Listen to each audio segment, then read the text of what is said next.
I never turned up the volume on this thing. Oh, crap. That sucks. I feel bad.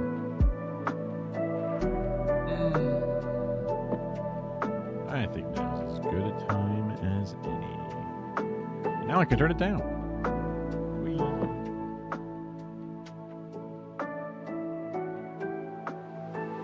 Hello. Happy weekend, everybody. The early weekend. I'm just confused by this thumbnail I'm seeing. Like,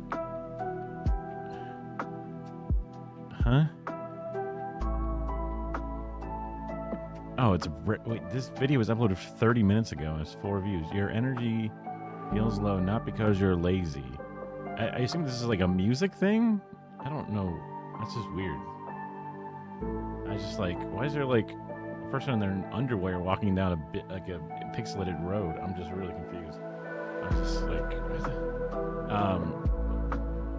I mean, it's interesting that they're showing off videos that have 4 views 30 minutes ago into my feed. Like I'm a type of guy, I guess. I don't think I've.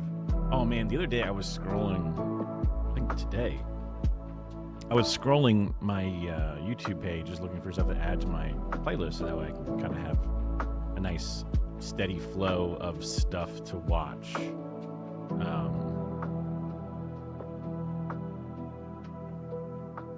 And some interesting bangers on there, but at one point, I'm trying to remember what it was now.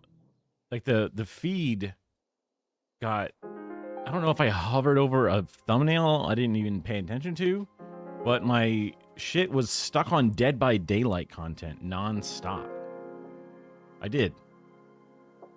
Yeah, I gave it a little heart as a reaction. Because, like, I've given messages like that to people in the past about, like, hey, man, you know, like, I've really enjoyed this stuff. And it's just nice to connect with another human being. Like, I got into watching streams because my brother and I, you know, we just started to go in different ways. Like, I went to a different college than he did, and then he had his significant other, I had my significant other, and like we kind of like separated. And this one person had a very similar sense of humor, played very similar games that he used to play. Let me put this music down. And it was just like, I didn't realize it at the time, but I was like, you know, in having a friendship or I was vicariously enjoying this other person to fill that gap that I had in my life. I watched that person for a year. I forget how long my sub is now, but yeah.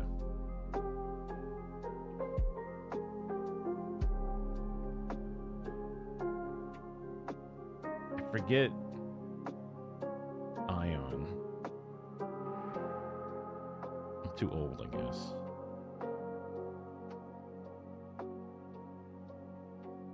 Wait, she blocked you, and then today we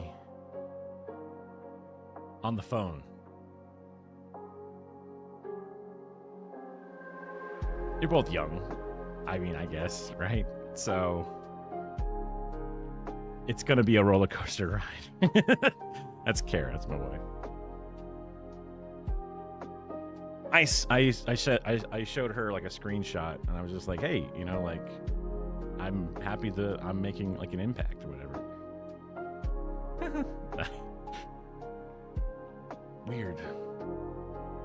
Weird for me to experience this for the first time. There's also one day when I was at, like, we were doing something at the city hall for something with the DSA, and then one of the people we were there for just turned to me and said, like, hey, are you streaming tonight? And I'm like, holy shit, you know, a person I've never met in person before, who then is like, and I guess it's also very weird for somebody who has one hand's worth of viewers to be like seeing a person in real life. Something that you don't expect. Yeah.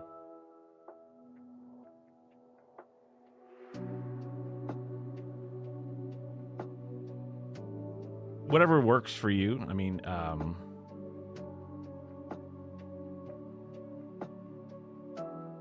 I'm definitely not a therapist, but I am a person with lived experience, and you know, if I just hope that I don't mess it up and like fuck it up or whatever. I mean, I don't expect myself to become a canceled individual where you're like, oh man, I really liked this person and they became a Nazi, no, whatever. Um, Not that I mean, yeah, I just never been on this side of the agreement before, so it's like, okay, yeah. And then tomorrow, well, I guess technically today, we have a canvas to do for our municipal power thing. Kara may or may not be coming with me on that, or she could be going to like a community garden thing. There's a few different things at play, or it might just be our own garden in a sense of like fighting back. There's like one section of our backyard that we have not done much to, and like all summer it's been kind of growing out of control. We don't have like a huge yard by any means, but there's just about 25% of it we just haven't gotten to. And also a decent portion of our backyard is also now paved over too, so it's all my fault. I'm the one that was been mowing it, but then I get like so exhausted as I do in the front yard and it's so goddamn hot. I'm like, I want to just call it a day here and take a shower and not die of heat stroke.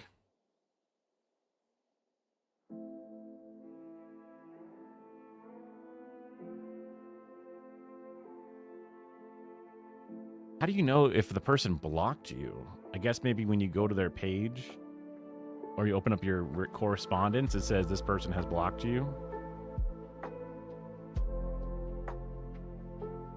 I'm trying to think about this. Oh wow, I open up my Twitch app and it has a little live thing saying that I'm live. That's crazy. So that's the last app I had open on my phone. That's kind of cool. I guess I've never looked at my phone while I've been live before. Go figure.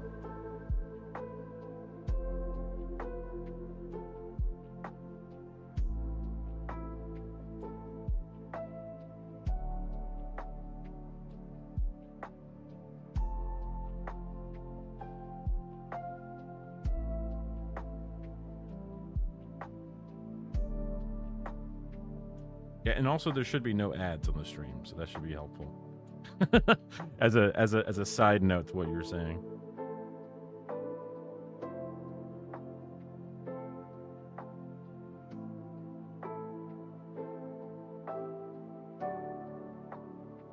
I mean, I struggle with it's like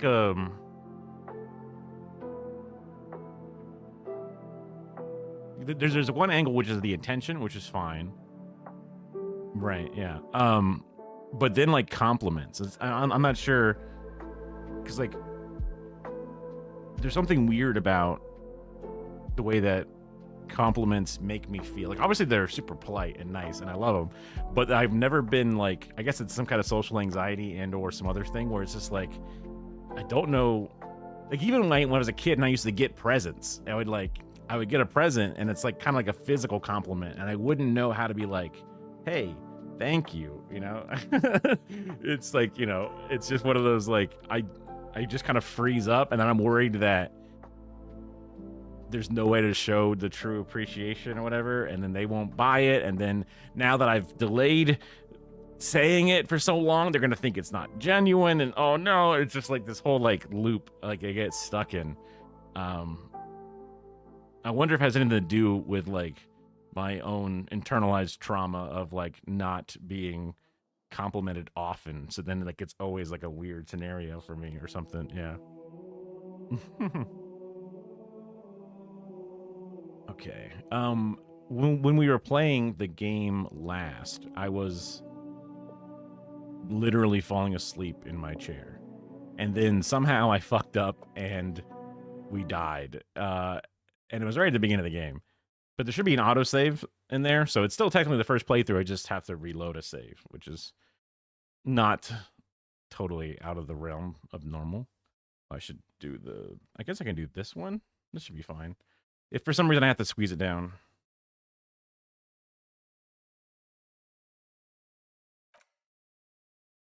Oh, Whoop, whoop. Beautiful. How's the audio? Looks like it's kind of quiet. This is a goofy little game.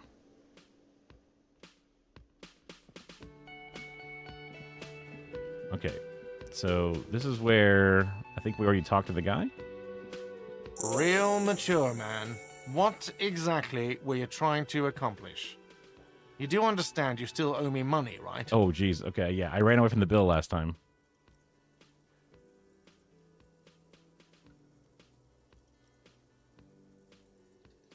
I mean, depending upon how much you... Oh, yeah, this is definitely going to be in the way. Depending on how much you disconnect, or like how...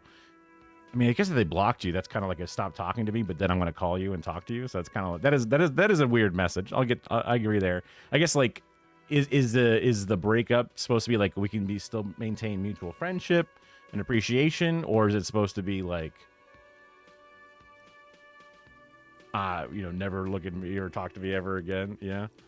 I just got a haircut today, and the hair is part. I think it's a little high up on the skull, so it's causing these little like flyaway strays in kind of a weird way. It'll even itself out. Whenever I get a haircut, the hair always takes a couple of days to like get, because like it springs, like if it's a bunch of weight is off, and then it's all like kind of acting weird. It seems like it takes a couple of days for it to sort of normalize.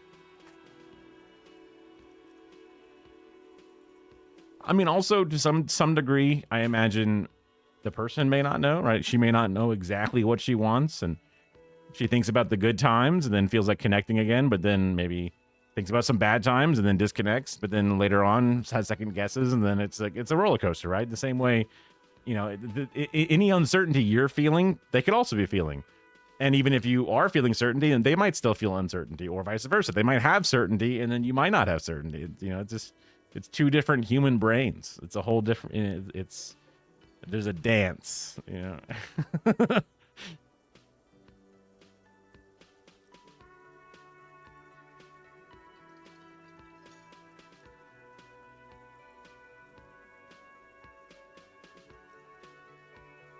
Oh, interesting. I guess that might, like, I guess it depends upon the phone call, right? And like what you talked about specifically, because that might, like, if it's about relationships, then that might imply that it's leaning back towards that. But then if it's just like platonic work stuff, or shared hobbies, TV shows, like whatever, there's a whole I guess depends upon how long you were together, and then also the things that you did when you were together. Trying to think, Kara, if we were on a separation thing but still were on talking terms, what would we call each other about? Yeah, like we're not like hating each other, but I guess like a mutual breakup or something like that. Then if I was reaching out and talking, you were talking to me either on the phone or in chats or whatever, like we would have to have some mutual grounds. I guess I'm not really presenting a full scenario for you, but I guess we could talk about the cats, a mutual thing that we have, that we share together, are our two cats. We could share pictures with each other. Like, if you got Philco and I got ZZ, then we share pictures and talk about how the cats are doing. And that's a shared interest that we have. We can still talk about it, even if we're not going to talk about relationships anymore or something. Just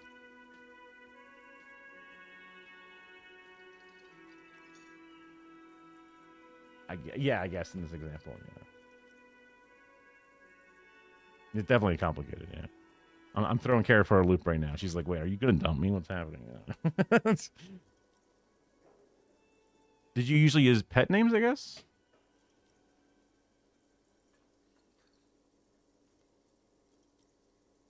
And that felt bad because you're used to hearing each other in that way instead of...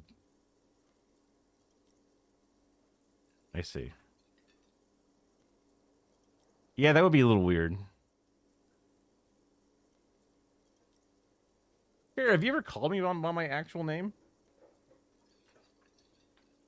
Yeah, I don't. I just thinking about it. I'm like, I don't think Kara's ever really. I call you Kara all the time.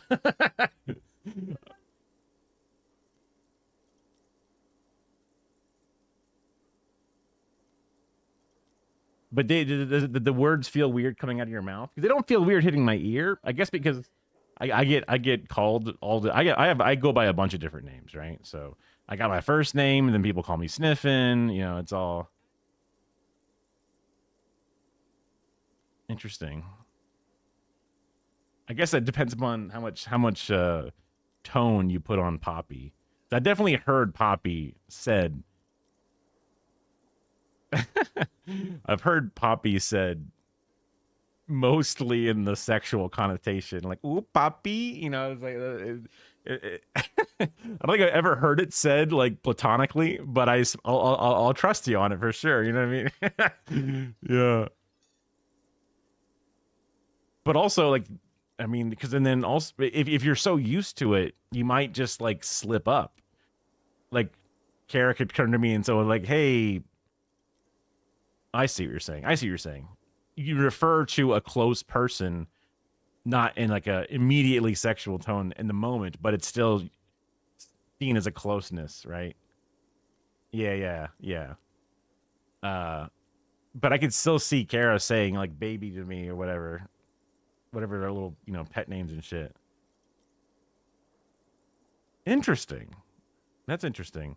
So it's not even like a pet name thing. It can still just be like, yeah, huh. I mean, like,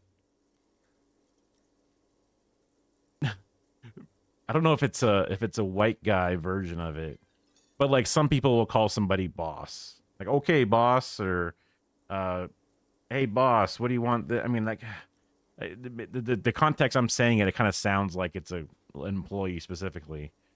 Or like boss man is another thing people would say sometimes. But again, that's usually more in like an underling situation.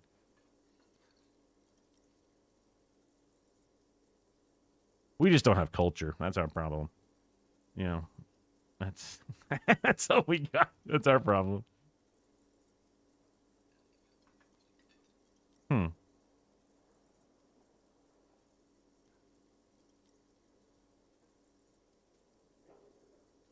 There was the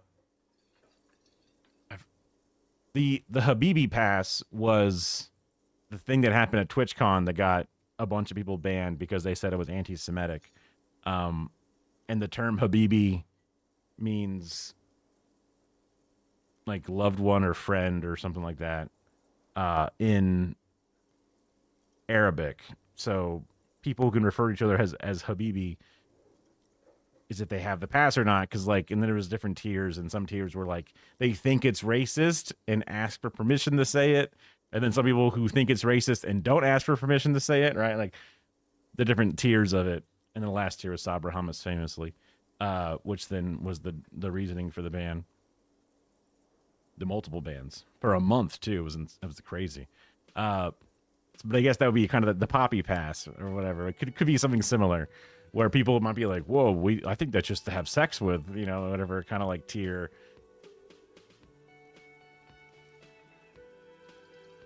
Hmm. Is that? I guess that could be based off the name too. Yeah. I mean, do you still like on the phone? Is it still the same for you, or do you use a different name? Sure. Yeah. I call my homeboy sexy. I say, "Hey, sexy, get over here."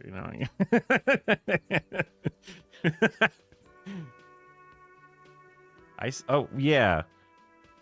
Wait. My Spanish is definitely really bad. Like when you talked to her on the phone today, did you refer to her by her official first name, or did you? Because then that could break her heart, and then maybe that's why she used your first name. Well, but I guess maybe you would have known. Yeah. Okay. Was there like? I guess you would have known if it was like a hey, don't call me that anymore. If it's seen as a sign of endearment, but I guess it could also just be kind of like a phrase that you know that it could still be within the realm of mutualness, kind of like Poppy is, right? Kara, what you cooking? Oh.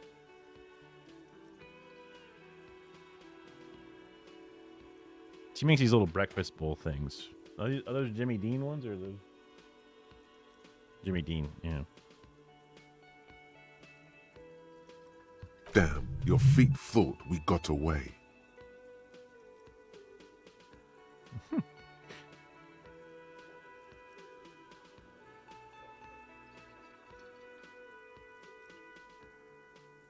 You have to understand. I'm sorry. I know it was irresponsible of me to run. You have to understand. I was desperate. You know what? The stupid drinks you've had are on the house. Oh, look at You know this. why? Because I know you can't pay for them. Not because you ran away. Now, I still have to charge you for 3 nights and the broken window. That's 100 square.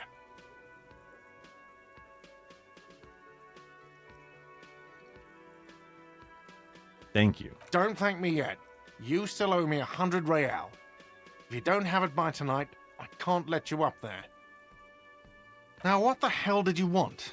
I assume you wanted something to come back here.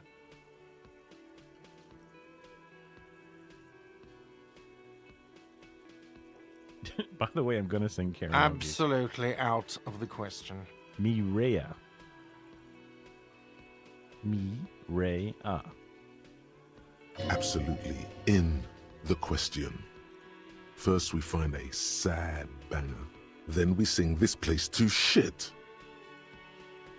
Your body is ready, sire. Okay.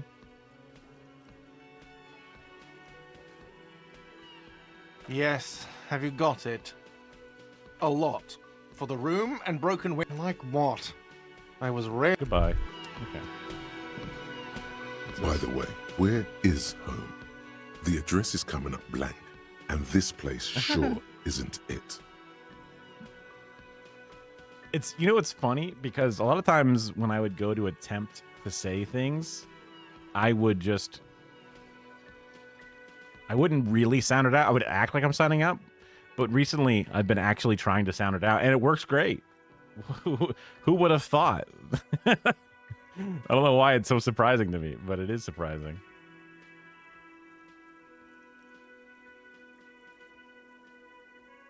Hmm.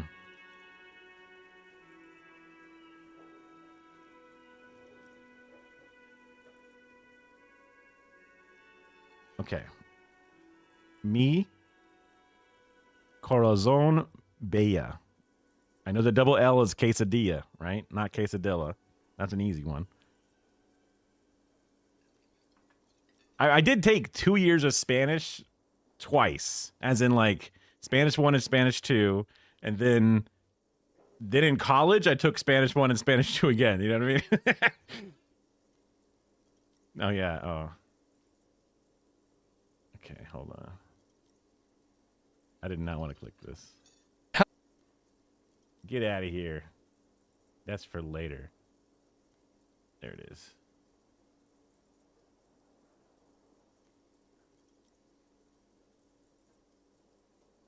¿Tú hablas español? Ah, sí. Ah, yo hablo español. Here we go. ¿Tú hablas español? Ah, sí. Ah, yo hablo español. Oh, Ah, mi nombre es Bren. oh, Brian. Mucho gusto. Mucho gusto. ¿Tú quieres dinero? What? Huh? Oh, thank you. De nada. Thank you so much. Cringe ¿Tú factory. quieres más dinero? Oh, yeah, thank you. De nada. Thank you so much. Dios te bendiga. ¿Tú quieres más dinero? Ah, yes.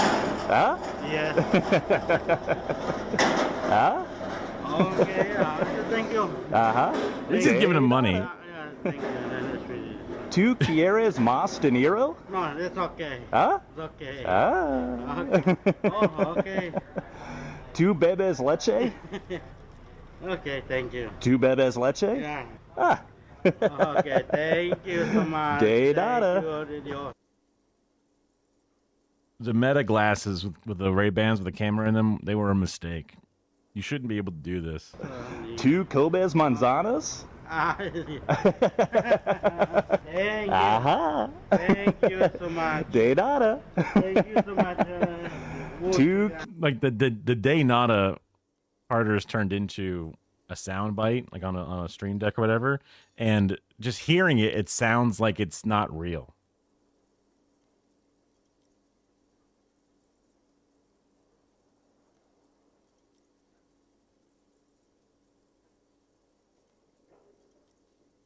That's too repetitive. Wait. Ma me el beak. I feel like I'm being set up here, but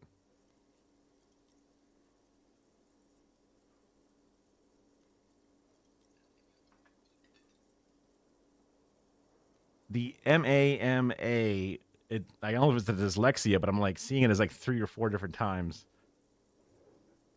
Like ma'am, and but I'll be just going mama me el, like as I say the saying, like my mother's a bitch. Is that what it feels like I'm being? But mother's not just so simple as mama. But yeah, mama me el bicho, bico.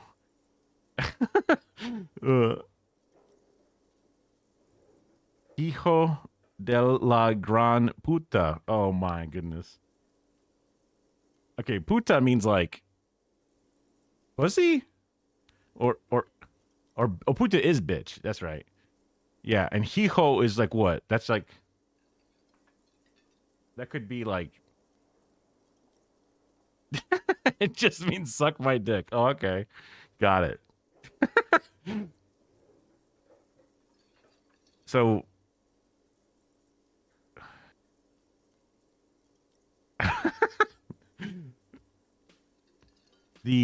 is Dick the hee-ho or is Dick the bico? I mean, bico is sucking. Okay, bico is the dick. Got it. Because like la gran puta. I mean, of the big bitch. I guess is how it breaks down. Interesting. One day I should learn another language. Also, one day I should learn English. Right? That's sorry, one thing at a time. I'm sorry. I mean, so like, but that's me. I feel like the Day Nada guy. You know what I mean? Like I'm not doing it on purpose. But I'm also not paying people money. So, the Cringe Factory. I mean, I think the person's aware.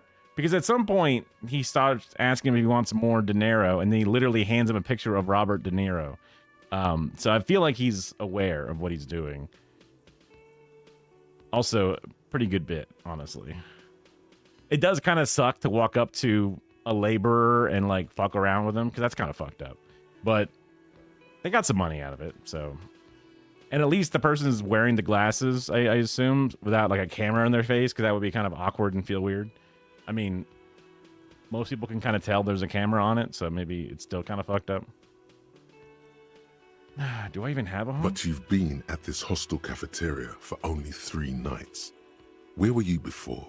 You had to be somewhere. It's a bug? Wait. Just means bug. Weird. Okay. I mean, like... I could tell somebody to suck my hog, and hog means the pig, but also my hog could be my hog, you know what I mean? In Britain, they call it a bell end. People call their dicks and pussies all kinds of crazy things. One of the oldest ones I'm aware of is people calling it a box, a vagina, a box, and I'm like, come on, you've got to be more creative than that. Like, that's just like, you're not even trying. It's not square. It just seems like just a terrible name for it. It just seems like a really bad name. Like, out of all the names, that's like the only one that's wrong. You know what I mean?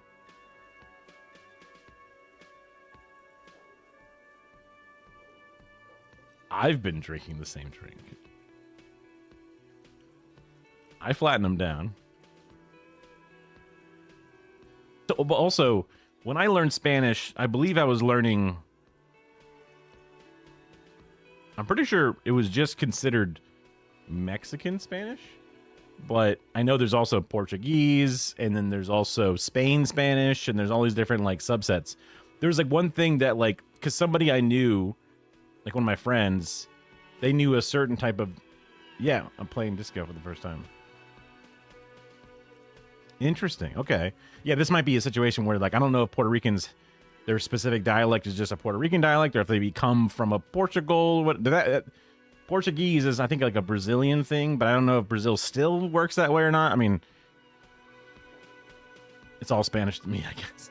But there's one thing about like a certain like word for like vacuum cleaner, like using the vacuum cleaner made it sound like they were riding the vacuum cleaner or they were doing something weird. And so like different dialects of Spanish kind of like approach the same sentences, especially in like the Spanish textbooks are very robotic in their way of, speaking stuff. So that could have also leaned into that.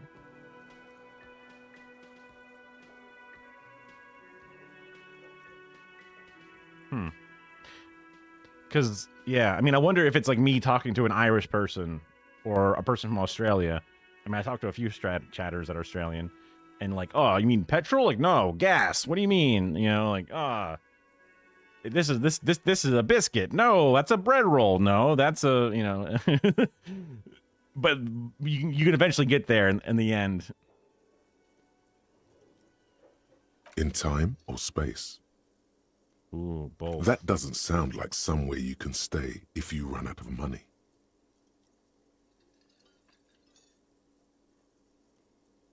Hobo cop. I could trace the way back somehow to the exact street. You can try. Run some addresses in your head when you get the time. Maybe a street or an apartment will appear. Interesting. Okay. Then we were going to go outside.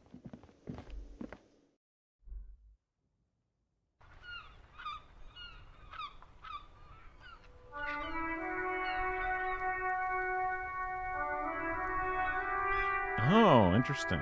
All right. Snow is melting in the wheelbarrow.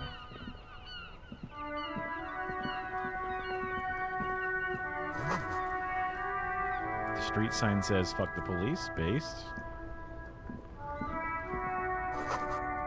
Pigs go home. The RCM in Martinez. What can I help you with? You sound We surprised. don't see a lot of police around here. That's all. I have some questions. Of course. What can I help you with? What's this fuck the police Excuse business? me? Point to the sign. Oh. Well, I didn't write it there. I'm just sitting here. It's okay. Okay. Who are you? Me? I am just a gardener. She hides it well, but behind the sweat and dirt there is something else in her rigid posture.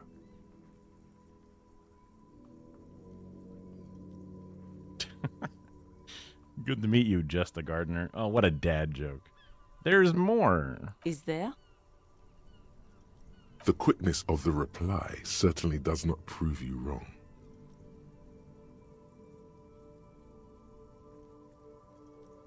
I'll do the dad joke. Maybe nod. I am pleased to meet you too, officer. We need directions. Since the street sign's messed up? Okay. What do you need? That's a really good question.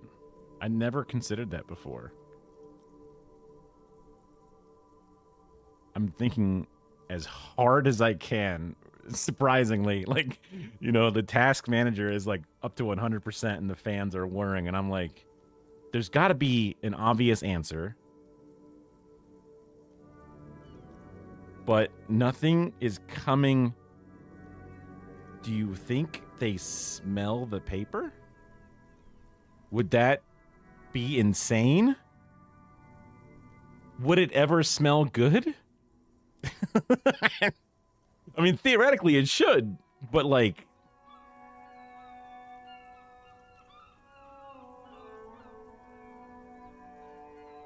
Yeah.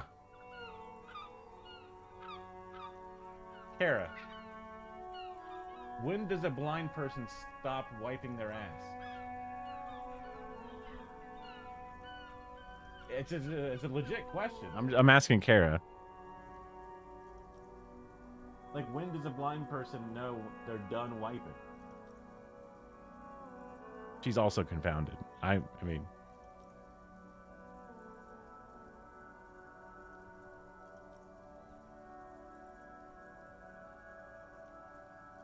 I don't know if there's a right answer. I'm just asking. I don't...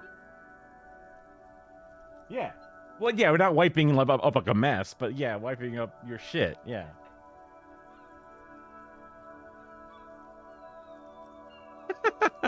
That can't be. So Kara's like, there would be a set number. Like, you always wipe 5 times, and you just do your 5, and you go, I hope for the best. You know. A third party, a second party. You wouldn't even need a third party. I know what you mean. I know what you mean. Yeah, I know what you mean.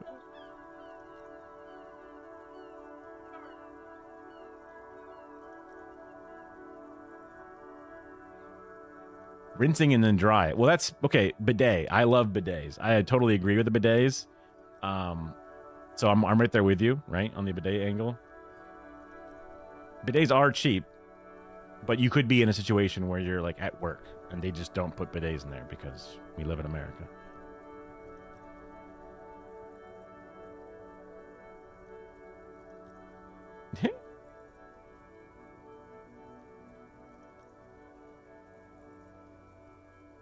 Designated ass wiper. I mean, a parent is kind of a built-in designated ass wiper for a while.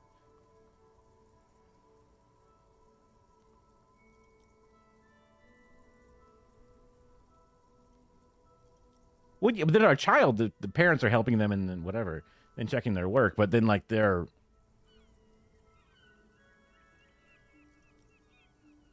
Yeah. I said they give the paper a sniff. That's what I think they would do. They're not going to miss and put their nose straight into the paper because they're you know, they have like daredevil senses, you know what I mean? They're extra coordinated in every other way. Yeah. Well, like, do you accidentally touch your nose when you don't want to? Like, they're doing a sobriety test and like, oh fuck, and like messing.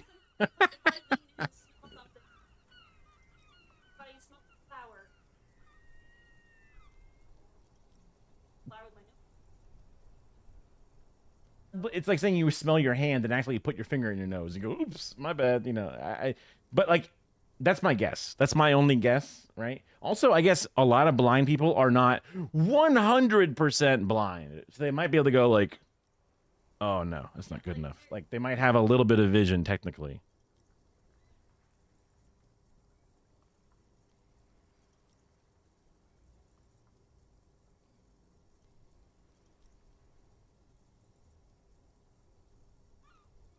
Wait, did you reply? I can't read. The message is not. I gotta expand my little box here. Wait. Okay. Oh man, that's tough. Did deaf people don't make a sound when they sneeze thing? Yeah. A tiny piece of dookie crust on your ass. I mean, I was a young boy who hated taking a shit. And I would, if I'm prairie dogging, I would like hold the gate, you know, hold the door. I'm there crunching it, right? No, I don't want to go right now. Like, that was me because I had very important things to do, right? And when I went to camp, there was one time I went to a summer camp. My dad was like, either he worked with somebody or was delivering packages to somebody, and their camp was like going out of business or like having a very, very hard season.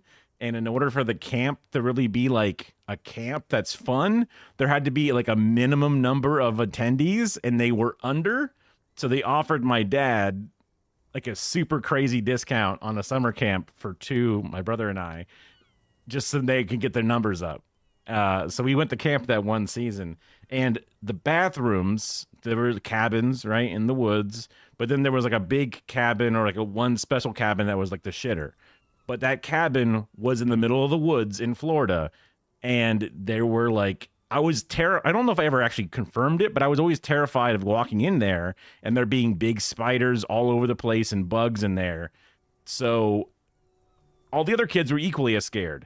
So pretty much everybody just pissed on the side of our cabin, and the counselor was annoyed because it just smelled like piss while he's trying to sleep because it just was a bunch of hot piss outside. And then I, going above and beyond, tried to just not shit the entire 5-day week that I was there. And I was just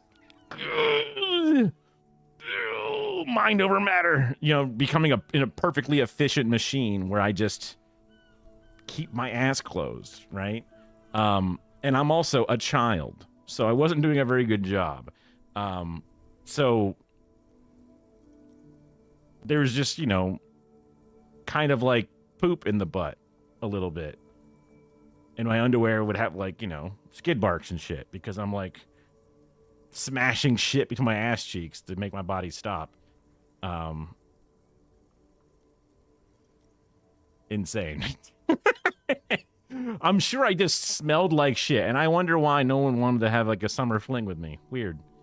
Who would have thought? It's kind of embarrassing to talk about just out loud. Just it's probably things that people wouldn't admit, but I was a child. Who cares? It is what it is. Oh. That's also when I broke my first bone. It was like 2 different weeks. So we did the first week, and then a weekend we got to go back home, and then the next week we did it again. And that's when I broke my bone. You've grown up with bidets? See, now you lived in the lap of luxury. I didn't have bidets until I was like, I don't know, late 20s, early 30s. Oh man, I've had the shit at work. I've had to do the work shit. What? I'm reading. I'm just catching up with the messages. 7 pounds 9 ounces. That's an impressive shit. I don't know how much babies weigh. Thank you. Thank you. Thank you. Thank you. Thank you. That's one. Thank you. Thank you. Thank you. Thank you. Thank you. Thank you. Thank you. Thank you. Oh wow, that played perfectly.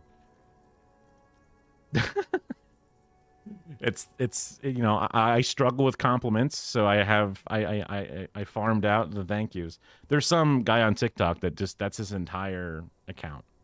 Just makes videos where he just says thank you. He's very appreciative. I mean, good form.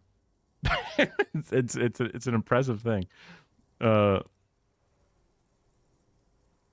camp is so foreign to you. You send your kids away to a camp for the whole summer? Yeah, I mean, there are some like stay away camps, right? And then there are some camps where like you just go for the day and then you come back at the end of the day. So it's like a day camp. And then, your parents come back and pick you up. My parents were kind of happy to have no kids in the house for an extended period for, it's kind of like a, because, some parents, they work weird hours. They don't get to like, I don't know, randomly fuck around the house and whatever, walk around naked. Like when you're in your like early 20s and all of a sudden you're now living with kids, you're kind of like, well, dang, we didn't really get a chance to really live life. So that kind of gives them a little bit of free time to like kind of go back to the way things were before kids for like a week. And then, we're back. But I kind of fucked that up because the second week I went, so this camp had what they called a donut award, which was an award that they would award somebody for doing something stupid. I'm not sure why they called it a donut award. I guess a donut is stupid. I don't know. And I won the donut award my second week because in the bunk beds, I think Kara's gonna grab it. In the bunk beds, Grab the fiberglass thing too. Yeah. I was a top bunk. The person underneath me was the bottom bunk. We were both named Jason, weirdly enough. He was just some like Italian kid, some little fat guy named Jason.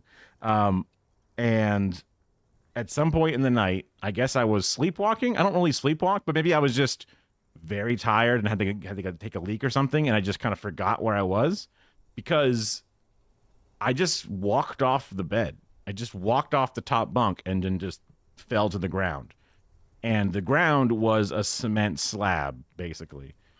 And the person underneath me, they could be lying, but they reported back that they heard this wet slap of meat just hitting the ground. And they woke up and they were like, whoa, bro, are you okay? What the fuck?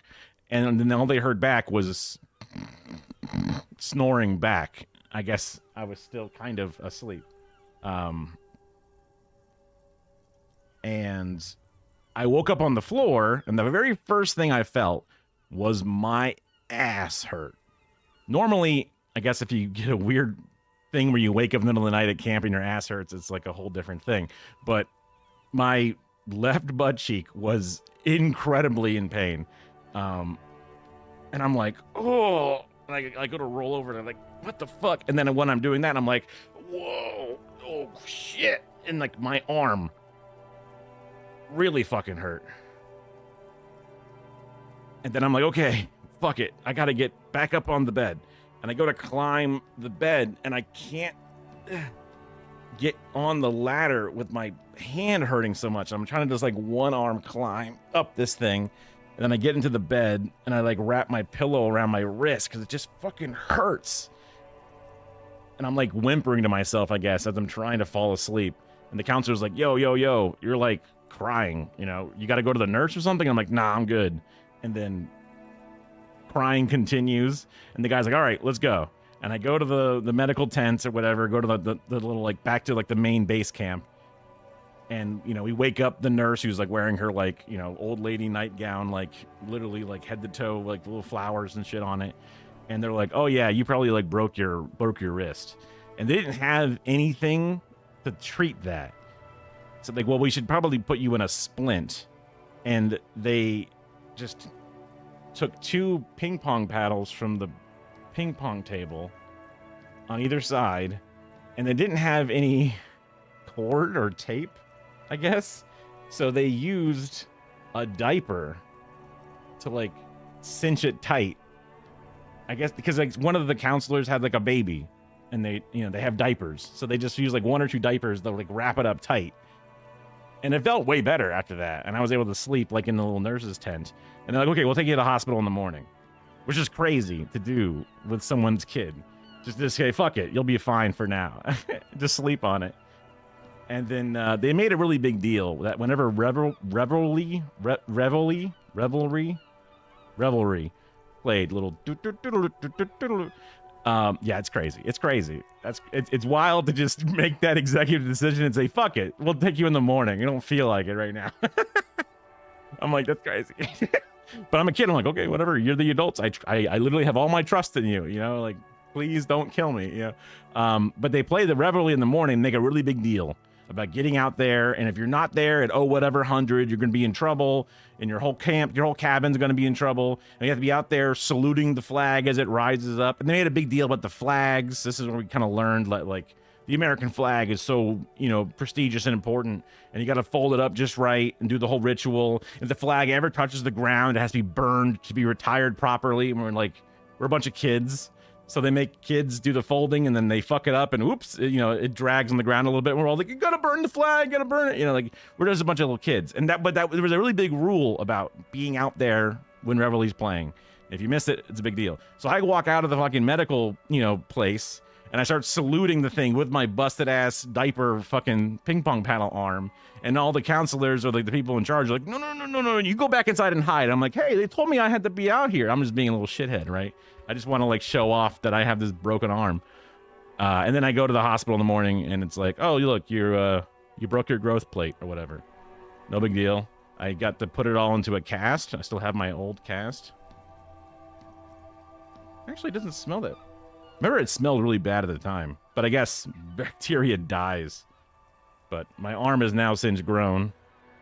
They make them. They used to make them out of fiberglass, and normally they cut them off you. But I was like, "Hey, I can just pull my hand out," and the guy's like, "Really? Go for it!" And I just popped that shit right out, and he's like, "Okay, you're good." I think at the last couple of weeks, I was like, "I think I could just pull this fucker off." And then I won the Donut Award, which was the year 2000. That's the world before 9/11. Also, apparently they misspelled the word donut. Whoever made this. So that was another part of the joke. One of the lady counselors was like, "Hey, you misspelled donut." And he's like, "Oh, did I?" Okay, I missed a bunch of those messages. Yeah, the not even having tape, I thought was crazy. Like, cause like you would even just like office supplies would be better than a diaper. I don't know why the diaper was like the go-to thing. I mean, I guess maybe they also didn't have a budget for a real medical nurse. So this is just someone's mom or some shit that's just running that thing. And they're just like, hope nobody fucking gets killed or something, you know? Oh, man. You get to wrestle with a broken arm? That's crazy. Now, like, I know that, like, because, like, fingers are just kind of like, they just put, like, a weird little, like, metal pincher thing on it. And they go, all right, well, take it easy, right? Also, you know, even before my day, they would just shoot kids up with fucking, like, you know, horse speed or whatever and just tell them to go run when they have a broken ankle. They would do crazy shit back in the day. CTE was not a known thing.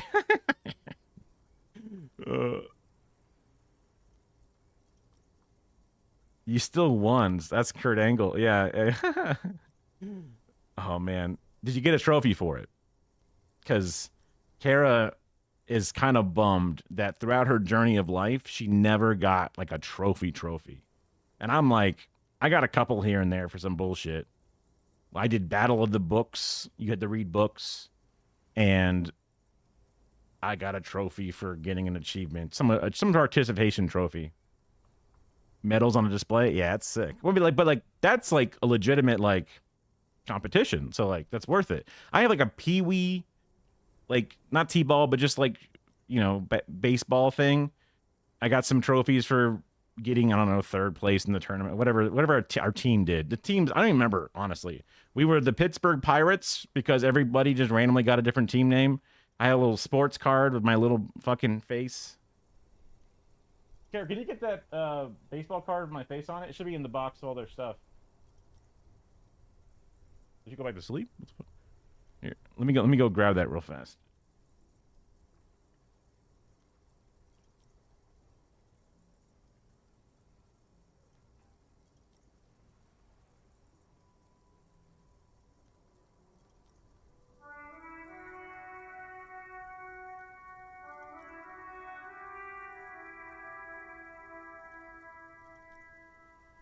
Memories.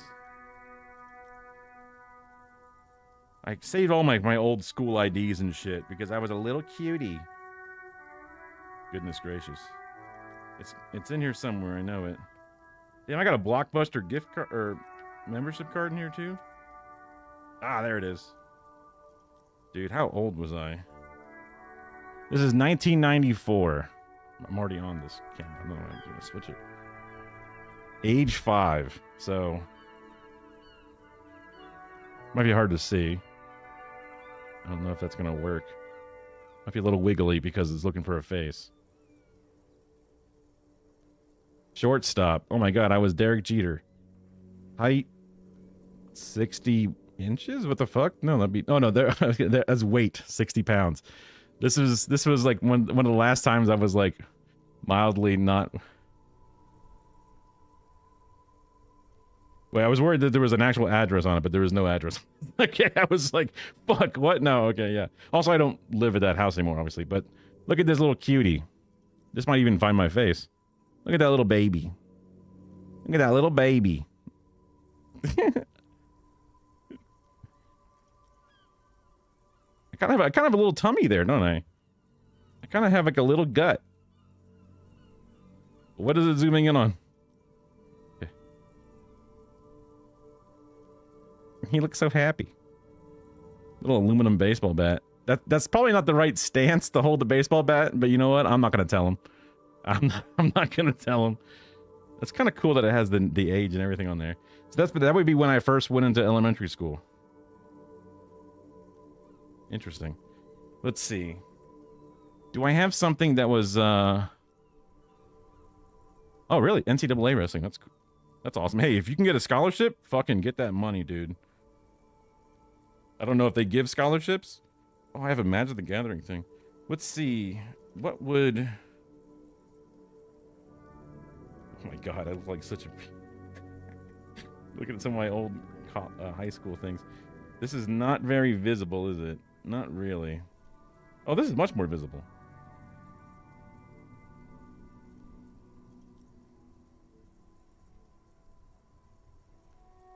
This was me in 9th grade, which is, I mean, it's not a very good picture, but 9th grade, so that's like freshman year in high school. So that's like what? That's like...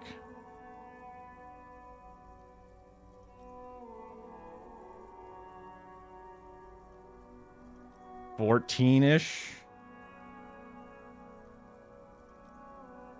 God, that haircut is terrible. Yeah. Well, no, that's...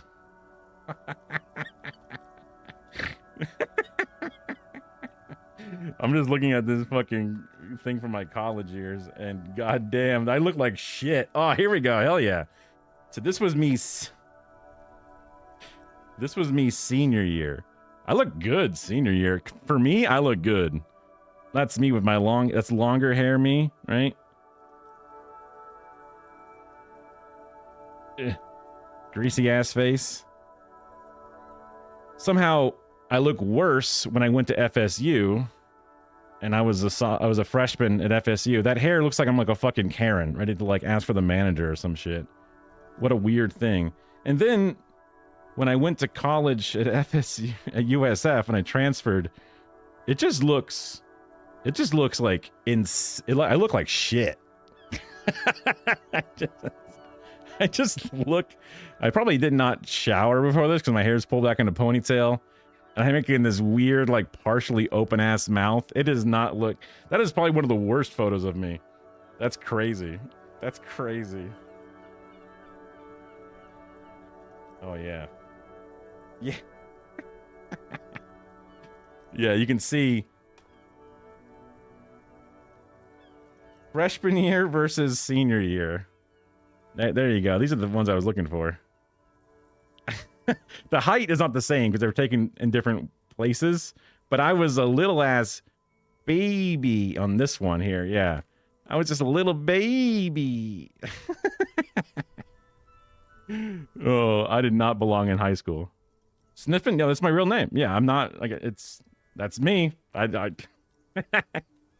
yeah, I mean, it's, you know, I told Kara she didn't have to take it when she married me. I'm like, we don't have to do that whole marriage thing where you have to take my name because it's a weird name. I get it. You know what I mean? Both cute as hell. Yeah. Because Kara met me when I had just turned 20 and she had just turned 19. So those are all photos from just before, depending on how early we met. Yeah.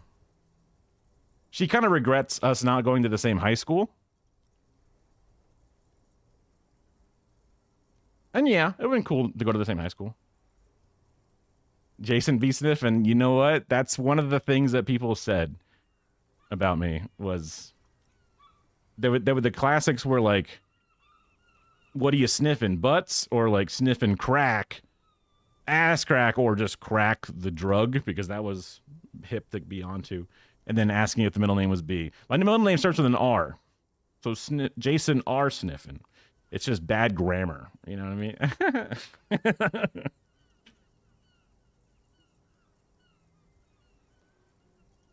Oh, dang. You're on the phone with her? That's crazy during this whole thing. You thought it was a username. It's funny. Yeah, I mean, that's cool. Don't mean to distract you, then. Shit. Oh, yeah, speaking of which. Yep.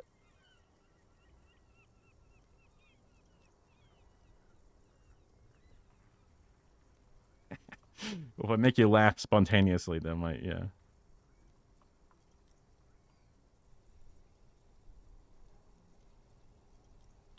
I asked you, we need directions. The street signs are messed up. She nods. What do you need?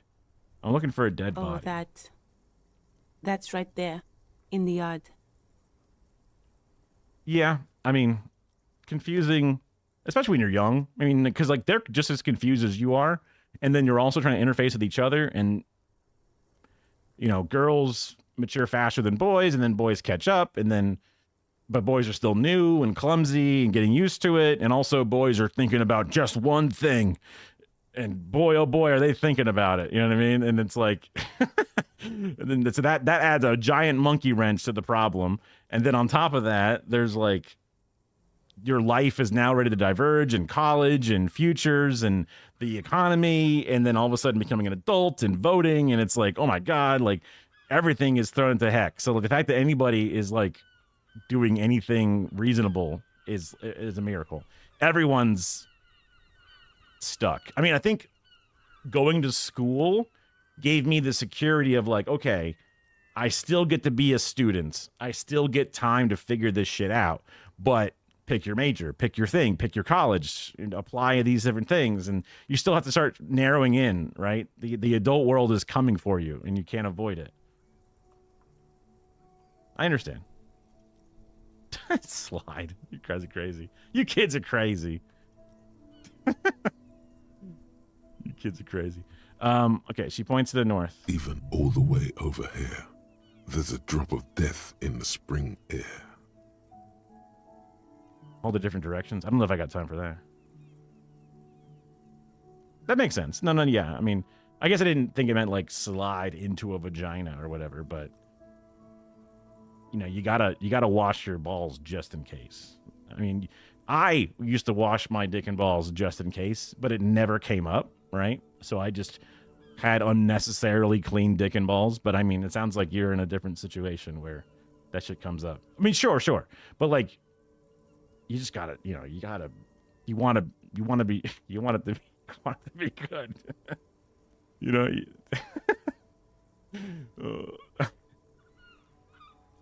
Man, just thinking about just standing in my parents' house's shower, just being hopeful, you know, just being like, oh, maybe, you never know.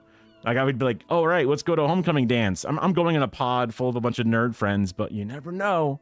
Who knows? So you know. Oh shit, food.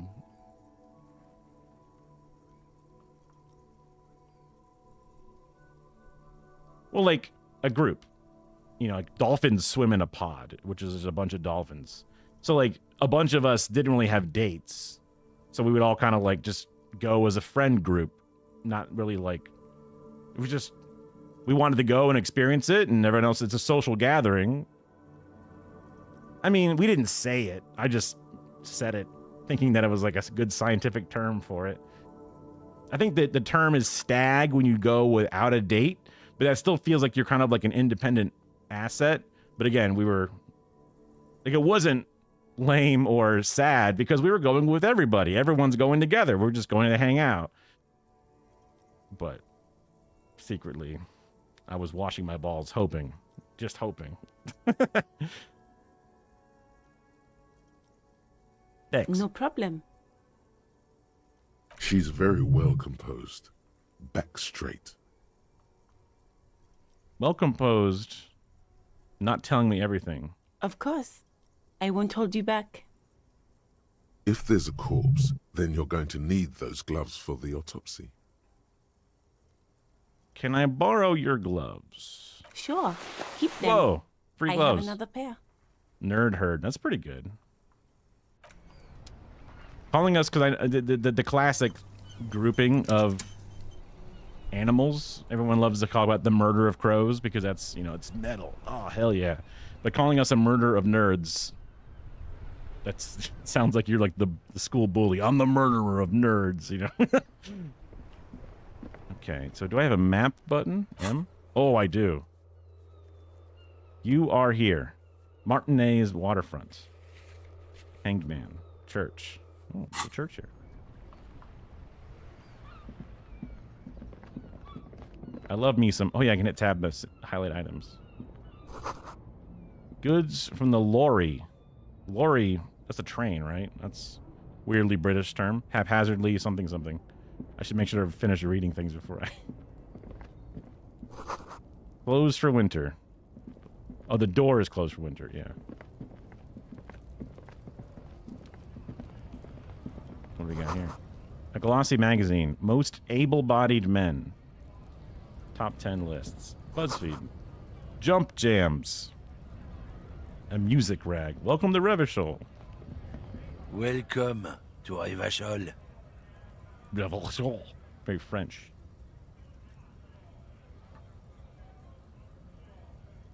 Announces the rotund. I've never seen it spelt before. I've heard the word rotund plenty, but that looks like it's missing like an E or something. But then I look at it and it's definitely not because rotund. Okay, whatever. The mark isn't addressed to you, it's addressed to the lieutenant. Why are you addressing my partner? Don't you welcome to Revachol me. My grandfather came here from a 3,000-year-old racist isolationist culture, while your ancestors came to this island a mere 300 years ago. Ah, I see. He's like, you're foreign. Welcome to I see. Every school of thought and government has failed in the city, but I love it nonetheless. It belongs to me as much as it belongs to you. Oh, so we're in Revachol. It's men like you who keep Revachol divided, making it that much harder for everyone to climb out of this post-war limbo. Damn, he is laying into this guy. Pays me no attention. What he means is, fixation on the Revacholian nation makes it harder for Revachol to actually attain self-determination. Damn, my rhetoric is smart as fuck.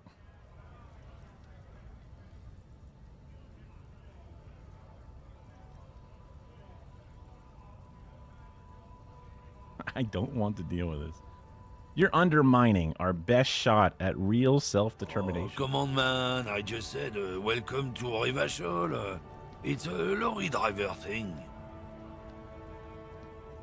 Our boy knew better. He was ready to throw hands. I know exactly what you meant. You think my kind doesn't belong here, that I should watch myself and behave.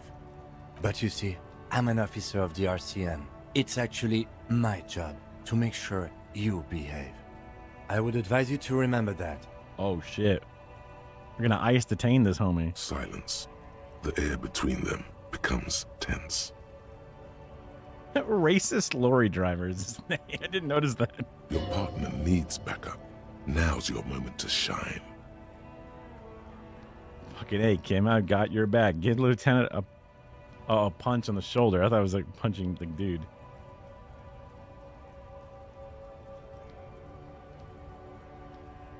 Hell yeah, Kim. You two make a cute couple. You know that?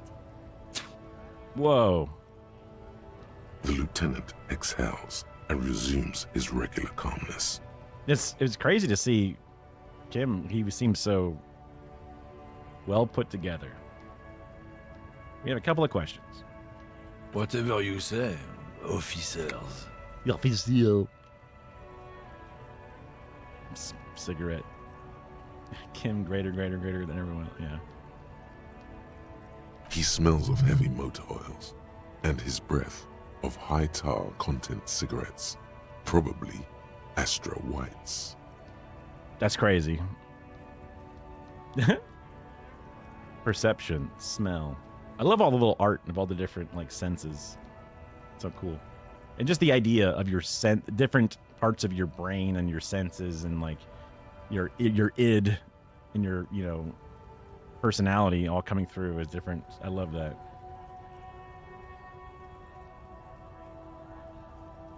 What are you hauling? Oh, not much anymore. I'm here to pick up some cargo, but the dock workers are on strike, so it's a sit and wait on your ass situation. Ah. Just like the dock workers we had on strike a couple of years ago now? Maybe it was just a year ago? Time is such a weird thing now. Wait, how long has it been going on? The strike? Oh, they've been at it for a while. A month, 2 months maybe. But this here is just the last week or so.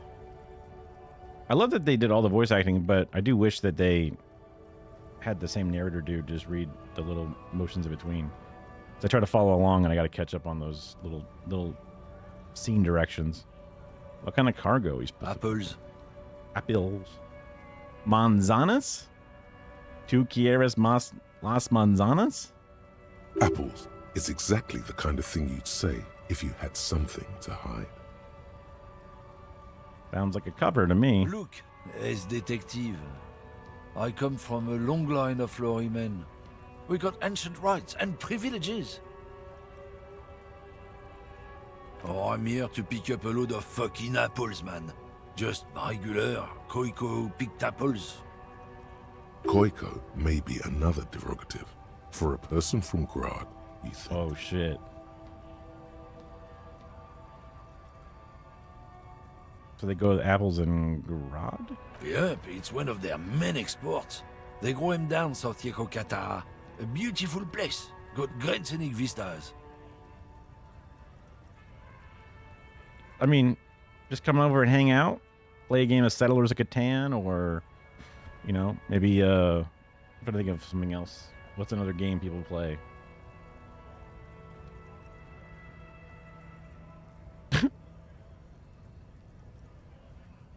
I'm an old man.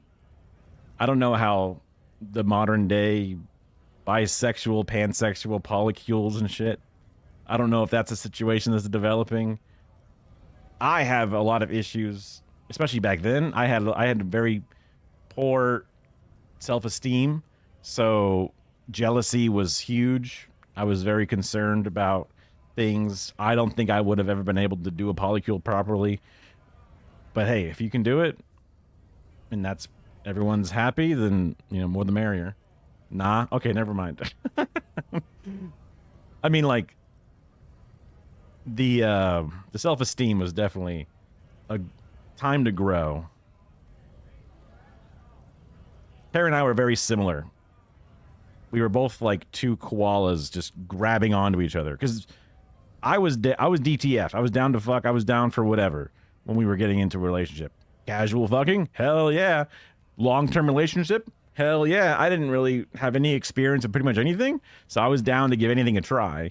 But then as we got deeper and deeper, it was like I probably would not do as well as I thought I would with casual relationships. Probably because, one, I never got used to being in one, but also I appreciated the longer term connections. But then because I was insecure in my own self, then that's where the jealousies and concerns and anxieties came up. So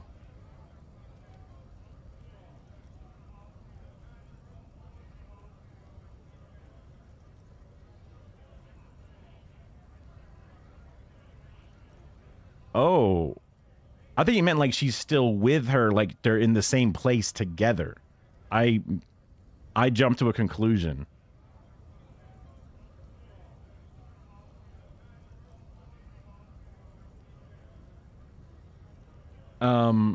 I suppose the partner, it could be an open thing, but again, you obviously would know better.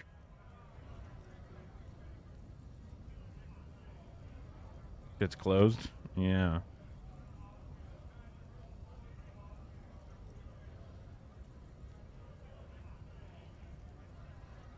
Based off of that and your gut instincts to be kind of like weirded out by it, I think, especially at this point where things are still moving quickly and life is changing fast, enjoy the time you have together, but then also, like, I think it might not be best to do the long-term idea, at least with the way things are. People can grow and get past things and grow, but it's like, as a person has a lot of insecurities, especially back then, if a person's willing to cheat, then they're willing to cheat. And then even if they cheated with you, that means they're going to cheat later if you do get, you know what I mean? Like, it's that causes the issue. Now, maybe when she's in her mid-20s or whatever, that'll calm down and change and, you know, growth and shit. But that's not where you're at currently. So it's one of those, like,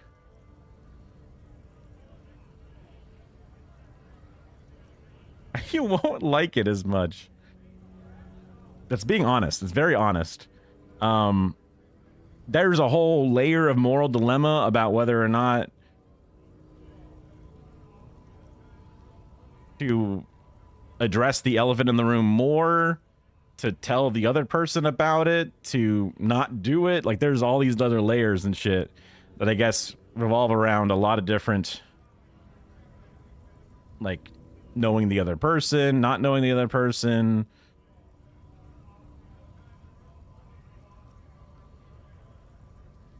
Supposed to be, like, court ordered? What do you mean supposed to be? Like, how can it be? Who's according to who?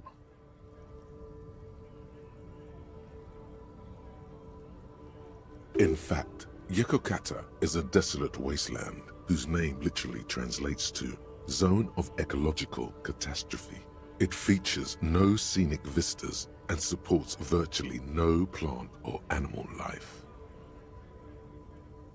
Wait, why would he say that then?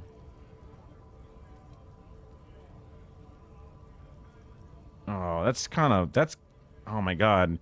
And there was like a whole thing that was resolved?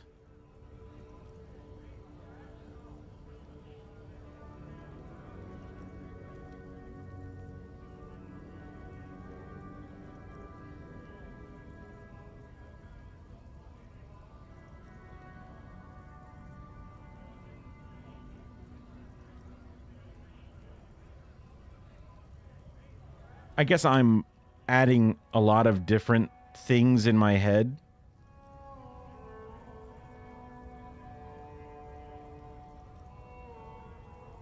Yeah. I think that's wise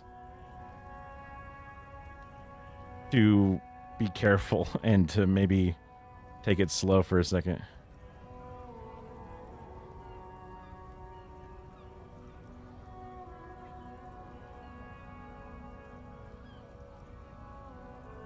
Especially if, like,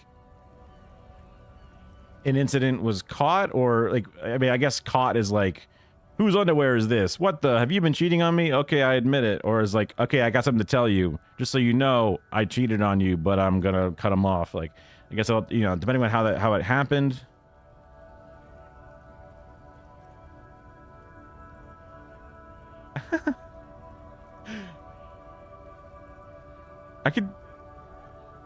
I always appreciate a shout out, but also it's a complicated incident in the situation. You know, then if you guys like break up for real, then it's like, you know, who gets custody of the follow? You know, how often can you be in the chat? You know, you know.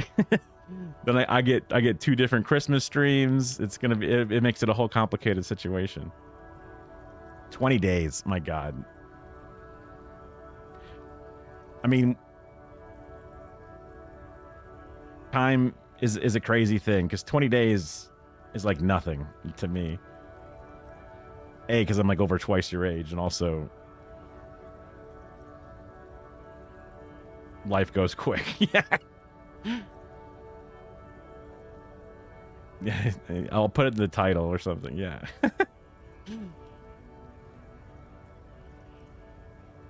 Time is relative, man. It really is.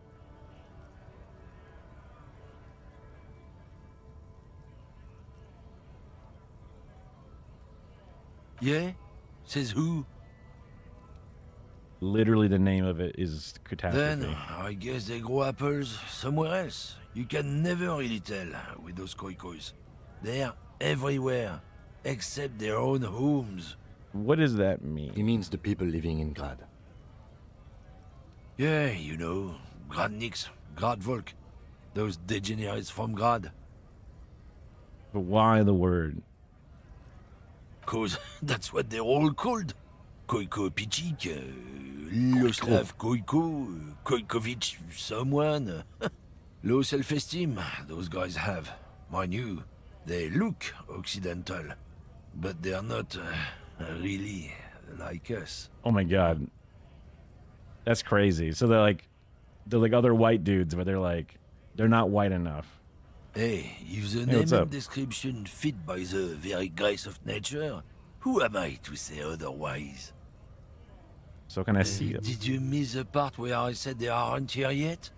Besides, even if I did have some, I wouldn't go putting my nose in them, huh?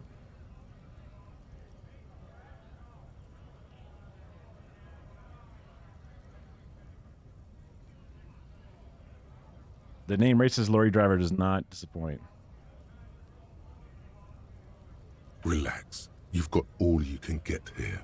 He probably doesn't even know what he's hauling, even if it is something unsavory. So he'd remain unaccountable.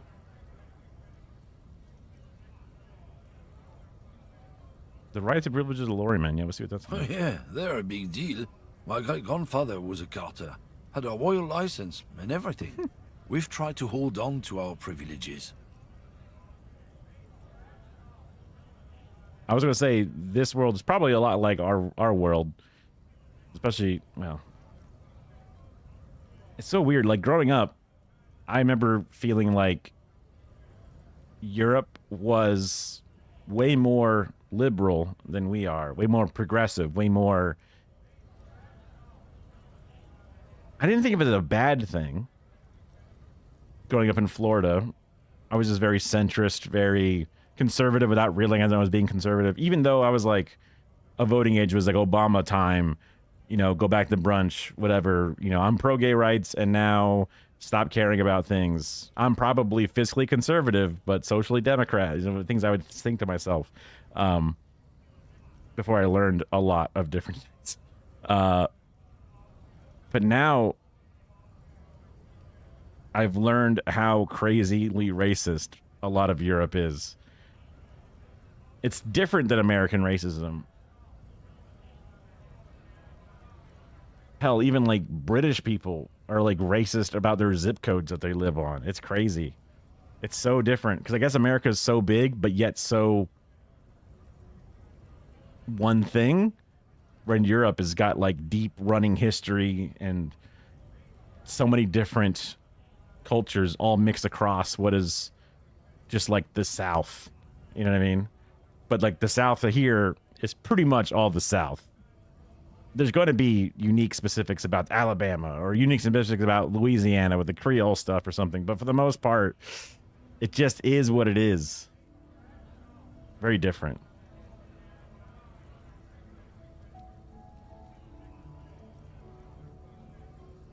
What's a Carter? Someone with a cart. I What guess did that makes you sense. think it was? That's how deep into history our thing reaches. Before machines. And that's a privilege? Sure fucking is. We have a guild and everything, huh? Very ancient. Very prestigious. So it's kind of like a union? Oh, hold on. Hell no. It's Oh. a guild. Invitation only. Unions work for the rich fucks. They're basically the same. Been trying to fuck us out of our heritage in the name of profit, but you can't replace experience. It's like his accent changed. Trusting street thugs with their goods is going to fuck him right up the ass. Mark my words. Generations of practice ain't no laughing matter. Okay.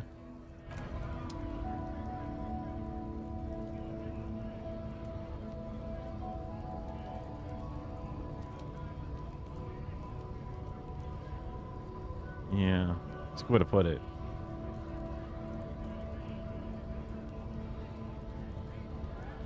Oh, the Trumpification of things? Yeah. I mean, like, I remember when Boris Johnson was a joke, right? And then he became really big and important or whatever. This is like the strike.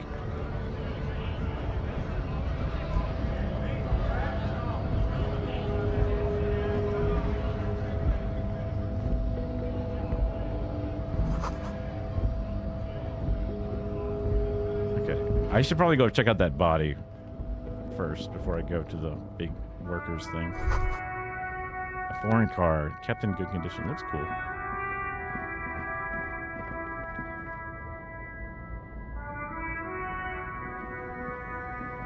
there's been some back and forth from, you know, my outsider's perspective. Oh, what's this? On Europe. Like people thought that like the super racists were going to win in Britain, but then I guess it's the Labour Party, right? But they suck and they're feckless, and now there's going to be a new party forming with Corbyn, which is, you know, promising or whatever. Some places, Italy elected a fucking Mussolini-ass fascist, but then it's like a bunch of back and forth, but there's still that underlying fucking layer, right? The ugly bowl cut, yeah.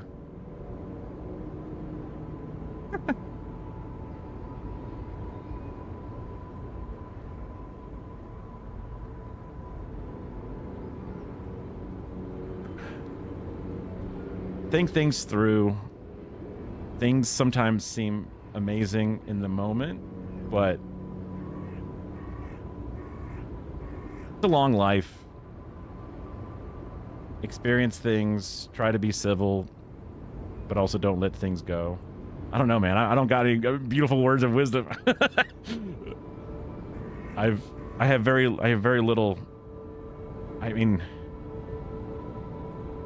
I got lucky in a bunch of things in life. So it's hard to say that, it's going to work just like it did for me.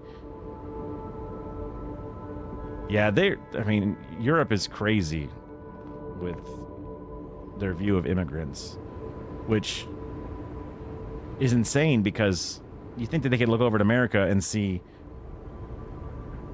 how well it worked out for us. And then they get so racist about it on their own end. And it's just like, you fucking idiots. You have social safety nets that exist around you because the pressure of the USSR put on your fucking liberal ass governments and made you actually get some things. But now you're willing to fucking squander and throw them away because you want to be racist. And it's just like, you're so short-sighted. Oh yeah, no problem, man. I'm happy to cheer anybody up for sure.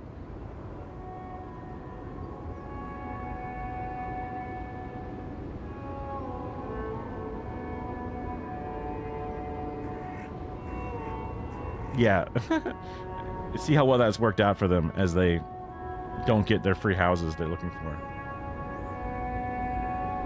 If I'm here, I'm here, and if I'm not, I'll see you tomorrow or whenever you come by again if you do. Have a good one. Be careful. The small, wrinkled woman does not greet you. She nods along to something on her radio. A photograph is clenched in her hands, and there is a warm smile on her face. Thank you. Thank you. Thank you. Thank you. Thank you. Thank you. Thank you. Thank you. Thank you. Thank you. This one again. Thank you. Thank you.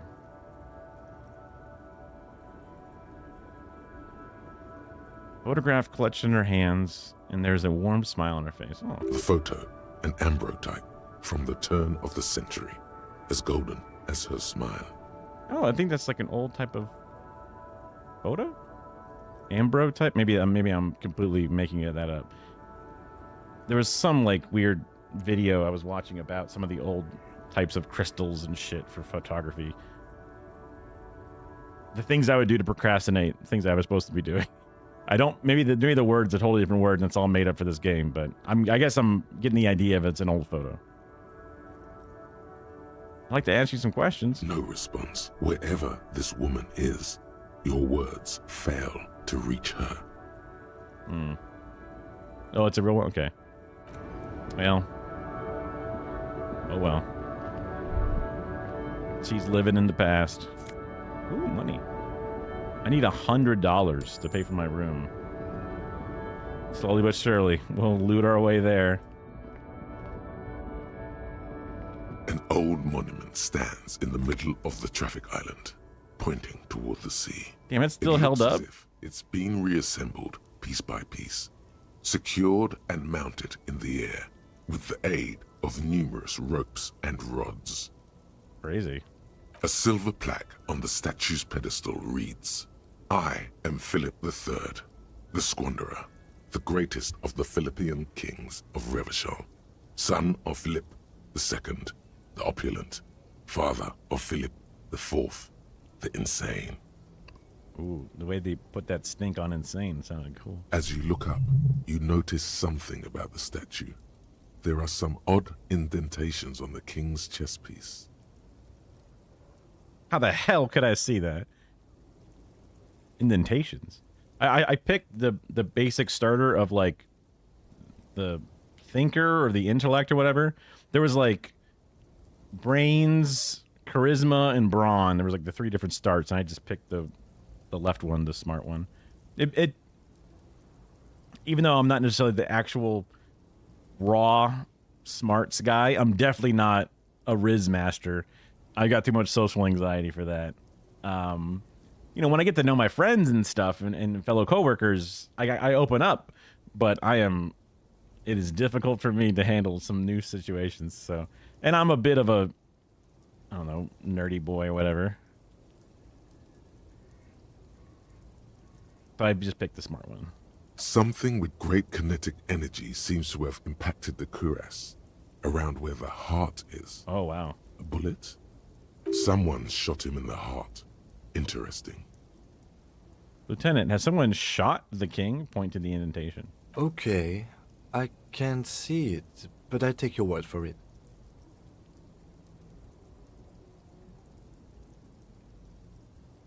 Now, I've obviously, in the past, like, my leftism, specifically, understanding that Democrats suck, and there's more to just Medicare for all than, there's more that could be done with it.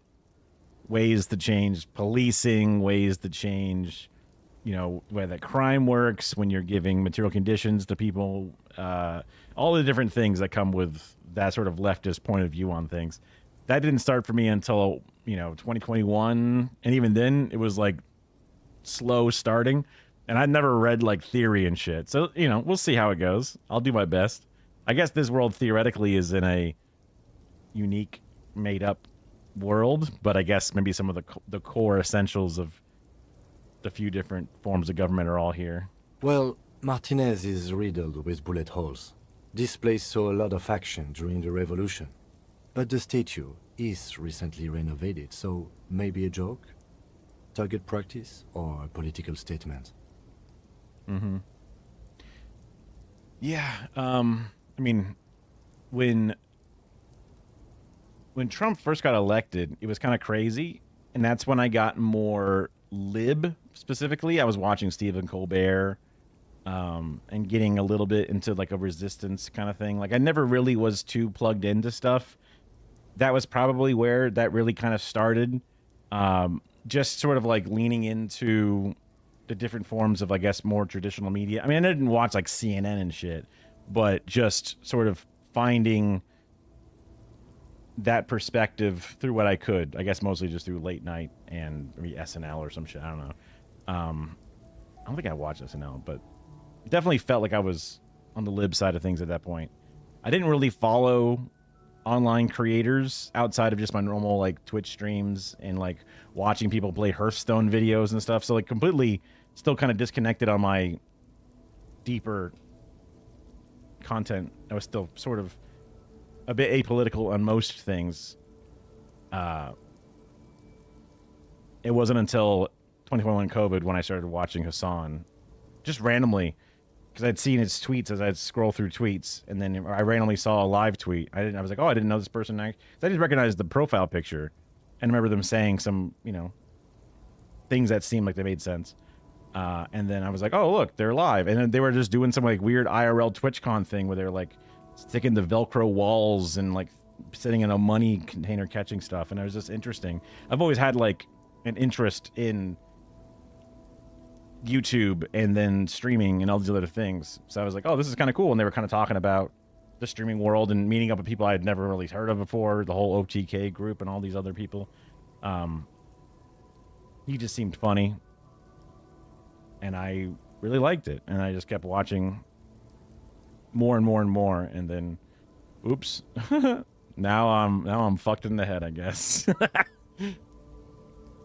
Target practice. Political. It's a king and he's shot. Think about it. Why not?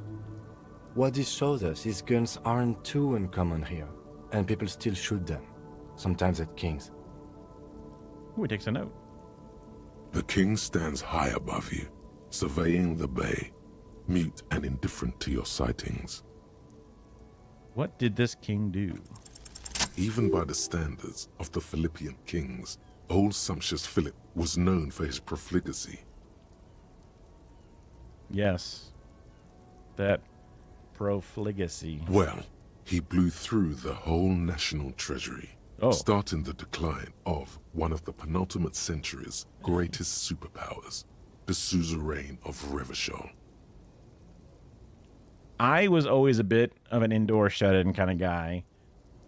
Unfortunately, I never got to work from home, pretty much ever. I was an essential worker, so I worked at Home Shopping Network, the QVC, the graphics on the side of the screen. Order now, call the phone number. The hosts are talking to the old ladies watching, and I was a part of the TV production crew at that point. So we're doing like cameras, audio boards, graphics on screen, all that good stuff, and they needed us to get in there and to sell. I don't remember if that was when we were still 24/7. We went back and forth to having overnight crew and then also not having an overnight crew, and just playing tapes for like 5 hours in the weird off hours of the night. But we were like a 24/7 selling company and Walmart with cameras, basically. So we were considered essential. I still have like a letter that I had for the, like, if the cops pulled us over and said, you can't be out here on the streets. It was like, I have the official permission from, I don't think it was from the governor, but it was just like, look, let me go to work, please. Capitalism needs me. So I never really got to experience that. I mean, we would wear masks and shit, and then people would break the rules, and too many people in the room at once, and noses were sitting out through the thing.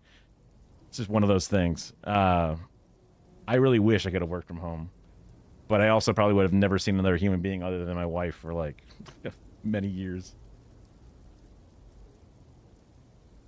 That's crazy. That's crazy, man. That's crazy. Interesting to make the decision. It seems like I think you made a wise move, right?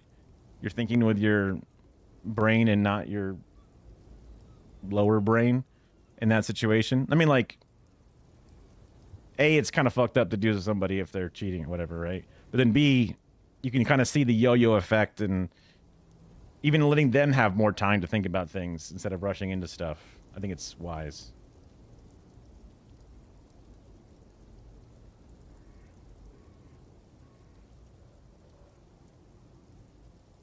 That's what I assumed. That's what I mean. I figured that's what was getting to.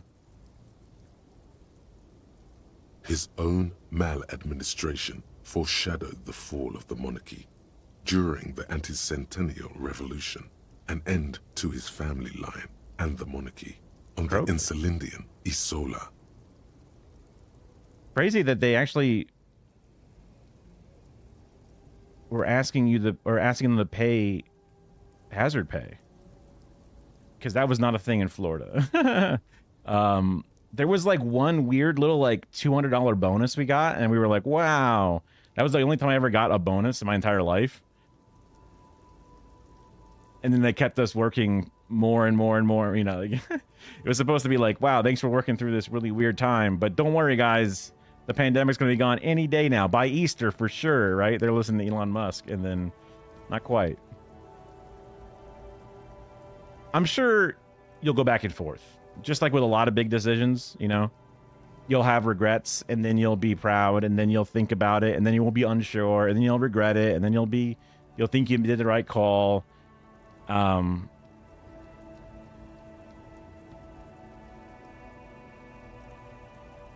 It just seemed a little tumultuous. It seemed a lot of back and forth, a lot of secrets and lying and hurting people, and indecisive. And it seems like you're willing to, you know, put more oomph into it And if she's not willing to put the same oomph, then there's a mismatch there. So I think not jumping into it again makes sense. But I'm also on the outside, so I only have so much information, and you know, life is a moving target. But from what I've heard and what I've seen or whatever, I'm like, okay, I think it's a wise move. 200 is crazy. Yeah, it was not a lot of money. It was not like, hooray. I mean, we got to keep our jobs, I guess. Yeah. Stories have it that he had his bedroom converted into a treasure chamber, Oh my God. where he stored unfathomable wealth. Krugerrands, bars of gold, ornate weaponry, armor, and various chalices. That's crazy. Ice cream tub? What the fuck? He called it the Sol Auron. It was obscene. There were whispers he slept on a huge pile of gold-dipped feathers, like some obese dragon, instead of a bed, like a normal. Okay, that's obviously a bit insane, but it just sounds like, what a terrible way.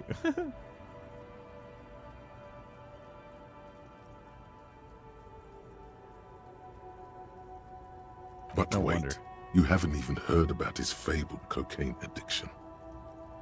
Oh? You see, old Philippe wasn't just good at squandering the national treasury on gold and ceremonial weaponry, he was also a prodigious snorter of nose candy.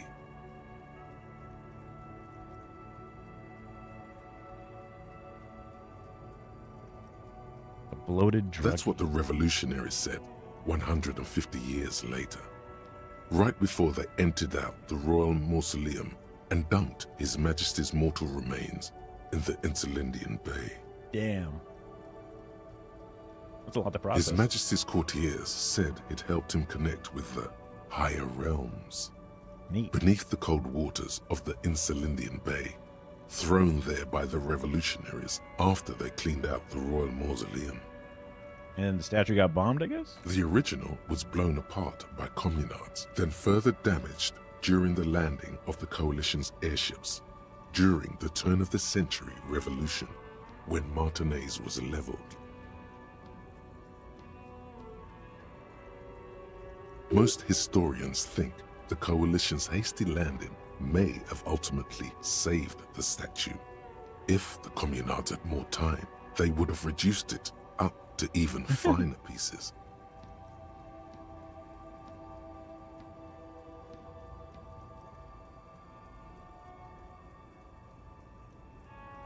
It's almost like a company store, right? Where, oh, look, Kroger's a grocery store. And oh, look, we'll give you store credit where instead of giving you full cash, you can buy this $1 soda. But actually, our cost is only 50 cents. So we only really gave you 50 cents. But to you, it's $1, right? It's one of those, like, they can get away with giving you more by actually giving you less. Some years ago, a group of liberal, artistically inclined individuals, designers mostly, thought it would be ironic to restore the statue of the most wasteful ruler of Revachol in the poorest part of the city. At least in Florida, I live in like the Tampa Bay area. There's no Kroger's around here, but I see a lot of Kroger trucks. And I guess they're doing like deliveries or something. So there might be like a warehouse somewhere north or south or something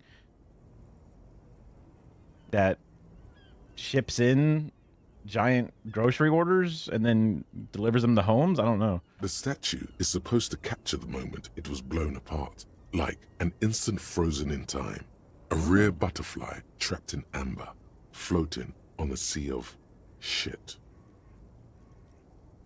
That's brilliant. People in Martinaise tend to disagree, as do many prominent art critics and thought leaders with more nuanced social awareness than the young ironists. Well, I guess I'm an idiot then. Fuck. Those critics might have it wrong, though. There's more to it than just ironism, but you can't say what precisely. Perhaps this art mystery will be solved at a later time. Oh, maybe I'm actually big brain. Hold on. Philip III, the squanderer, however, with his bronze face up in the air, doesn't seem concerned about what the hoi polloi think of him in death. Hoi polloi is like hoity-toity people, I'm pretty sure. I think that, oh, I forget which country that's supposed to come from, but that's like a thing.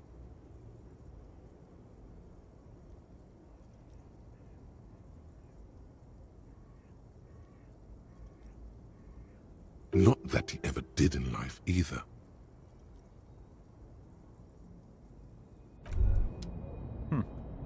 There's a whole world here.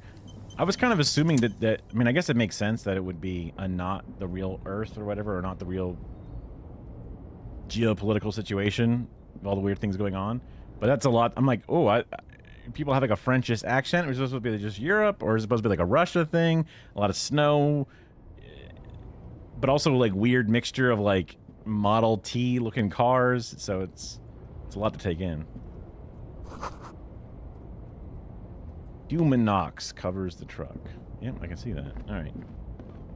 Let's go back up north and find the thing, maybe. Oh.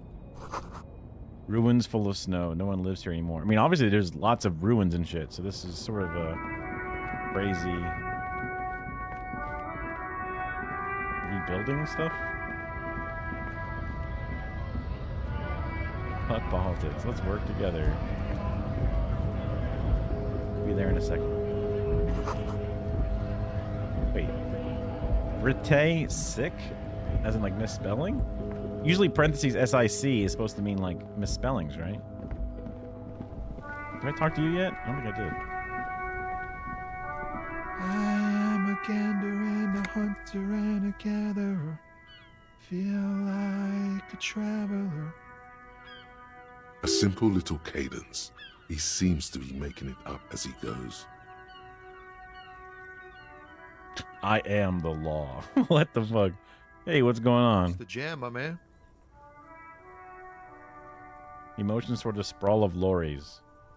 The air from the east is thick with the smell of crude oils, heavy metals and other byproducts of the modern era. You could almost taste it. What's the jam? It's a traffic jam for the ages. Harbor gates up the street are shut tight. Oh, jam. No explanation given. Workers on strike, scabs agitating, all around clusterfuck. Oh, I see. So that's what the argument over there is, scabs.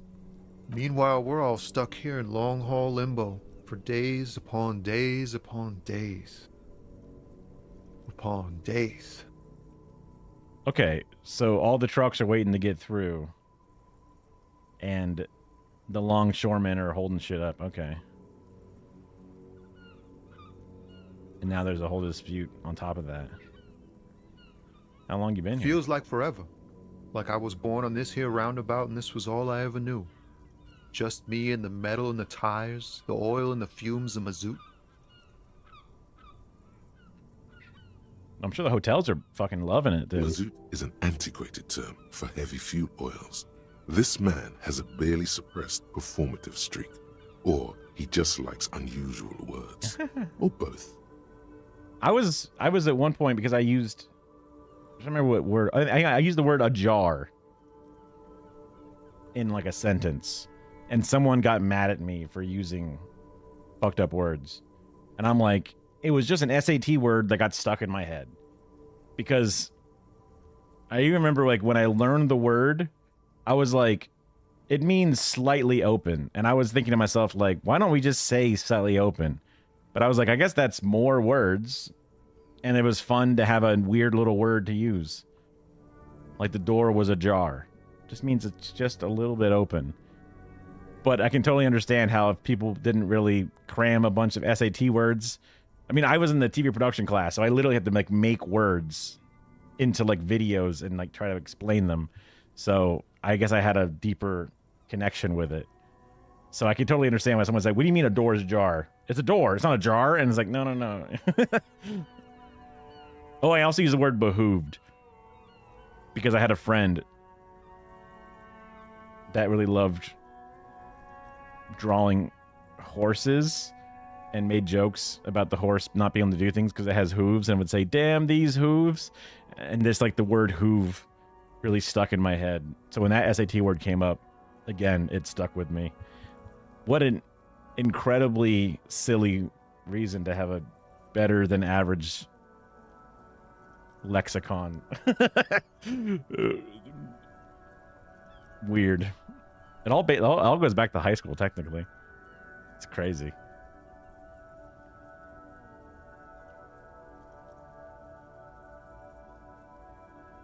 I dig your style, man. I'm just like, yeah. Imagine. It's been a whole week already. He snickers in appreciation of me digging his style. So tell me, what do you need? Oh, I'm playing good cop here. Hold on, I got him on the good side by being like, yeah, I got the, we're word friends. Nothing but the dead man. He ain't one of us drivers. I know that. All accounted for. Otherwise, I haven't really asked about that. Been wasting time right here. Keep him busy. It's easy to see he's telling the truth. He's kept his nose out of the dark stuff.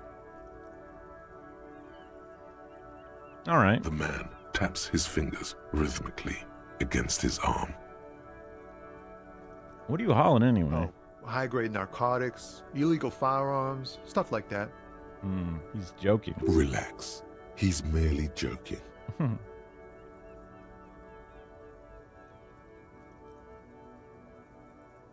But okay, but like, do you know what it is? Can't even get a few jokes past you, my man. I've got another haul of found cargo. Mostly sporting goods, tracksuits, and that kind of thing. They usually get shipped to Grad in the Occident. Though we've been making headway in the Il Moran market lately. I have no idea what that is. Oh.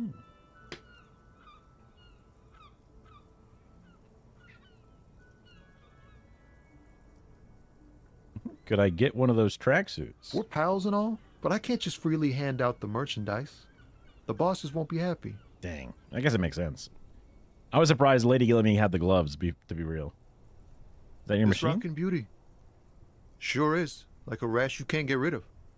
Oh, well, lorry is a Interested in car. heavy-duty cargo Shit. machinery? A motor lorry, also called a camion, on Caillou and neighboring islands. This one looks roughed up enough to be some sort of found rust bucket. Maybe the A6. Ooh, I got encyclopedic knowledge. Good eye, my man. Yup, she's an old one, but reliable. Me and her spent a long time together. Nothing illegal? Not unless they've illegalized sports equipment while I was on the road. The man taps his fingers rhythmically against his arm. I had this strike. It's like whatever's going on over at the docks. Workers got a blockade set up, making demands, no way in or out. Okay. Going on strike would probably help you dodge a bullet or two. Reaction speed. Going on strike would help you dodge a bullet or two. Maybe I should go on strike. Maybe you should. Cops don't get paid much and the hours are long. Plus, you can get shot. Why not? Oh, I see. By striking and not working, I wouldn't get shot at, I guess. I don't really know how often you'll get shot at. The RCM is a self-managing organization that operates on donations. We promote our own leaders. It would be like striking against your own mother. And that's one of the reasons why the people were pushing against the DSA having an organized labor union inside of the DSA, because it's like,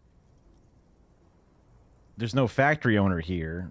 You're just unionizing against the dues paying members.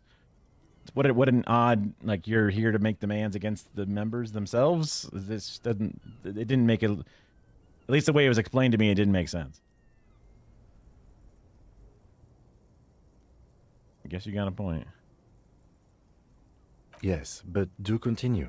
You were asking about the strike? What's the union Some pretty demanding? wild stuff, I hear. Like a giant new power crane in half the company? I forget what exactly. Good on them, I guess. Ooh, yeah. I've heard talk there's a company rep in town, too. Like a strike negotiator type. They'd know what's up. Precise demands and so on. Ah, yes, from the Wild Pines. We'll meet her soon enough, I'm sure.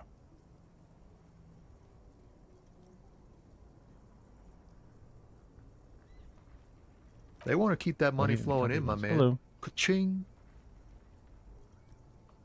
That makes sense. He doesn't blame them, but he's not on their side. That's for sure. Hell yeah, man. Anything else? Yeah, this ain't really my area of expertise. I just do my job and get paid. I have things to do and places to be. All of us do. Well, you got nowhere else to be right now. Us lorry drivers. Camionneurs. Few still hang around here waiting for this mess to end. Most have scurried off somewhere to get drunk or high. Or laid. Not that I blame them, really. Not my thing. Chasing transient pleasures is a drag these days. I prefer the examined life now. Thinking, reflecting, observing. He tries his best to look nonchalant, but there's a rigidity in him, as if trying to conceal something warm and deep beneath a cool exterior. Wonder what the formidable 13, like a level 13 success, but I only had like level 1, I guess. That makes sense. What do I see in his eyes? Ease into it. Don't go too far. This seems like a personal matter. Okay.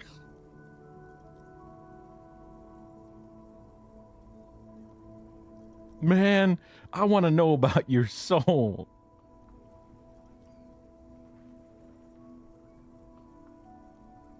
What's troubling you, Tommy? Man, nothing's troubling me. Just the usual Lorman tropes and hopes. The road and the rhymes. This jam ain't helping either. That all the beans you got, Tommy? Damn, it really is hard to talk, man to man. I'm not going to take his money. Don't be a stranger. A 2-finger salute. Ah, yes. This is where we crashed, or I died last time. So maybe I guess I could like quick save. Yeah. I don't fuck it up too bad. There's a tree in it. Oh, that'll do it. That'll stop you from doing it.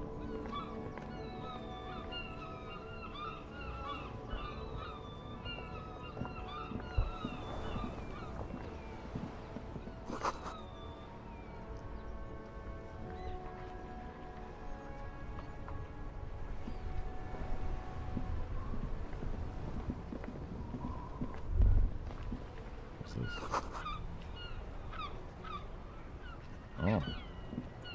Well, that would... Okay. That would make sense why there's all this crazy damage everywhere. Alright. Let's talk to the thing. Before you stands a motor carriage. The bodywork is covered in blue and white livery, bearing the number 57. Vapor emanates from the large engine on the back of the vehicle. It hasn't had time to cool off yet. Some crazy looking wheels, man.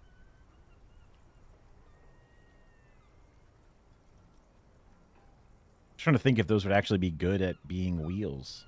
I suppose if like all that white is still rubber, it would still have enough like bounce or whatever. I guess it doesn't matter. It just looks cool. It's a game. This must be the infernal machine that tore you from oblivion. The Caprice Kinema motor carriage. Tore you from oblivion? In the cabin, you are welcomed by a set of steering levers, a radio microphone on a hook, a pull-out toolbox under the seat, and the soft glow of the fuel preheater gauge. A scent of leatherwork and heavy fuel oils washes over you.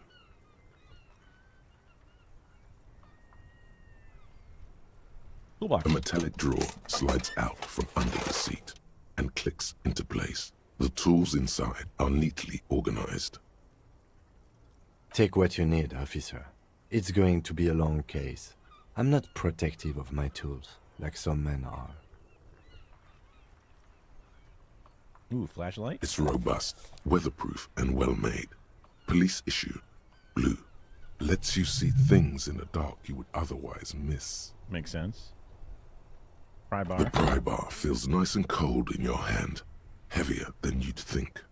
Useful for opening all sorts of doors and lids. Interfacing. And chain. The handles are long and sleek.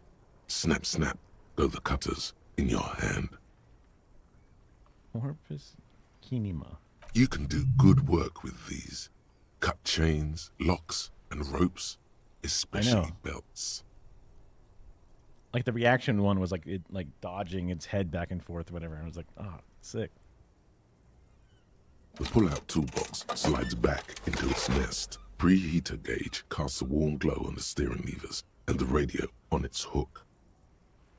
Even the Foley sound effects are beautiful, just like that little thing.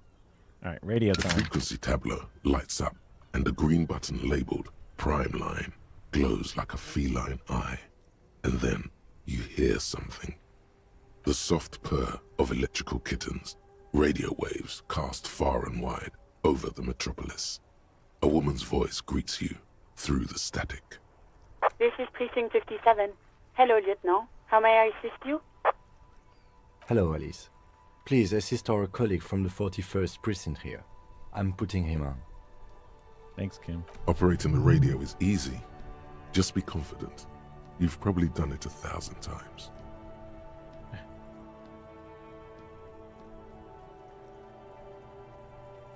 Hi, Alice. I won't go crazy on him. Hi, Alice. Nice to meet you. This is Officer Alice Demetri, Precinct 57. How may I assist you? Under the green Prime Line, a yellow saved button catches your eye. You wonder what the lieutenant's default radio station is.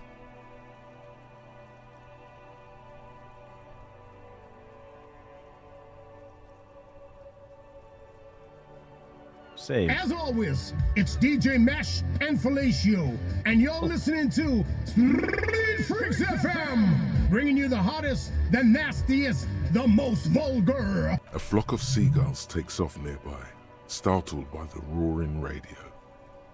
Right away, the lieutenant reaches into the cabin and turns off the radio. He's not looking at you as he says, Someone must have been messing with the radio, or maybe picked up a random frequency. You wanted the Prime Line, right?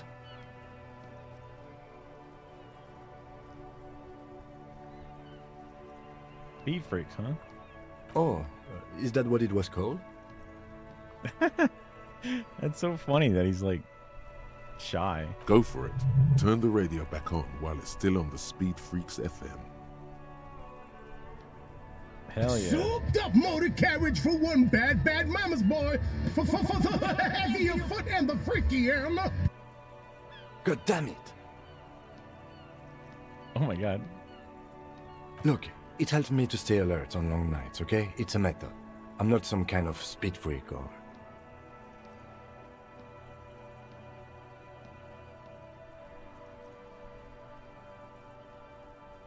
What about heavy of foot? Oh, you're good, dude. Don't worry about Thank you. it. This is Precinct 57. Can I connect you to someone?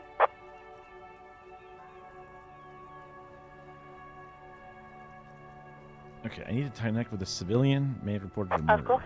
What is the number, officer? Kim has it. Yes, hold on. Her number is 005 1944 298. Received. Hold on, officer.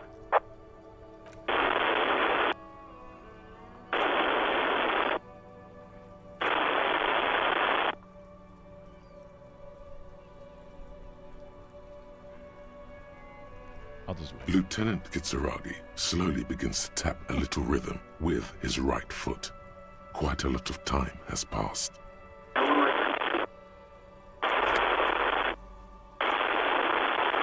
Huh. Officer, I have Sylvie Malaika on the line for you. Oh. Oh, because she has to call on. Okay, it's a whole like switching board Yes, thing. hello? Hello, this is the police.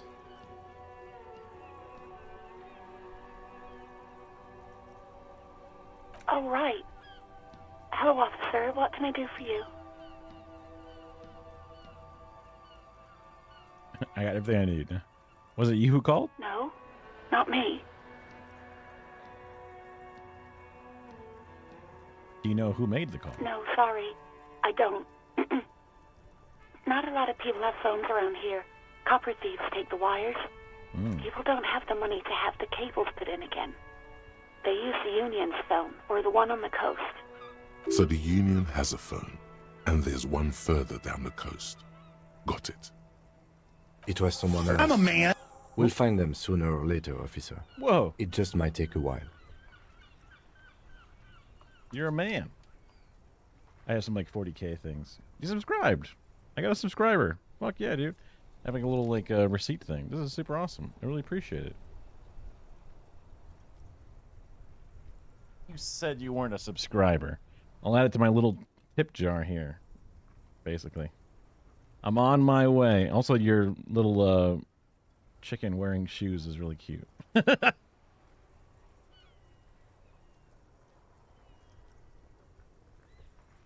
why didn't you call? What? Of course it bothered me. But I thought the Union already knew about the corpse. But what does the Union have to do with it? No one calls the police. The Union would get angry.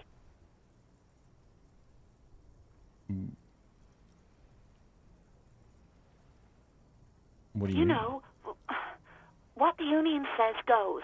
People listen to them and they take care of their own, which is like everyone here.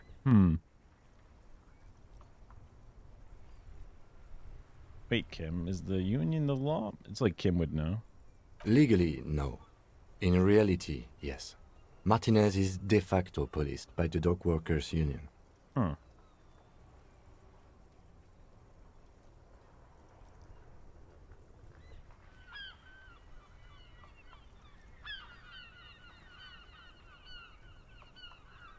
Looks like there's a limit to my authority then.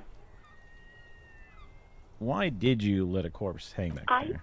I didn't want to get in trouble with the others. Push her further. Show her the error of her ways. What others? The other people who live around here. Local people. I didn't want trouble. What trouble? You don't live here. You don't understand.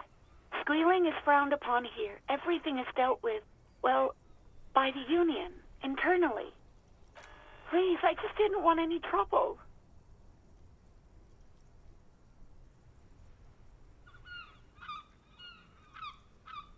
Huh. I get it. You do? Oh. What else can I do for you? Yeah, go on. You quit your job. You mean, why did I leave the bar? Honestly, I'm not really comfortable discussing it with you, sir. Why not?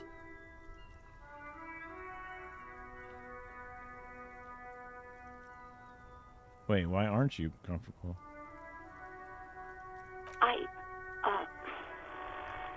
Let's just say I left because I needed to get away from someone. From who? You know whom. Garrett, the little manager dude? What? No, why would you even think that?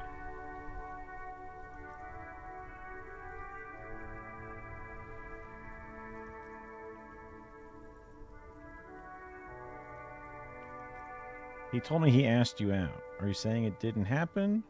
Which is different than... We got like a feminist thing before. Don't be afraid of that, pig. You can stand up to yourself.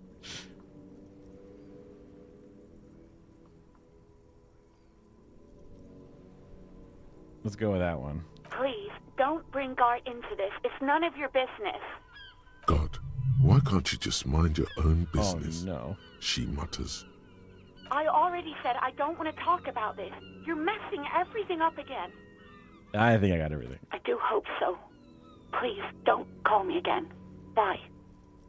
Ooh. Empathy. Yes, you have obviously done something to upset her at the Whirling in Rags when she was still working there.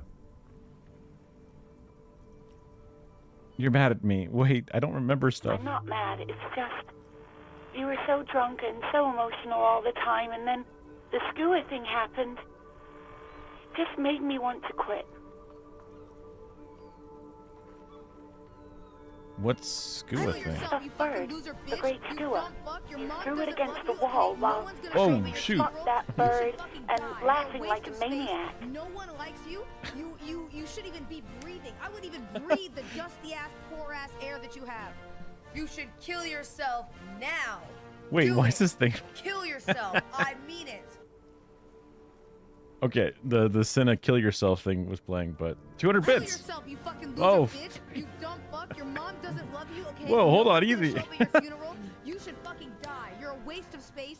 No one likes you.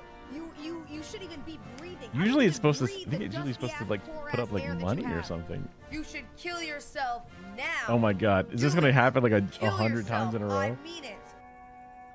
I don't get bits very often, obviously. Okay, I think it stopped. Hold on. Now I'm curious. I must have something messed up in my thing in here. I mean, yeah. You're pelting with pennies, I think, but a bunch of pennies. So it's like not even pennies. Actions.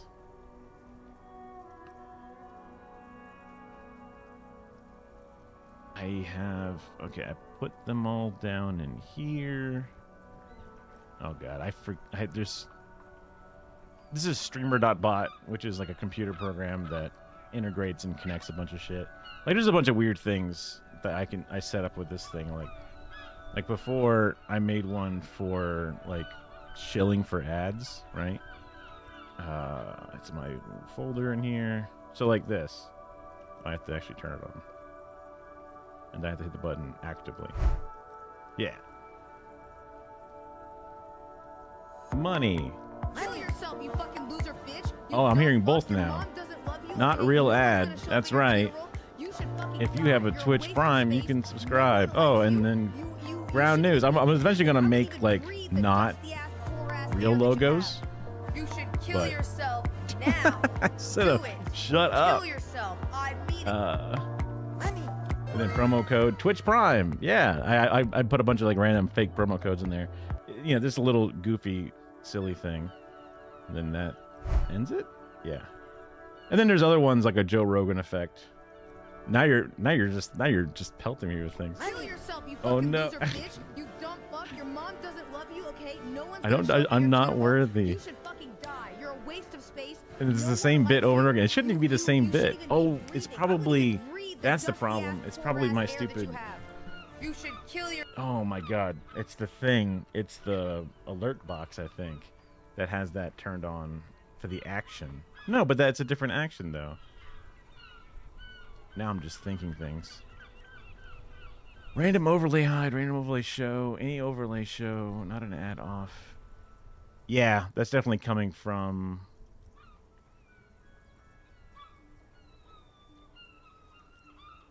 Go to action.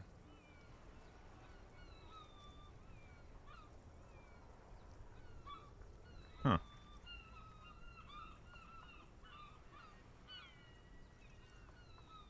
Yeah, wait, I need to organize all this shit better, obviously. The 40K show, that was when the subscriber happened. And then the kill yourself overlay show should only happen, and it must be getting triggered from my alert box then. Or there's an unnecessary thing inside of that folder.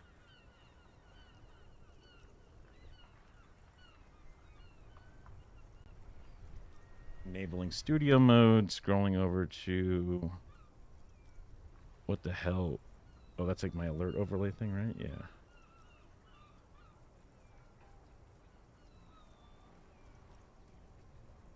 Channel alerts.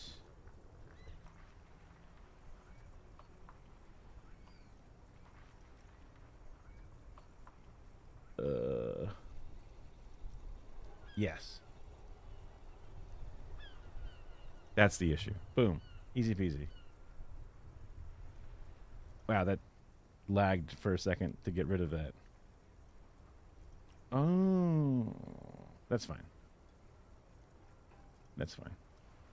That makes sense. Yeah, okay. And then get out of studio mode. Yeah. The other thing I made before, there's a couple of ones I made. So this one here is the Joe Rogan effect. Very similar start, except it brings the curtain in. It makes me into a TikTok, where then I can start saying some bullshit like, "Oh, Joe, don't you know?" And then I have a button to pull up random B-roll. The reason that Revachol is in a fuck situation is coding, I guess. That's what that B-roll is. Yeah, people that code. And people that code are losing their jobs because of AI. But why does AI takeover jobs because the CIA is the one behind all of it. It's a plant, you see, but you don't want it to have too much control, because once they take control of the coders, they take control of the Matrix. And that's why you don't get vaccines. Okay? That's just, everything goes back to vaccines. Okay? I don't make the rules. Just... How am I doing it live? Streamer.bot. So I think I have like a bits folder. I put all the different bit effects as like joke bits. So the Rogan, let's see, Rogan effect in, it makes it switch to the main camera. It does that. Like I have like a different face tracking filter. So it cuts into the medium shot. There's also a tighter shot. And then there's also the extreme close-up. Oh my God, right? You never know when you need those. And then I have a green screen effect. So like you know how like the Zoom camera does like a green screen where it's like a fake green screen that's kind of splotchy? So I have a version of my camera on top of my normal camera, and the one on top has the green screen effect happen. And then it turns that one on, so there's a version of me on top of me. And then in between those two, it plays this animation of a curtain coming in. So that way it looks like a curtain comes into the room. And then two black bars come in, plays a sound effect. And then I also have captions that are captured live. There should be a CC on the stream where actual captions are on. And then I also have a text box that is live updated with those captions. That's just turned on for the effect. And then a bunch of like sharpening filters and other bullshit get turned on. So it just kind of all happens at once.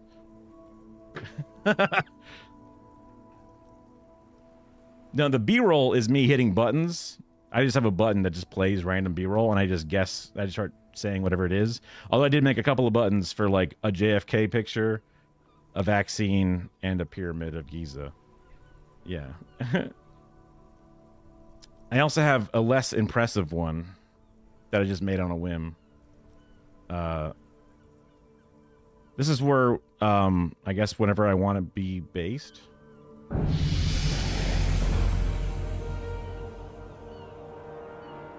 He does this thing where he does an eyebrow. Hey, I think certain people shouldn't have the right to exist. Right? Agreed? Right? Totally. You know, just some like simple, everyday, casual dudes. Just normal opinions. No big deals. Don't take anything too seriously. Also, I play video games. Get out of here. Yeah. This one is not nearly as impressive, I think.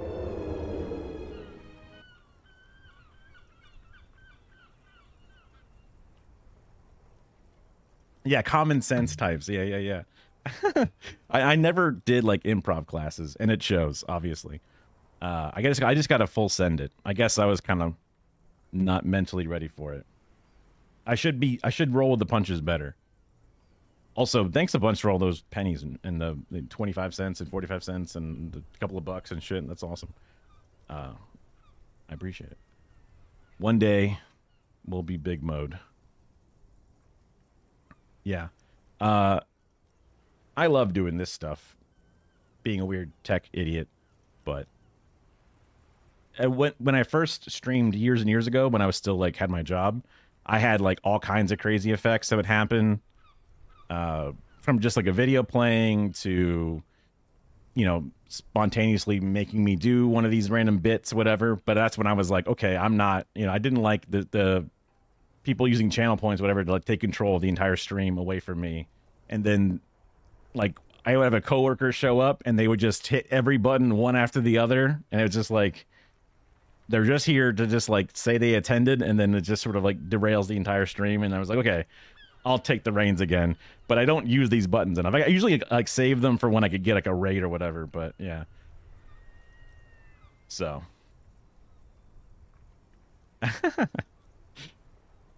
Diamond chain. That's cool. The one piece of jewelry I wore was like a tiny, super thin silver like necklace chain with a little tiny emblem of Garfield, because my grandparents knew I liked Garfield the cat when I was a kid. And then every Christmas they would get me Garfield stuff. Garfield beaded curtains, Garfield figurines, Garfield stuffed animals, Garfield everything. And eventually I was like, Mom, we've got to talk to Grandma and just tell her, like, I don't need Garfield shit anymore. You know, I just don't. You know what I mean? I grew out of that, you know? Although now it's kind of funny, ironically, to enjoy Garfield. So it's like, yeah. I mean, yes, yeah. I mean, they were, right? But it's like, I also don't want my grandparents just wasting their money on just trash, right? But it makes sense because... Oh, what's that kid like? I don't know. Something about Garfield. Sweet. And you just let that ride for probably a little longer than you should have. But, like, they don't know me. They don't hang out and talk to me and play video games with me. So, like, I get it, you know? But, so that was the only thing of jewelry I really ever had. And I wore it for a little bit. But then, I don't know. I just never really got into jewelry. Even, like, wearing a wedding ring was hard for me to do. Because I just, like, I would close my hand and it would, like, hurt because it's, like, pressing against my bones and shit. And eventually, I've gotten used to it now to the point that I have like a little callus or whatever built in. All the skin's been compacted down. But like wearing bracelets, necklaces, like I barely even get comfortable wearing a watch. But I wear it because it's helpful to me not to miss my phone notifications when I'm out and about. I had a really bad habit of like not noticing when my phone would like get a text or something. Also, it's a nice way to have some alarms if you're waking up and you wanted to have them on your wrist. It's like a physical shaking you kind of thing.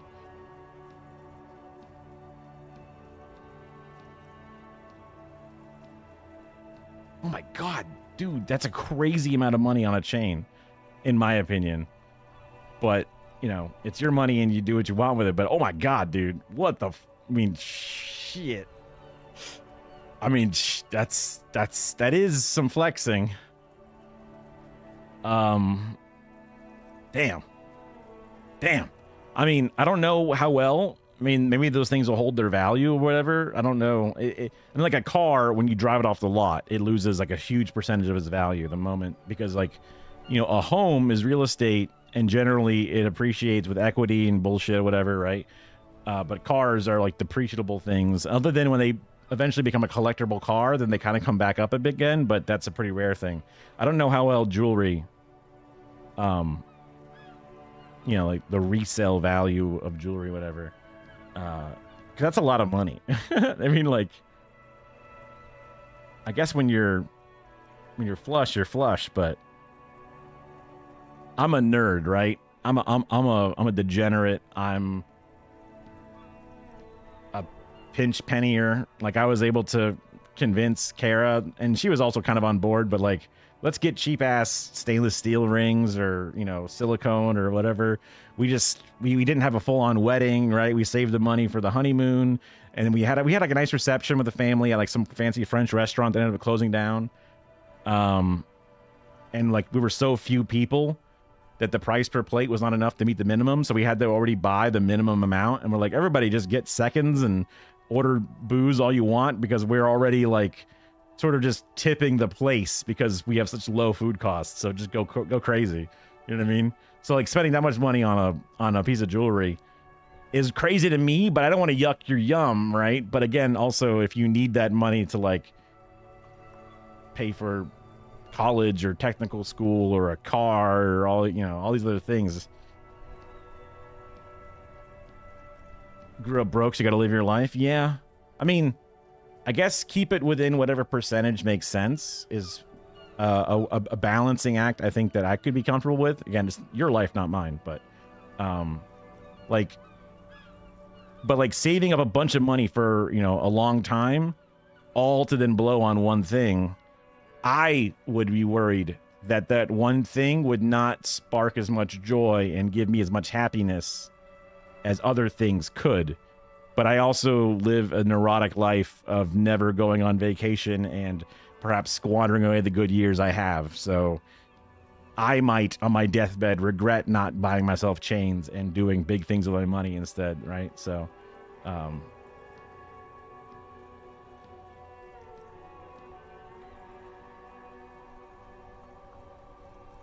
this was 2 checks. Damn. All right. Well, okay. I guess if shit hits the fan for me, and things don't work out, I just go be a waiter. Fuck it. You know what I mean? Are you serious? What? Oh my God. Bro, we're taxing you guys. What the fuck you guys? What the fuck? That's crazy.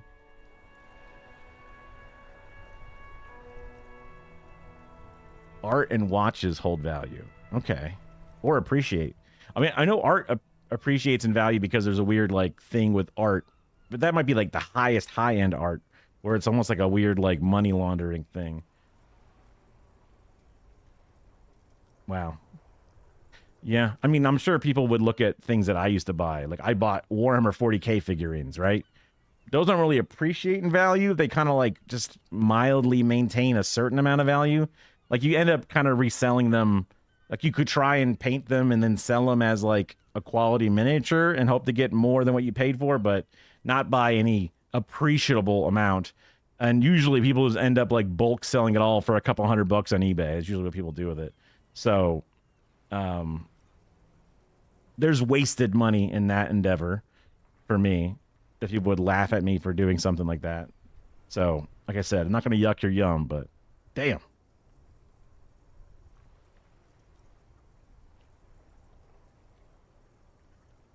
I have spent a lot of money on TV production equipment, and there's a bit of retail therapy that comes in where when things aren't working right or things aren't going the way you want, at least with gear, I'm a gear slut. I got way too many Stream Decks. I got 3 monitors up here. I got a teleprompter. You know what I mean? Like I've spent money on shit, and that I have accumulated that over the years as I like thought to myself one day I would be doing these things. I got multiple Sony mirrorless cameras, lenses, batteries, lights. I got a lot of TV production equipment. Like I built a fucking shed in my backyard and insulated it and had sound foam and lighting equipment on the walls and shit. So like I've spent a lot of money too. And then I'm like, I'll make a YouTube video one day, but at first I got to build this shed studio. Okay, but first I got to, and it's like the equipment is not the issue. You know what I mean?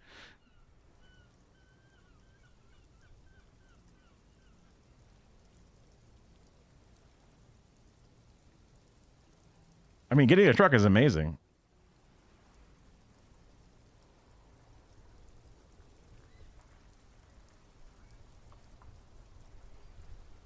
Argentina makes a lot of sense, right? Isn't that where they think that Nazis fled to? I don't know enough history about the Nazis fleeing Nuremberg trials and shit, but that was like a joke, is that in South America somewhere, Argentina may be one of the places, like Hitler could have like snuck away or something. Yeah. Oh, you put the sarcastic. I didn't read the next line down.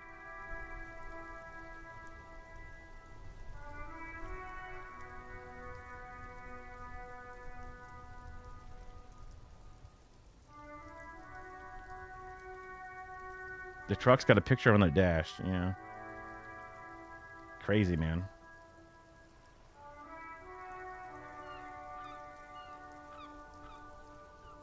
And you walked away tonight from it, too. Impressive.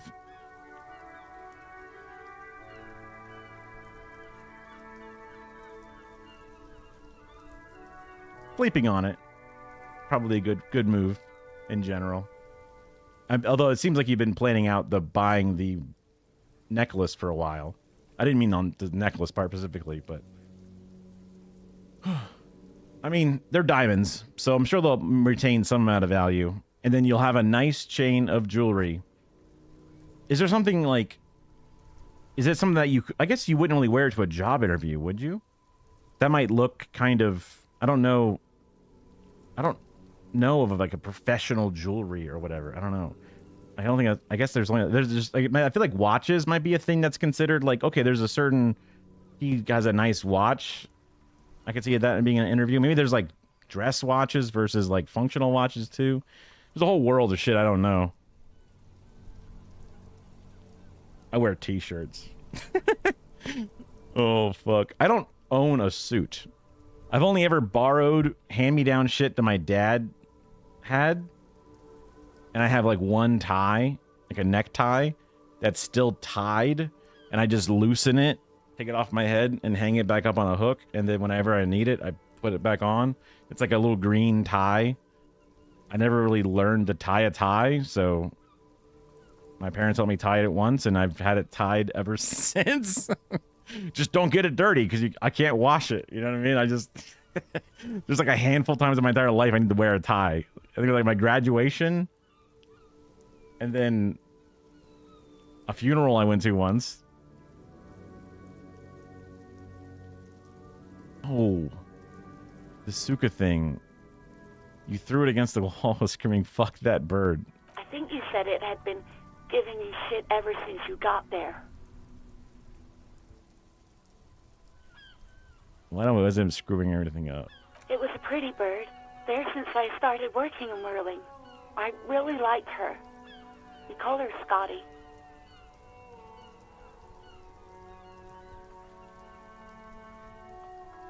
I was what made you want to quit? Yes, obviously.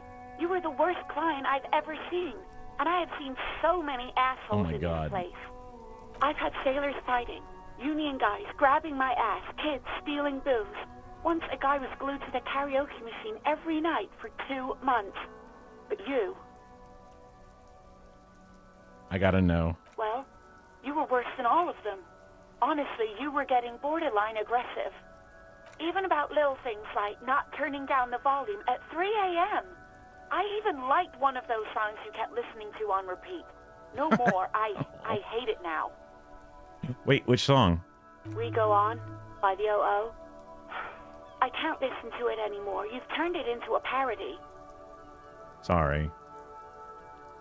To hell with that song. Then there was your room. Your project.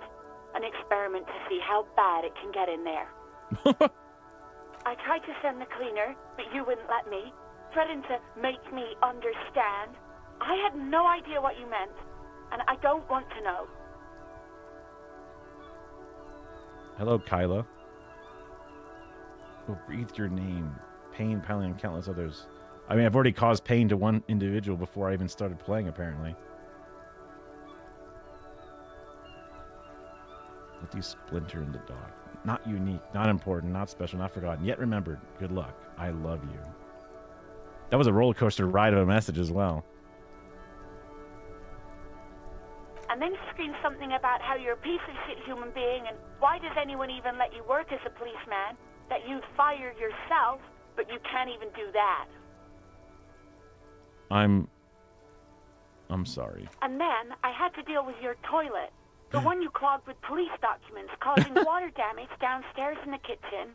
I won't even mention you waving your gun around, harassing customers, threatening to sing karaoke, threatening to kill yourself. Wait, documents?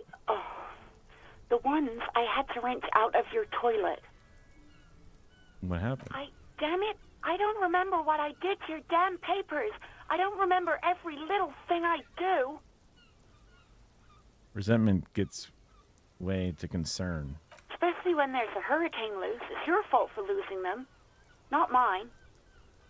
I would, as a non-poetry knower, I would say that's poetry.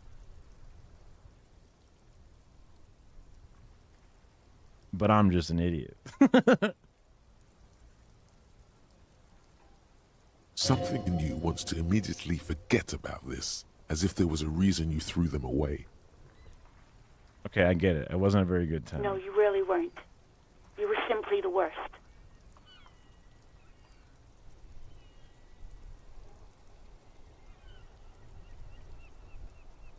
I'm sorry. God, I knew I shouldn't have brought it up. Just try not to call me again, and let's pretend it never happened. Welcome, fellow idiot.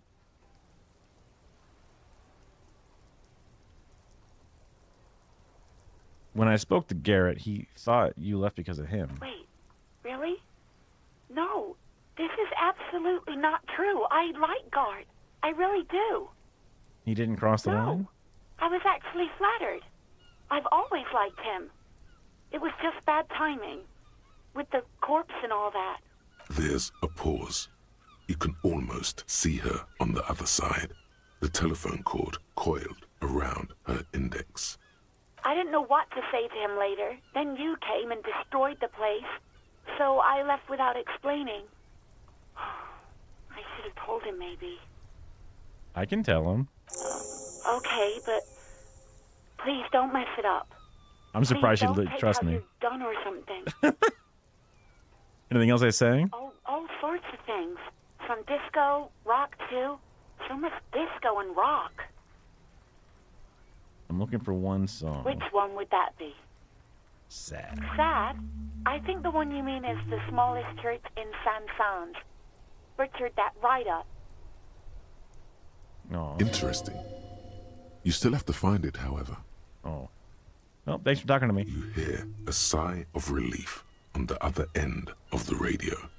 Wordless, the call breaks. Oh my God. Then, the already familiar voice. Anything else I can help you with, officer? I wonder if she can hear the whole conversation, which is really funny if she can. Connect me to her again? What the fuck? That's probably when you get the job done, maybe. 41st Spring City. Second, officer.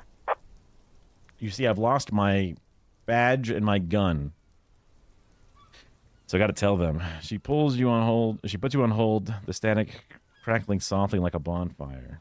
After a while, you hear an old man greet you from the radio. 10-2, 10-5. This is 41st. Come in. Over. The man uses relay code. You've got this. You're a cop, and cops know relay code. 10-4, 41. 10-4, message received. 10-5, relay message. What's your status? Over. Reporting in. 10-18, state your message, sir. My badge is missing. 10-9, over.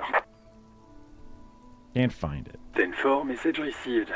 This is a very serious situation. I need to 10-22 the captain. Over. Is it him? What does he want? Says he lost his badge and needs to report it.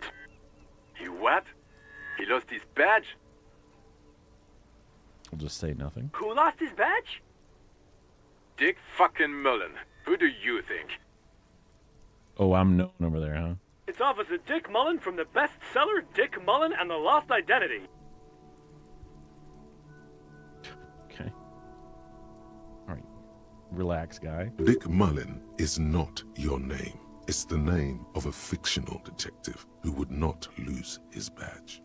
Defend yourself. Immediately. They're laughing at you. Authority. Come on, operator.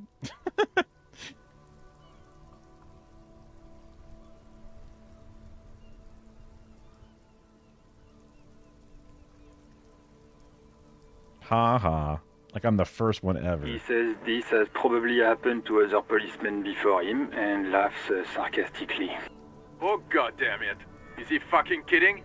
The whole station's gonna be dicked for this.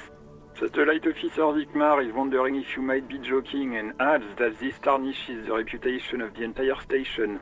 Over. Mullen dicked us. Come on, tell him to He's stop. asking you to stop, says this is serious. Of course it's serious. He lost his fucking badge. Satellite Officer Vikmar concurs, losing your badge is serious. Over. Let's just report it. 10-4, I hear you, officer. I'm just going to make a note here that you are in pursuit of your misplaced badge. Over. Fuck me. Mac, come here. You've got to hear this. Dick Mullen lost his badge. What's going on? It's a party line. Super Cop here lost his badge. He lost his what now? His badge. He lost his goddamn fucking badge.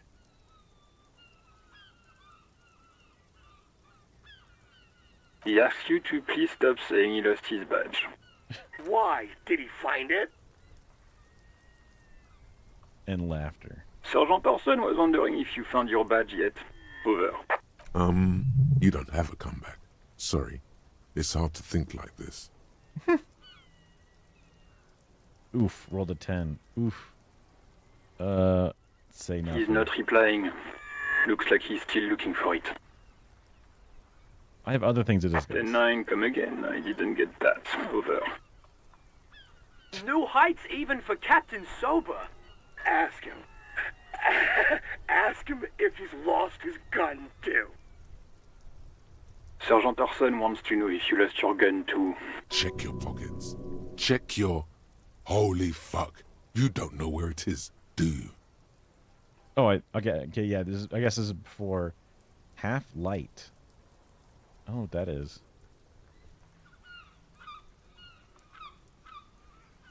Because before we failed and I passed out and died. Oh, it's not. Okay, here. it's gone. Your gun is most definitely gone. 10-9, come in, officer. Did you get my question? We were wondering about your gun. Over.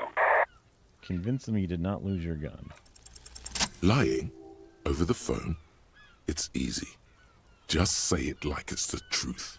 And then it becomes it. No. He says he didn't. Thank God for that. That would have been a nightmare. I don't even want to imagine the poor prick who has to relay that kind of news to the captain. Oof. We rolled good. Losing his badge is bad enough. Tell him to find it, and fast. We can't have some gangbanger running around with it. We're all glad to hear you've not lost your gun, officer. You need further assistance? Over. I could just tell them.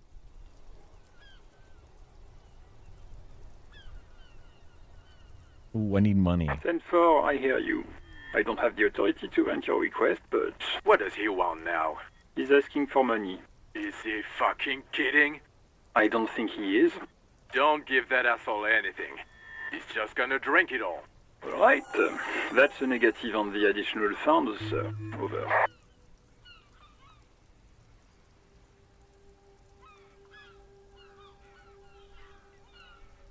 No place to sleep. He says he's in trouble. Doesn't have a place to sleep.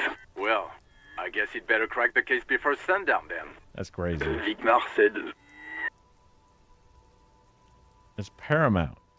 He says it's important to the... He isn't getting a red cent. Request denied, sir. Over. Please come and get... Okay, no Anything problems. else, sir? Over. Do I tell him I actually lost my gun? I thought there's a thing where you can... I guess my hands are empty, is what that's telling me.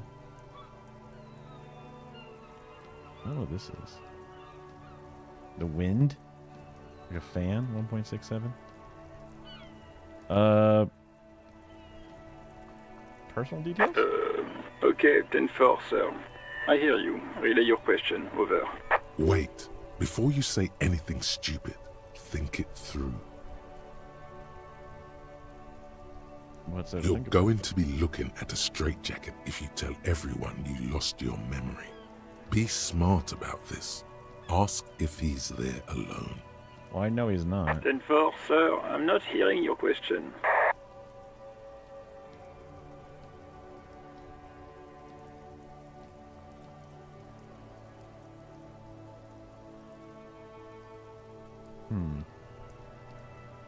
I need some contact information. That's a negative, sir. I got a 10-12. Visitors present here. Over.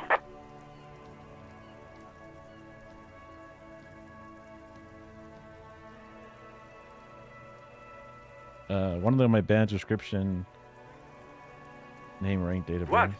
What is it? He's still on the line? This might be telling too much. He wants to verify the information on his badge. But of course, it says Dick Mullen, High General of the Revacholian Cavalry Force. Tell him to stop wasting time. What do you need, sir? Over.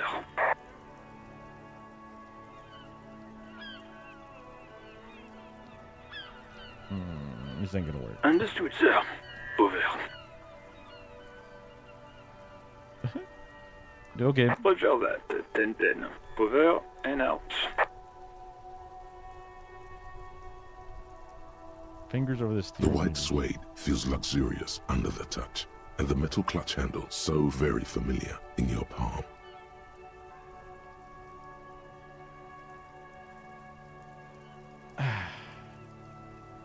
Of all the cars, because like a while back a Tesla was like a fancy thing, but now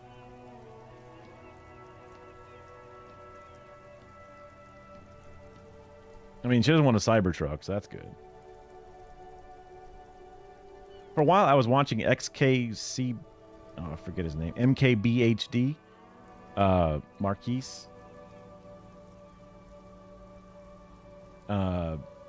And he would always have all these different like electric car videos, and I would watch them. The bummer is we can't buy the Chinese cars because they are insanely affordable and really nice. Even if you want to get like closer to American car prices, whatever, the BYDs and whatever, there's other luxury ones. I forget the names of them, but because obviously there's like the crazy super cheap ones, but they're a little limited. But like the BYD and others have like kind of like a luxury feel, and they go up to like 300 miles and shit. Me, I've got like an old Honda Accord 2012. It's as dumb as it gets. Doesn't even have a screen. Doesn't even have Bluetooth. I have to like plug in a little thing into like a little aux cord to get a Bluetooth connector to work, and that's powered by the USB power out of the center console. So it's pretty dog shit. But I've had it for a while. Honda's fucking run. The BYDs, yeah, they are insanely nice. I remember when the F-150 Lightning came out, I was blown away that the thing could power your house. Whoa.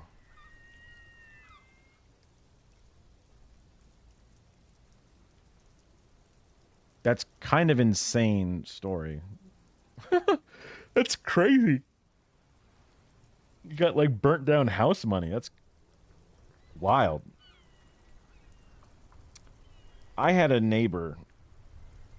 So the neighbor that lived right next to us, he had a very religious dad, but their son has had a really tumultuous life. So I'm a little kid, and he's like, you know, young adults, late teens, something like that range. And at one point, he was like crazy on drugs and screaming and yelling. And the cops had to come over, and they had to like take him out, like on shackles, and they carried him out like he's like a duffel bag, where he had his legs shackled and his arms shackled, and they were carrying him like they picked him up like this and walked him out, and he's like screaming and yelling. So that was pretty fucked up. And then a little while later, a few years or so, he exploded to the garage. I guess it was a propane tank in the garage, and it had like a pinhole leak, and that was leaking propane into the garage. And when they turned a light on, that's enough to cause a spark. That's what they explained to us. It could have been some other stuff, but I remember sitting in the living room of my house, and then there was this insanely loud bang explosion sound, and it's like, what the hell? We go outside, the garage door is like exploded out into the street in pieces, because you know garage doors are kind of just aluminum kind of small things, but there's little pieces of fire on the ground, and you look over at the garage, and there's just giant thing of fire pouring out, and the whole house starts to get caught up in a blaze. And my mom ran into the house to call 911, and I was like, damn it. It's like the one chance I had to call 911, I didn't get to do it. Because like you never were allowed to do it, and I wanted to do it. But, sorry, it's just really good that she did it, because I would have panicked, obviously. But I remember running over to a neighbor's house and just started banging. I was like kicking and banging on the door as fast as I could, and I said, fire, fire, fire. You know, another thing you weren't allowed to do, so I was able to do that. And then I think the people inside the house were fucking or something, because like, or they were just sleeping mostly naked. That's probably what is more likely. Because like a young woman came to the door kind of like, huh? And then also a young dude came right after around the corner kind of like mostly naked, just in his underwear or whatever. And he was like, "Oh shit!" And then like he ran across the street, and then like went in the front door and took people out of the house like right then and there. So he was kind of like a little fucking hero. Don't even know who he was. I mean, I was like a kid, so I wasn't like getting to know the whole neighborhood. He was old enough that he was an old man to me, but yeah. But also, when the house was burning, because like there's like yards and sides of the house and shit, but the flames were coming out, and they were kind of like licking towards our house, and we had like an attic vent that was kind of like melting in place that we had to replace after the fire. So that's how my neighbor almost burned down our house, but it didn't. I guess they're designed to be resistant to stuff like that. That was pretty crazy. I still had pictures of it and shit. The whole neighborhood came out. It was a big deal. Also, everybody heard a giant explosion and saw a roaring fire. So, yeah. Trying to think of any other weird anecdotes that came with that. Apparently, in my neighborhood also, there was some bank robber who was driving a car and then like fucked up and then drove straight into a tree, and then like a FBI helicopter came and landed right down in the middle of the road or some shit. I don't know. My parents always talked about it, but I don't remember this happening at all. So I mean, maybe it happened, but they didn't have the house. Maybe when I was at school or something at the time. I don't know. It's crazy. Weird neighborhood, I guess.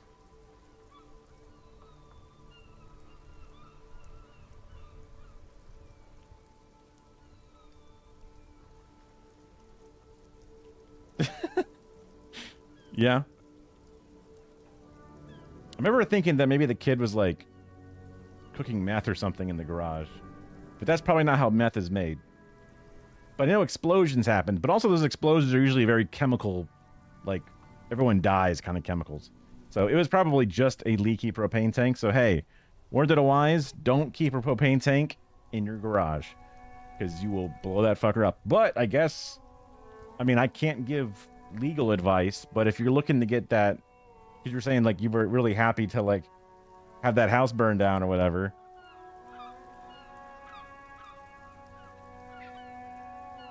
and you don't mind sacrificing the health of one son to turn the light on. If you just got your least favorite son, that's kind of a fucked up way to do it. But if you're looking to get the insurance money and move on.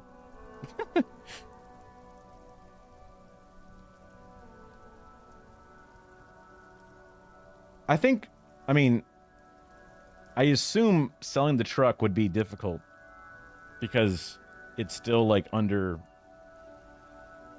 I don't know, mortgage or payments and shit. I heard good things of the Raptor. Isn't the Raptor like kind of a cool one? You'll have somebody else at some point, right? And it might even eventually be the same person, but a little distance, a little bit of time, a little bit of growing. 20 days is 20 days. Life is about to go, depending upon exactly the timing about graduating and doing other stuff, whatever, but life's gonna move quickly. You say that, and I guess like literally true, right? But like I used to tell Kara all the time that like, come on, true love doesn't exist, right? I'm too much of a fucking nerdy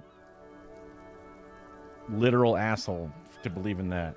I'm like, we just happened to be two people that worked at KFC Taco Bell, and we had things in our life, and you know, like we like each other and we're very happy with each other. But like, imagine I get a brain tumor and all of a sudden I become a raging asshole and I start beating her or something. Like, she should leave me. You know, she doesn't be stuck with me forever, right? You know, what if I, you know, I don't know, have a stroke and I start being John Fetterman and I start like, I don't know, becoming a complete piece of shit out of the blue, right? The human brain is an incredibly delicate balance of different chemicals and neurological connections, and a lot of things can fuck with the brain chemistry, all kinds of things, and that all builds into our personality and our lived experience. the world is not that. It's beautiful that you can meet somebody, and it doesn't have to be a true love, right?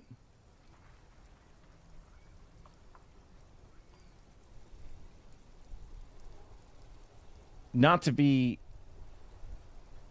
crass, but what do you like?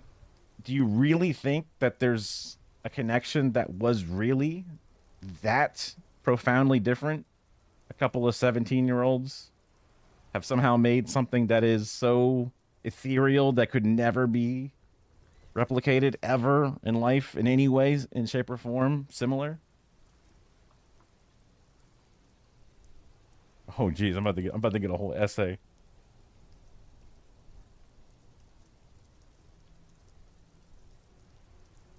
I mean, years and years and years ago, because Kara and I have been together since 2009.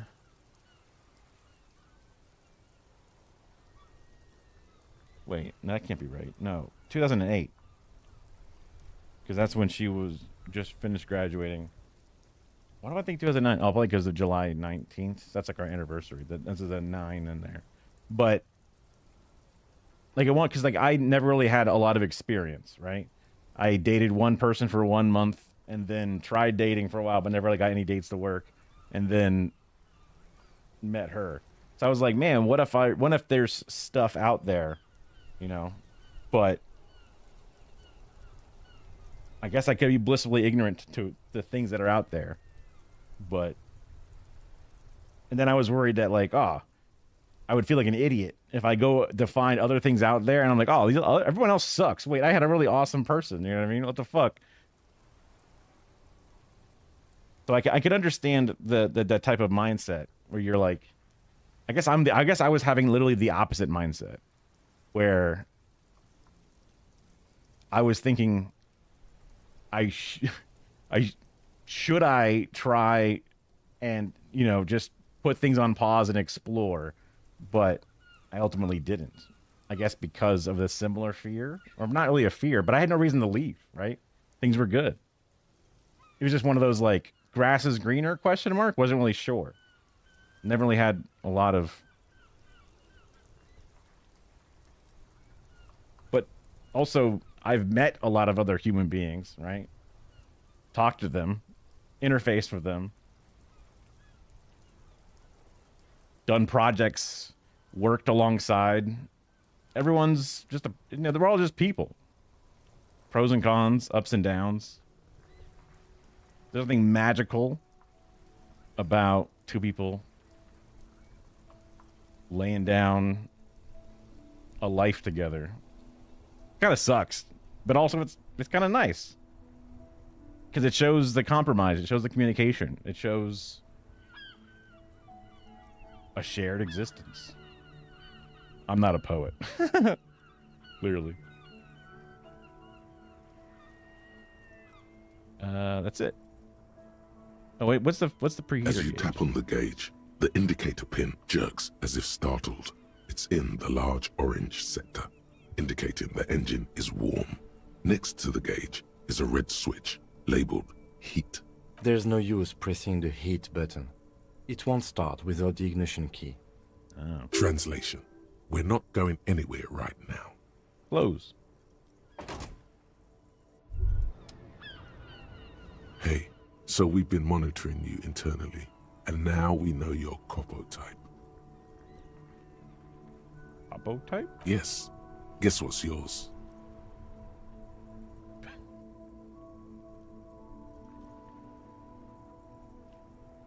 Sorry, cop? Yes, sorry cop. The cop who's sorriest. Let's make it official then, shall we? Oh, that's so funny that I rolled, or I did some shit to make me the sorry cop.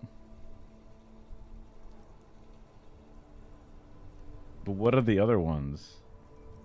Oh, you know, Apocalypse, Superstellar, the Advanced Interesting Cop, Whoa. Liquid Shadow Cop. Whoa. But you're too sorry to say those things. So, here we go. The other ones will be jealous. What? Jealous of the sorry cop? I think they'll be fine. Don't worry. They'll be super, super fine. It'll be totally okay. You can dual copo type from sorry to anything. Whoa, really?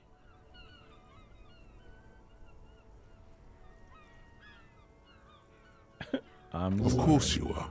It's okay. See if you can get something out of this, like info. Or maybe every time you say you're sorry, you get $1 million. Whoa. That won't happen. Oh. Okay, quick save, so we don't fuck up and have to do a bunch of shit again.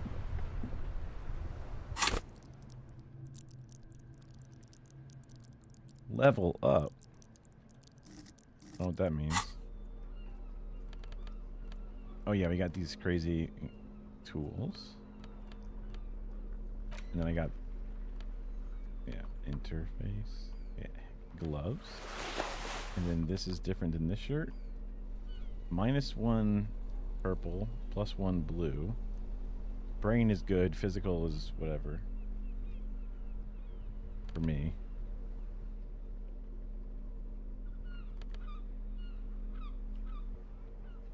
Physique, psych. Oh, right. Huh.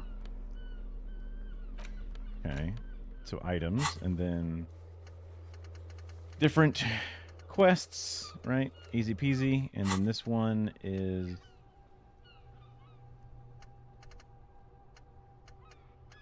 Oh, right.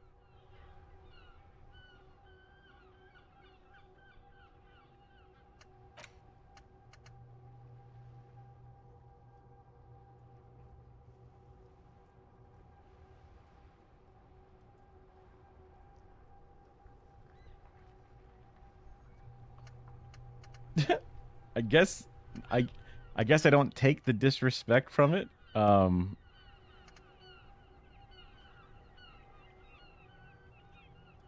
guess that I can see how it can come across, but I'm the sorry cop, right? Oh my.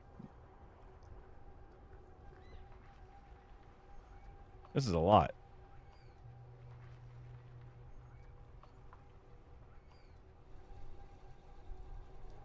I might have to read all this at a different time. Might be a lot to sit there quietly and read.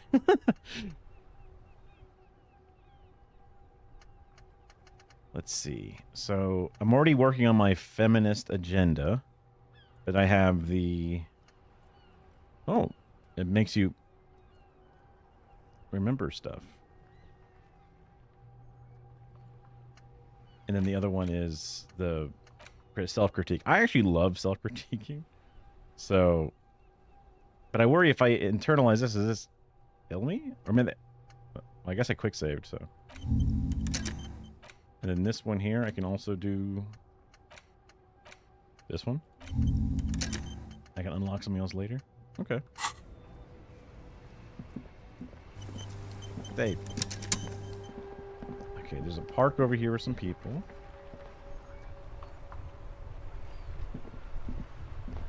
There's a whole bunch of people. This Post Lavatorie mail collection box has been heavily vandalized with graffito. A closer inspection reveals 2 bullet holes in the front. A faint sticker on the side reads, RCM Emergencies Desk number 8102, with a slogan, Mankind, be vigilant. Good mailbox.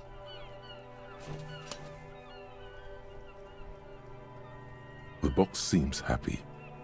Eat shit pig, fucked by the coon, and St. G with a crown have been scribbled on it.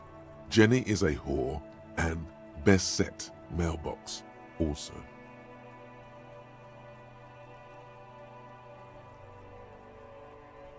Been there. I feel you. I'll just... The mail collection box seems cathartic, thankful even. So do you. You shudder. Then you swallow. Wait, it said +1, but it went back to 0? That's weird. Well, I guess my health, the bar is full, so that's good. I don't have any items for it. That's good. That helped my brain. There are bottles. You can pick them up if you had a bag. Chinese bodice?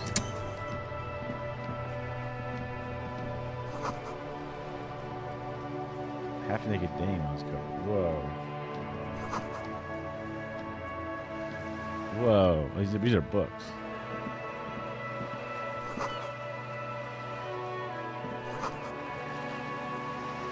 No, this is important. Freedom and roaming upstream. The future, government region of mind is media technology. Oh, no. Okay, this is like a. Well, I guess I can talk to the bookstore. Hello, lady. sir. Step right in. The store is open. Chubby red cheeks waves at you, smiling. Her nose is red. I am the law. Hello.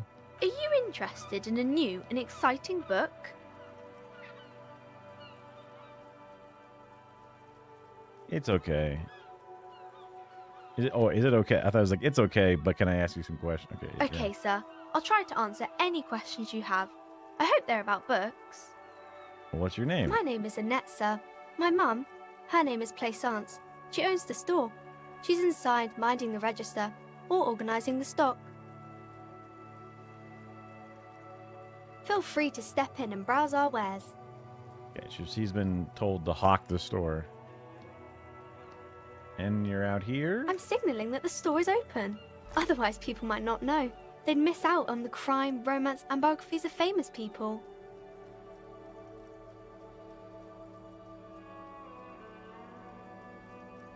By brutally dismantling the free market. I don't want to pat her on the head because I feel like it's weird to touch her.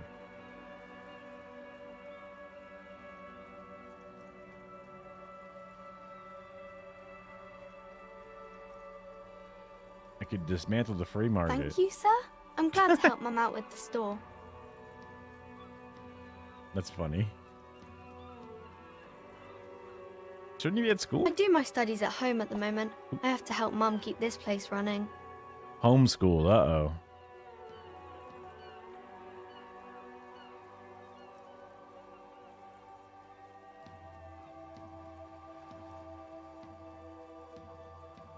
Isn't going to school more important? Mum says it's necessary to do both because it builds character. Mum says a proper worker is dutiful. That's how you get ahead in life. You succeed. There is stress and unease behind these words. She's reciting etiquette. Mum says it's peachy. She was a little afraid at first. There's talk about this house being cursed. Cursed? Cursed in the way that makes them say that no business has ever really thrived here, sir. That they all go... bankrupt. Exactly. But we've been doing fine so far. I don't think curses. They shouldn't be, but they seem real. Anyhow, they say that these grounds are doomed for businesses.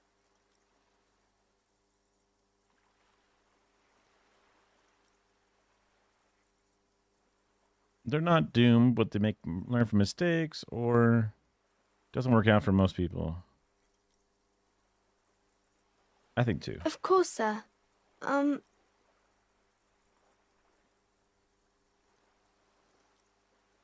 She likes to talk about books. What's this crime stuff? Fiction is about murders or burglaries or things like that, and the work of a policeman or a private detective who's trying to solve a crime and catch the criminals. East Coast, right? Because that's not Central Time, right? So, damn. Oh, it's okay. Well, you got 1 extra hour, so you're looking at almost 5 a.m. 3 hours. You can get a little bit of a cat nap in there, slam some Red Bulls, second wind. You're young. You're probably fitter than my fat ass, so I'm sure you'll be okay. But also, you have a pretty physical job. Where mental sharpness is like pretty important. So, fuck. I've had to pull some all-nighters a few times. Or like got no sleep, go to work kind of things. And then I go to work in a cold camera room, silently in the dark, doing robotic cameras for the most boring TV show you've ever seen. Brutal. I've kind of nodded off a few times in my day, here and there.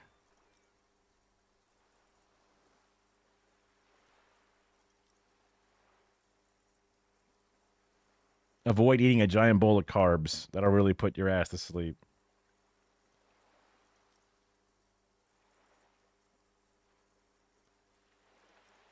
Wait, not crime fiction. I need to know what crime is.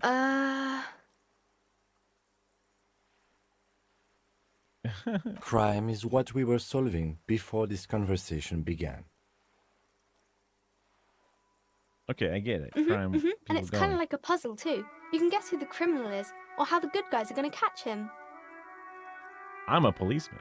You don't look much like a policeman. Well, what do they look like? Didn't mean to offend, sir. Sorry, sir. It's just that you don't look like Dick Mullen. Oh. The guy they were making fun of me for.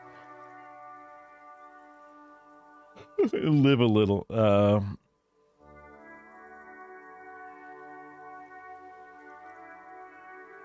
I'll never be as good as Mullen. Don't say that. He's not even real. You're real.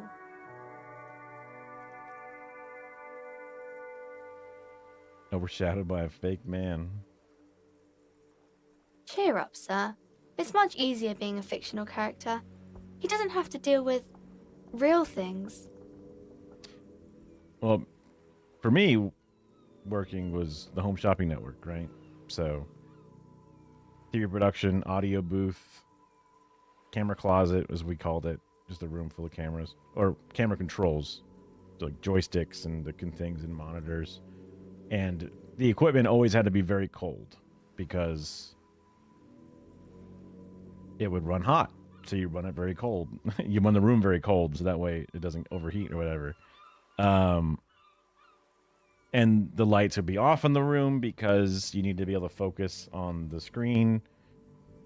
So they're very, very dim in the room, and your eyes are literally looking at the monitor to make sure that composition, obviously, but then also like the focus and brightness, iris levels. You have a lot of instruments that are kind of like illuminated within.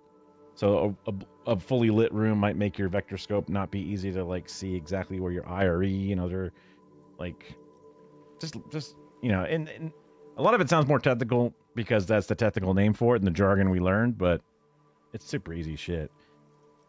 I love TV production. It was so much fun. And that's why I like doing this stuff, because it's kind of the same deal, just a little different. Maybe you can show me some real deductive police work, sir. Like in the books. Okay, let's deduce something now. Roll. The girl keeps her hands folded, hidden. Why is that? Hey, why do you keep your hands folded? What do you mean, sir?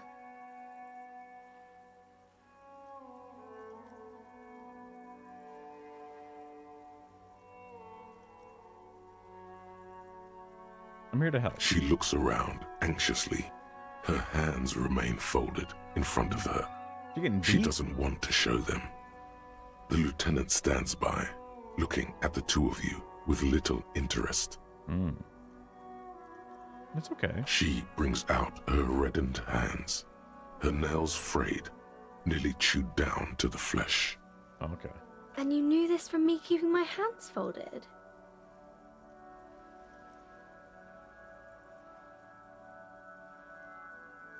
Yes. Well, yes. Well, that proves nothing.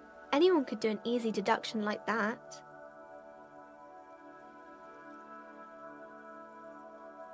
Do you want more?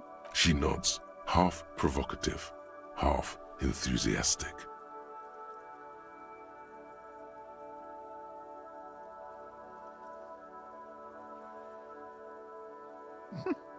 Recycling your body's material.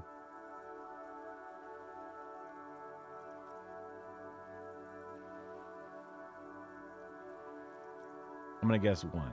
You're uptight because your mother and the pressure she's putting on you. Maybe so, sir. Okay, I know it's a bad habit, and I shouldn't.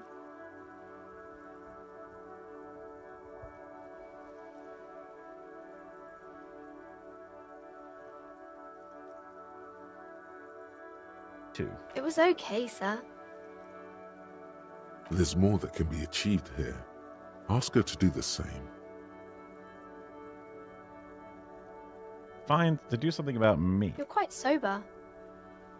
The lieutenant does not flinch at the comment. He does not flinch even a single bit. He is intensely not flinching. It takes effort.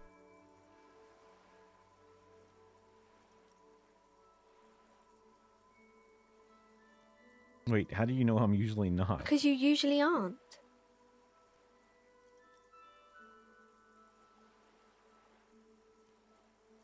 I'm also sad and my head I'm hurts. sorry, sir. I hope Damn. things get better soon. No. There she stands, swaying on her feet, assaulted by the early spring breeze. She smiles at you. The whole situation suddenly feels familiar. Somehow, there's something you're missing.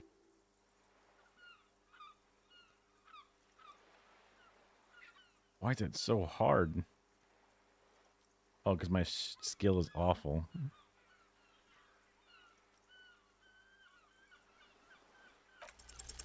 You have absolutely no idea. Familiar? How?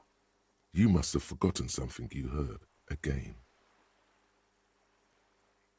I am but a working man. No, sir, I can't. It would be too tiring to refrain from it.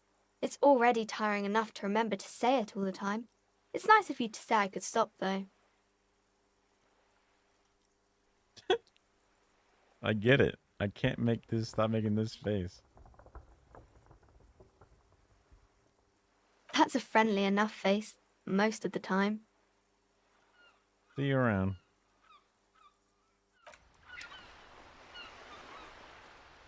Okay, I really need to go find that thing.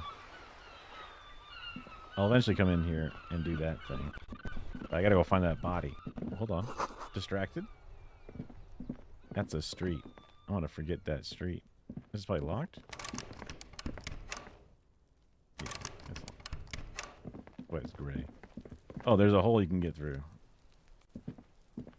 You see a set of tire tracks in the brown slush that covers the plaza mosaic. Oh, yeah. Visual calculus. A white check. You may retry it. The tire tracks were left here by an unknown event that took place some days ago. Start. It's a crash, message reverse, written turn. in the language of burnt rubber. Some of that rubber stuck to the tiles right in front of the whirling in rags. This is point A. The driver started there and then accelerated straight into the fence, left a hole big enough for the Franco-Nigerian cavalry, according to the cafeteria manager. The driver proceeded to back out of the yard, barely stopping before hitting the adjacent building. Before heading south, must have been in a hurry.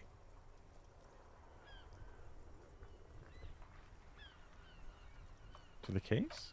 I'm not sure. There are plenty of traffic accidents waiting to happen in Martinez. With the jam right here on the roundabout, I would keep them separate. You could follow the track south. There seems to be a canal there. See where they went, if you find the time. You are correct. This is a rather motor carriage-friendly city. Oh, okay. I can go down there and find that out too. Neat. Oh, that's a call box. I don't need that. Yeah. Oh, there's like stuff in here.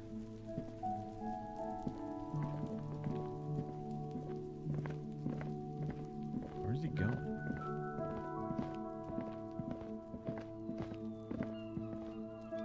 Oh, he can't do it. Okay.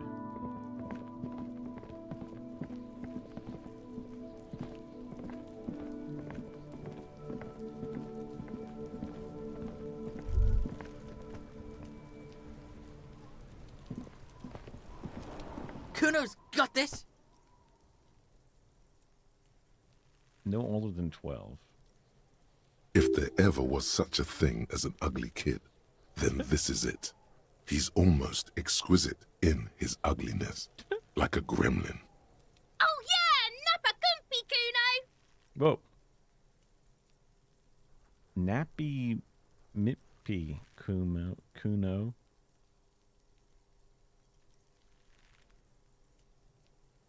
Moment of your time. Can't talk, pig. Shit's coming up strong. Throwing rocks. Shit coming up strong. That sounds good. Joyous. You should hang out with this kid and see what that juicy shit is all about. Juicy what now? I mean drugs. The kid's on drugs. Yeah, Kuno! Ride the lightning, Kuno! Jesus Christ. Kuno's riding at sea. The rake, Kuno! You should throw the rake at him, Kuno! The fuck does Kuno know what a rake is? Kuno's not a gardener. Wait, if Kuno knows it's a gardening tool, then he would know what a rake is.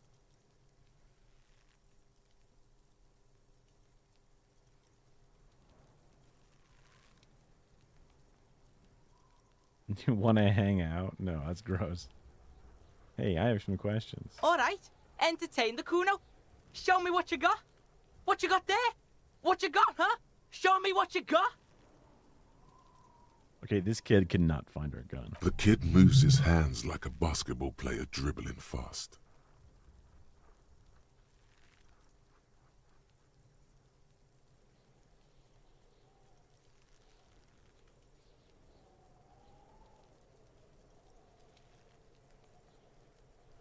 You kids often play here. Right, pig. This is where Kuno plays with his little wooden choo-choo. What do you want with it? Yeah, whatever. Kuno doesn't give a shit. What do you know about the body? Shitload, pig. What's your question? Don't tell the pig shit, Kuno! Whoa, easy. This is where you quickly ask him questions. Real cop questions. Like a cop. You know who he Kuno's was? fuck imp. Kuno uses the fuck imp for target practice. He's trying to hide the fact that he doesn't know. I meant who he was. Kuno knows what you meant. Kuno's not a snitch. That's all. Trying to make Kuno sing into the popo phone. How'd he get up Probably there? climbed. Kuno was busy down the road when that shit went down.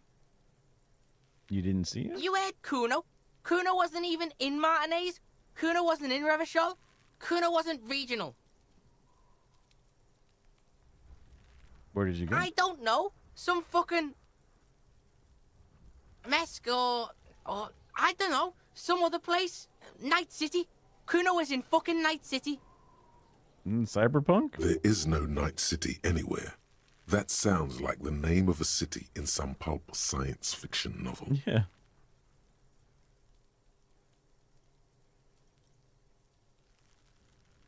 That's a fictional city. Why you gotta be riding Kuno's ass?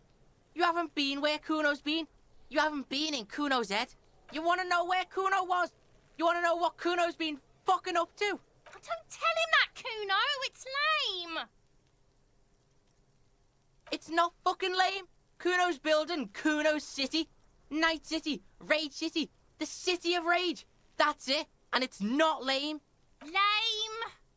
That's the name of Kuno's City, bitch. Get the fuck off Kuno's back. This shit ain't about that. It's impossible to deduce what it is about, at least for the moment.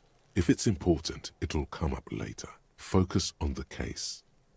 Anyone suspicious? I doubt he's going to tell me about it. Just a couple of pigs sniffing around in the dirt. That seems pretty fucking suspicious to Kuno. Yeah, you tell the faggoty, Kuno! More on this later. You're testing Kuno's patience here. Get lost, Well, okay, they bleeped that one out.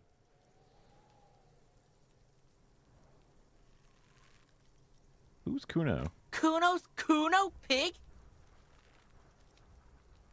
It's always Kuno, never I.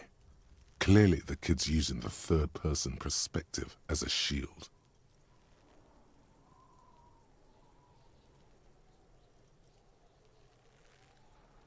Third person?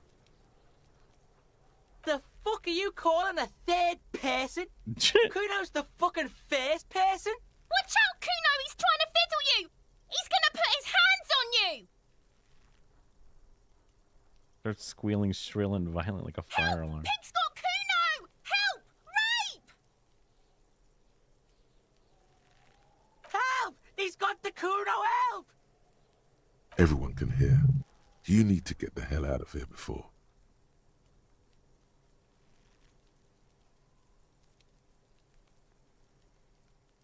I wasn't actually grabbing him.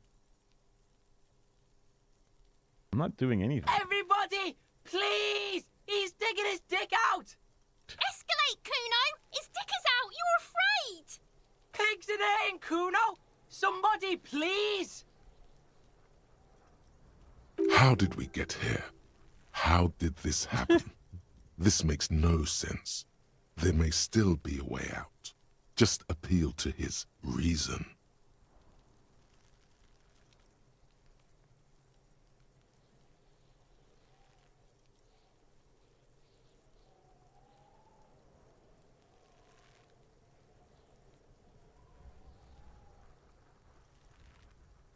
I feel like Kuno would be the type of kid who's going to be constantly annoying the shit out of everybody in a 10-block radius, so no one would take him seriously. Boy Who Cried Wolf times 1,000.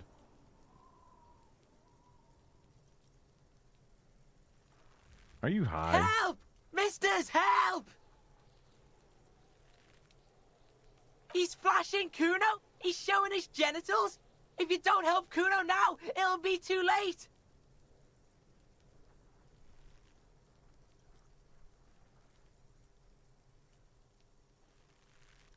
What is this sick shred? No! Get off Kuno, you sick fat fuck! The nearly psychopathic way they could slip in and out of the act implies you're not the first victim.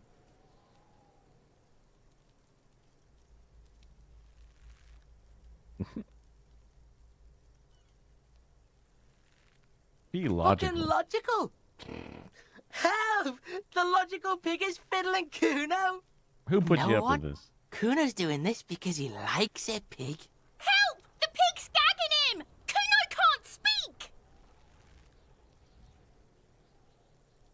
Don't punch him. Look. For emphasis, a ghost is saying this. A shit-eating psychopathic ghost with an ace up his sleeve. I know you wanted to hit me. You got that I'm gonna fuck that Kuno up look that Kuno's dad gets. The murder look. The rage look. Relax. He can't read your mind. He doesn't know you were thinking that. There's a dead body, remember? That's what you were doing here. You're a cop on a case.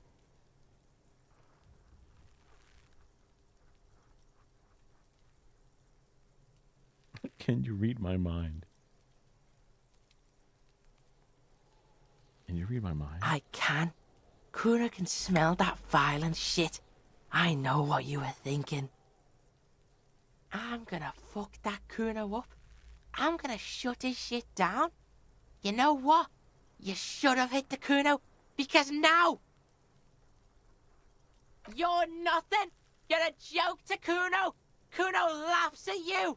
King Kuno! Kuno turned you into his prison, bitch! You're gonna be in this shit with Kuno! I feel like I'm always doomed to be Kuno'd. No, you're not. We can just leave. Bitch, you're gonna be in this shit with Kuno forever! A peepo is a type of hat, by the way. Nice peepo. You don't talk to me about my fucking peeper! You don't know where I come from! You're just Kuno's bottom bitch! Crime scene. Okay. Kuno is kind to his bitch. Ask your questions, but remember, this changes shit. Click, click, click, click!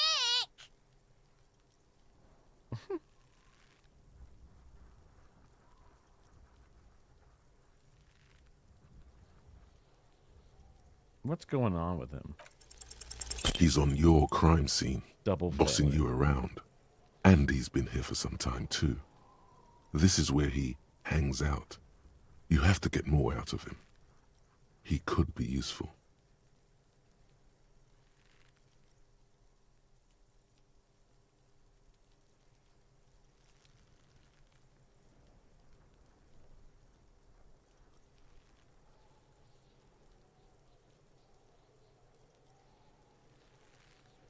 Rage City. No! Oh, also driving a wedge between there also makes sense. You told him about it and now he knows your name! The city is not fucking lame. You are lame. Kuno's tired of defending Rage City from... Just fuck off, alright? And fuck you too, putting Kuno on the spot like that. Kuno doesn't need to fucking explain his shit. Kuno's king. He rules here. Fuck did you want? Explain himself? As if explaining some kind of work? Some kind of avant-garde work way ahead of its time? I'm intrigued. You must get to the bottom of this one of these days. Sadly, it's unlikely to happen today. Oh. The fuck about it? You're testing Kuno. Get lost, Yeah? The kingdom of Kuno? The fuck do you... Yeah, whatever. That's it, Kuno, okay. Kuno doesn't fucking... Okay, Kuno.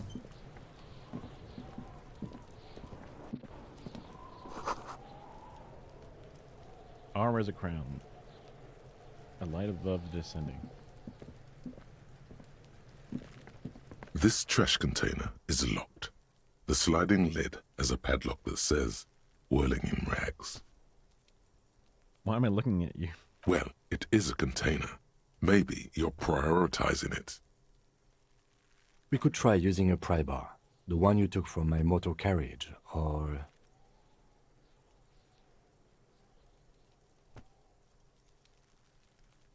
Or we could ask for a key from the manager of the Whirling in Rags. He probably has one. He might also have information. This is better than the pry bar idea. Legendary.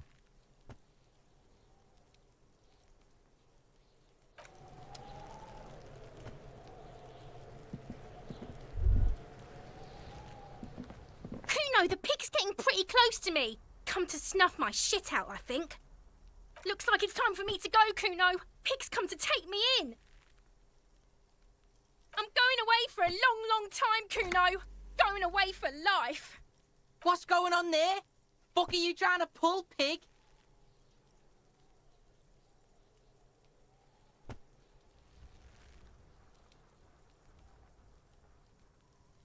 What are those strange words? I come from the woods, good Davidu. You don't want to go there with me. You don't want to see what I've seen.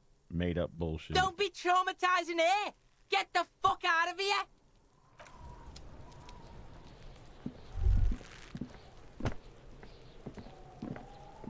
The corpse looks at you with bulging white eyes. The face around them does not look human. It's swollen and ready to burst. His lips are fish-like and his tongue like a ball gag in his mouth. You seem to be holding your breath. A cargo belt twists his neck at an unnatural angle. The body below appears stiff. It's letting out an ungodly rot. The smell seeps in even through your clenched nostrils.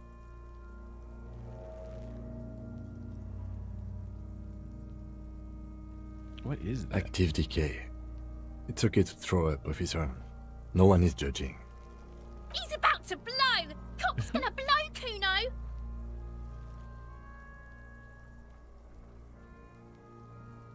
Burn away.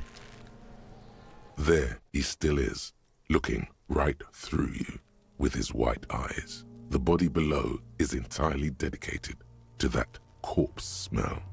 Emitting it is all it does now. There he still is, looking right. The smell is repulsive. It pushes in from your mouth, more instant and more familiar than anything you'd expected. More fever than odor. It fills your mind, flushing you from within.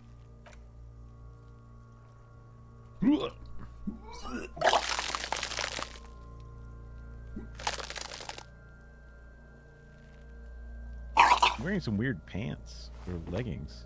You feel a great force ringing from your stomach. Your body curls and pushes it out, burst by burst, until a pool of vomit lies under your feet. and your throat stings from the stomach acid. The smell of Commodore Red rises from the pool. Among it, distilled spirit and bits of shish kebab. I'm sorry. It's okay. Happens to everyone. Keep it. Thanks.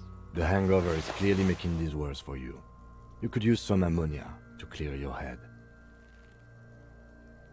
Okay. There is Frit nearby, east of the hostel. They usually have a small apothecary. If they don't... There's a greenhouse here, and a gardener with a wheelbarrow on the corner of the whirling in rags. If she works here, she might have something for the smell. Pretty clever. Acquiring ammonia will provide a modifier to the white check. Modifiers make checks easier and allow you to retry them. Oh. Checked from those things. But you can't just check it naturally, you can just check it because of something else.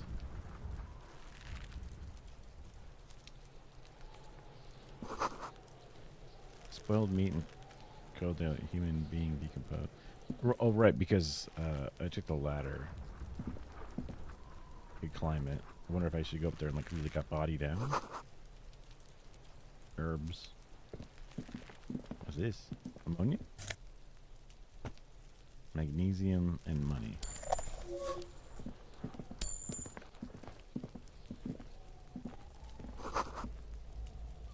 Oxidizing for some years. Oh, bucket.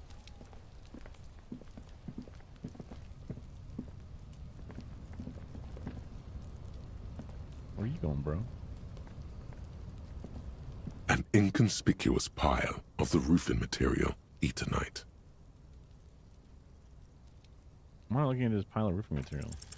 Because there's a secret door hidden behind the panels of Eternite. There it is. You see a shabby little door.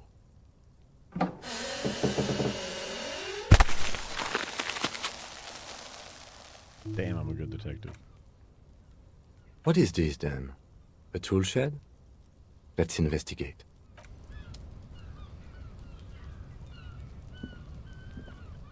Oh, it's like a new zone. Ammonia. No.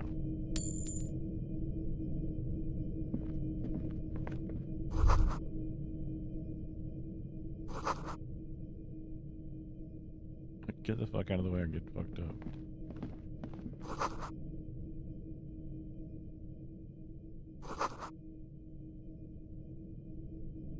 Magnesium-rich life. Big head looks mummified. Whoa.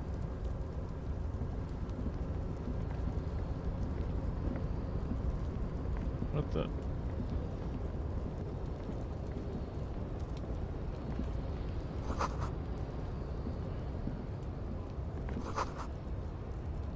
Oh, this is in the air. Okay.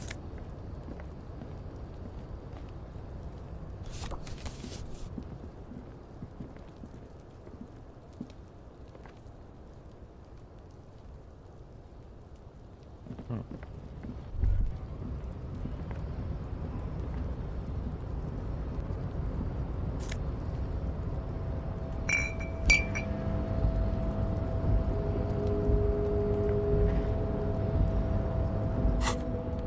What did I get from... What gave me the extra blue thing? 1 out of 1 morale.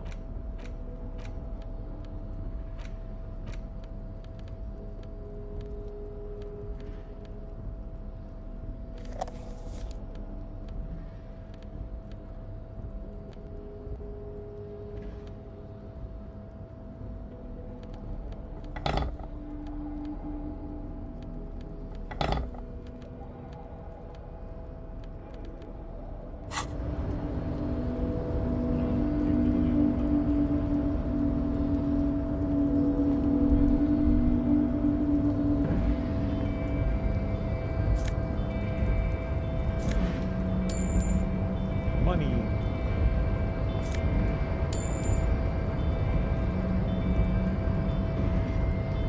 It's like what, holster your shit or something? Yeah, how do you level up? Oh. Well, I just leveled up Encyclopedia. I see. There's different things you click on. That makes sense. Well, I am now very encyclopedic. More than I probably would prefer. Okay, cool. Conceptualize. Visual calculus. Interesting.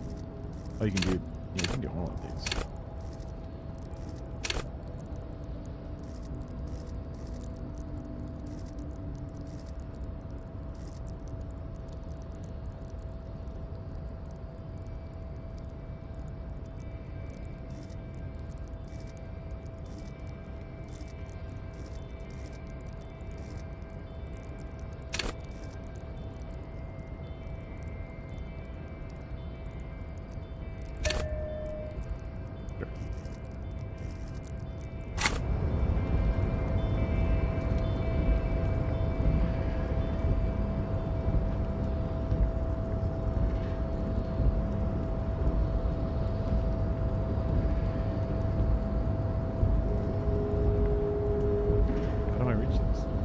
Looks like someone left his tarpaulin cloak hanging on the railing here.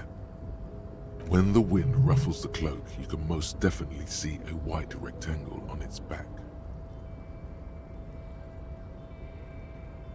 It's a cop cloak. Yes, it's probably yours. It bears the RCM insignia, and you have a habit of being careless with your equipment. You could probably make the jump. You look like you've done some track and field in your day.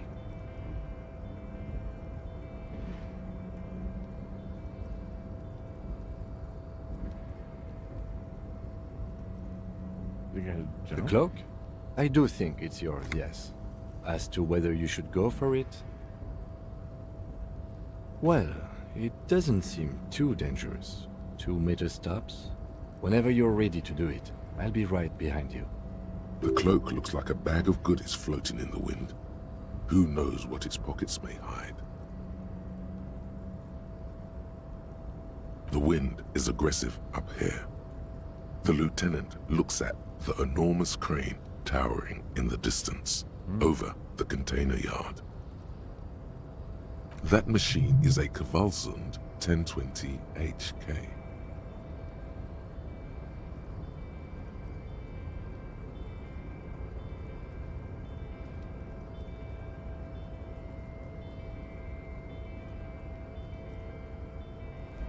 Let him have this money. His eyes trace the crane's contour, as if trying to memorize its majestic shape.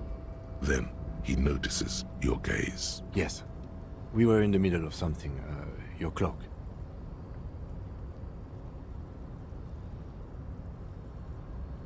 Let's go for it.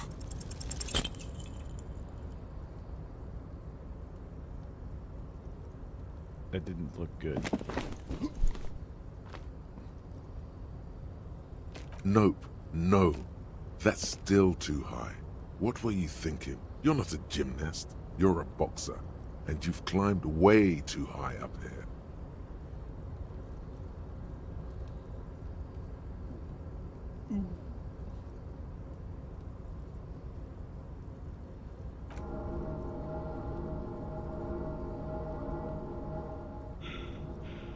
You could have died there. Shit. I'm failing you. This wasn't part of our deal. Hey! What happened? I understand. We can always come back when you are feeling better. Oh, it's shit. just a cloak after all. What are we doing? We're awfully close to breaking into the industrial harbor. They are bound to have information for us. I thought that was our intention. Or it could be that we are just exploring. That's what I'm doing. I just wanted to get... I mean, can't you get it? Ken, you look way better than me. I see. I thought I'd just get hurt or something. Instead I freaked out my brain.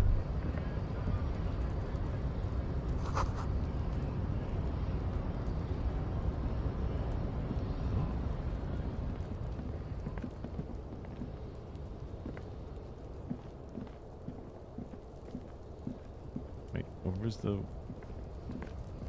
Wait, here it is.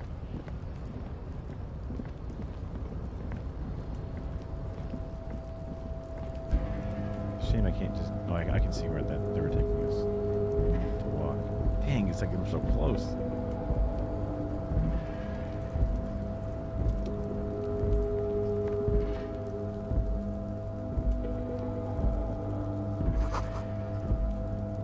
Rainwater collection. That's illegal. Right back in here.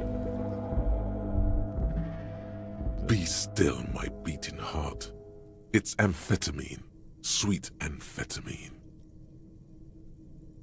The lieutenant isn't studying the powder in the mirror. He's studying you. There's a good vague way to ask where he stands on drug use. Professionally, I mean.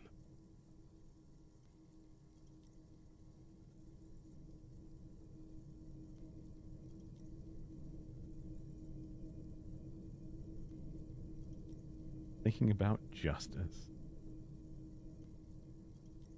Perhaps the police should interfere. Perhaps not. This is below our pay grade, detective. However, but that there was an interesting find. An alternative path into the harbor that the kid uses. Well done.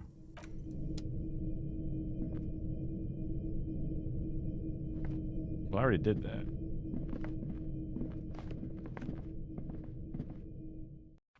But I couldn't get to the harbor because I failed my check. Okay, let's see the other stuff going on here. There are several footprints in the mud, left by work boots. Anywhere from 6 to 12 pairs have walked here.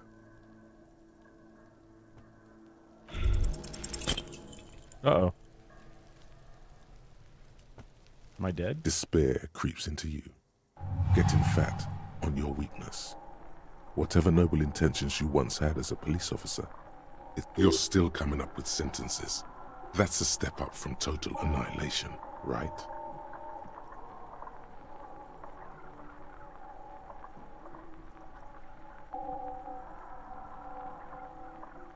No one likes Yes, it can be difficult to be on the receiving end of so much distrust and outright hatred. Nothing you can say would make you feel any better now. Cop gives up the detective genre for... No.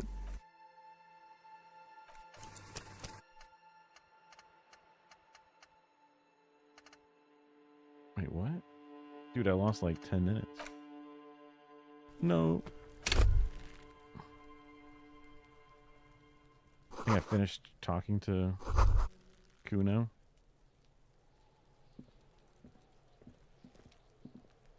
There are several footprints in the mud, left by work, maybe more than 12. No, 8 pairs of boots have shuffled back and forth in the mud. 1. Standard work boot, steel reinforced toes, number 46. Whoa. 2. Standard work boot, steel reinforced toes, number 44. 3. Hobnailed work boot, steel reinforced toes, number 43. 4. Standard work boot, number 45 or 46? You don't know. It's a miracle you can tell the prints apart as it is. The cold must have preserved them. 5. Another standard work boot, steel reinforced toes, number 44. 6. An aberration, light as air, even pace, same make of boot, but number 41. I don't know what the numbers mean. Impossible to tell. Could also have been an adolescent. The gait is undeveloped. You're not bad. It's as if the whole world darkens.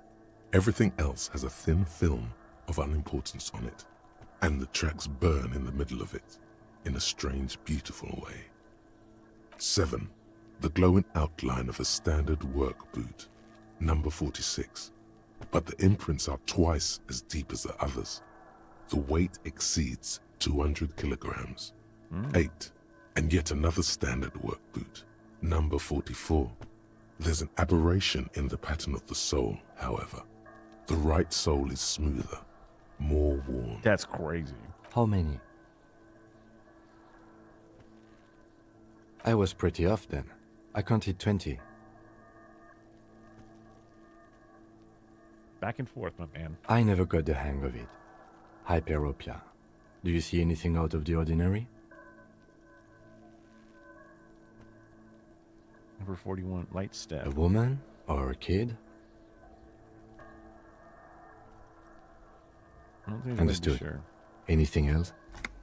Heavy. 200? Could it be the combined weight of two people, one carrying the other who's tied up? Let's say a heavily built worker carrying a similarly built, soon-to-be-dead man. He might be right. 200 kilograms of living weight is unlikely.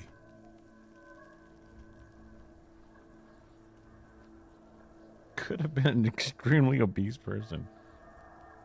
Possibly, yes. One was carrying over.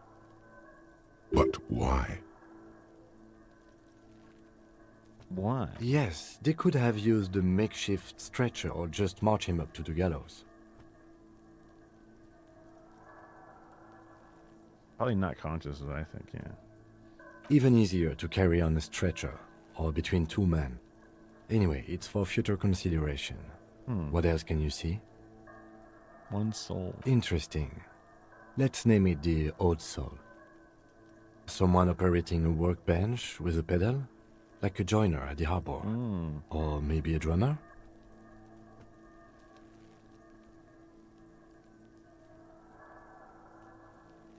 No, it's not. Forget I said it. We are not looking for a drummer. Perhaps it could be a driver. A driver would wear out their right shoe before the left. The accelerator is on the right.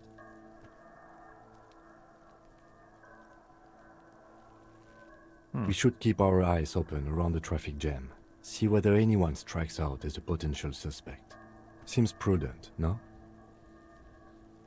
Prudent. How old? A week, maybe? 7 days would fit the time frame provided to us by the caller, who reported the hanging. It is not impossible. I pulled last week's forecast for coastal Revachol. 7 days below freezing. The day before, the day of his hanging, was the last warm day. Correct again. Sub-zero temperatures would preserve the tracks in a good state. The commotion here could have taken place a week ago. What do you think? What do I think? A mob of people brought something heavy to the tree. One of them was carrying the victim. They shuffled around, especially under the tree. Then, after hoisting him up, they stood in a semicircle facing his direction. At first glance, this appears to be a lynching. Indeed. They all stood in a row here and looked at the tree. Almost like a trial. Yes, everything fits so well. Carried him over, hoisted him up, watched him hang. This is easy. The lieutenant's eyes narrow. He's thinking to himself. Either way. What else?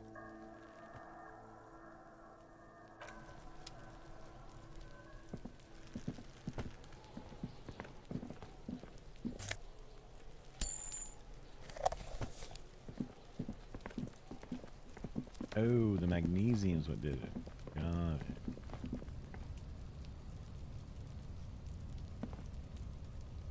I have to do this again. An inconspicuous pile of the... Because there's a secret door hidden behind the panels of... There it is. You see a shabby little door.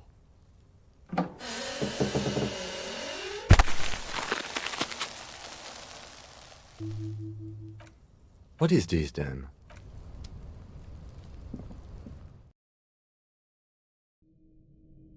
There's no way I can make that other thing.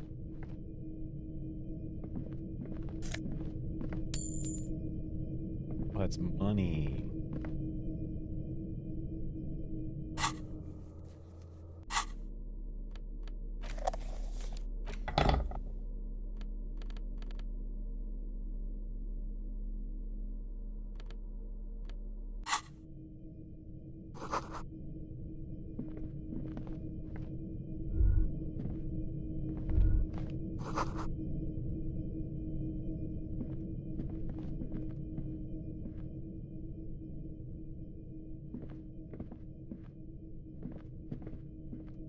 Is this his place? The city? How did I find that drugs?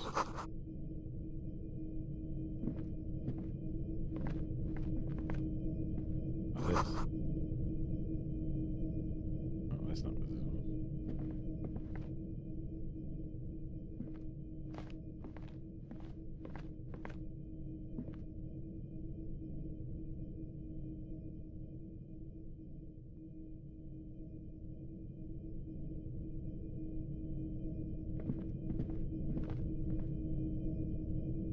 Well, I didn't get the drugs anyway, but weird that I can't seem to find them again.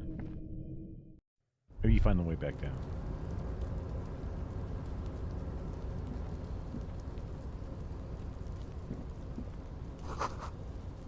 Barrels full of rainwater. Grab our money over here.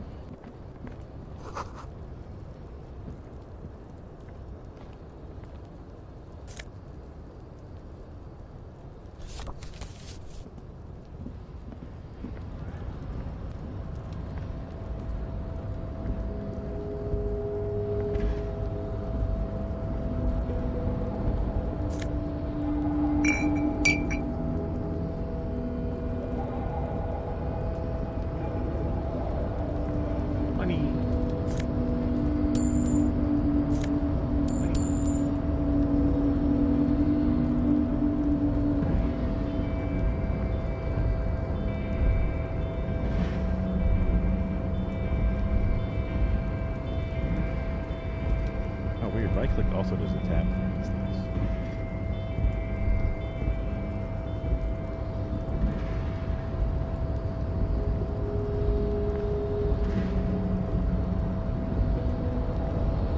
How do I get people to look at this stuff? Yes?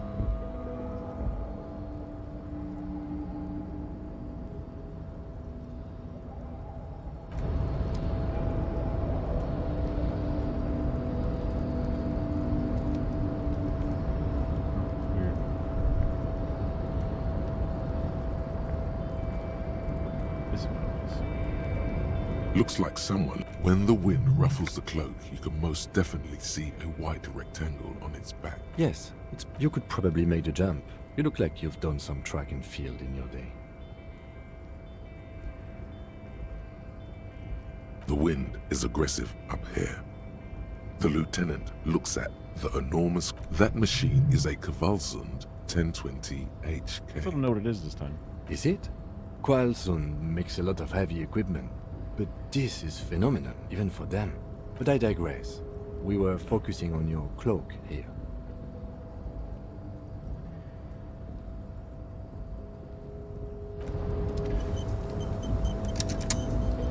Yes? Oh, wrong thing. The tarpaulin cloak with possible RCM markings is still caught on the railing. What? Breakthrough. Oh, I got this. Authority against men. Breakthrough imminent.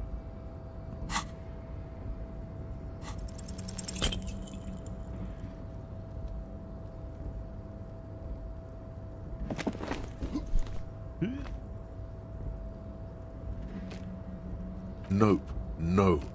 That's still too high. What were you thinking? You're not a gymnast. You're a boxer. And you've climbed way too high up here.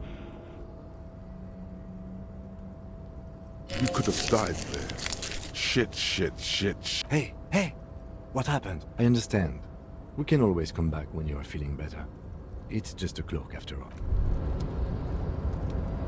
All right. Inexplicable feminist agenda. There is something you need to see, sir. We found the remnants of an ancient artifact lodged in your hypothalamus. It is a cylindrical object, piss-weathered and smelling of liquor. The paint is peeling off, but you can clearly make out the letters Revolutionary Feminist Agenda on the hull. It appears that some time ago, before you became a joke, you were an actual feminist. Somehow, you've come to that conclusion. Perhaps you can work your way back.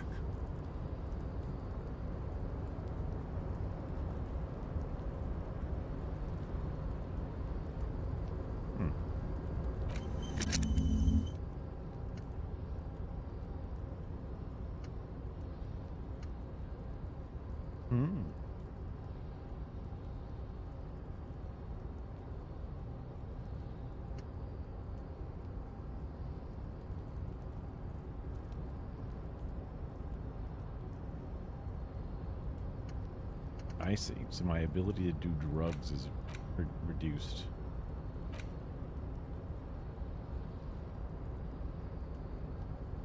And I've lost my temporary research bonus.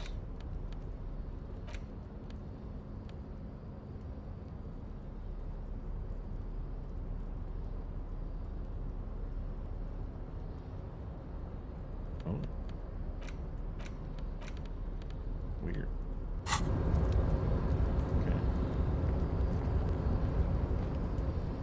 Back down we go. Can't get it.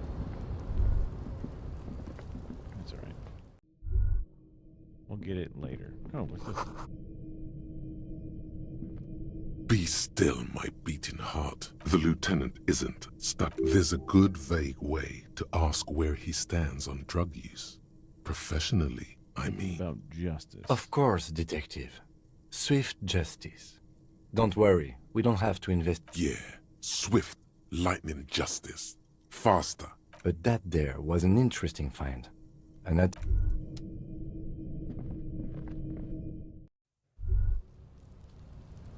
let's go ask the kid about all this shit. Hey Kuno, we found your place. Fuck does Kuno care? Not even my bonus.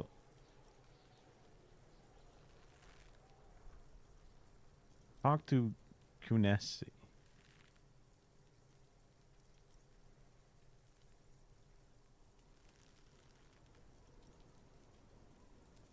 You found Kuno's secret door to Kuno's secret shack. It was closed for 5,000 years. How the fuck did you get in? And then what? You fucking there. You fucking Kuno's kingdom. He's trying to fuck at you again, Kuno. What's with the pig head? Oh, that? Kuno decapitates pigs. That's just a Kuno demo tape.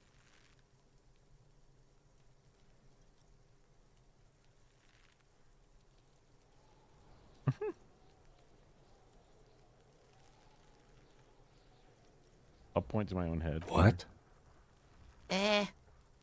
What is this shit? Fucking on yourself. This is weird level shit. Kuno doesn't go there. Disarming him with my self-deprecating humor. Fuck your shit back to normal. What is this?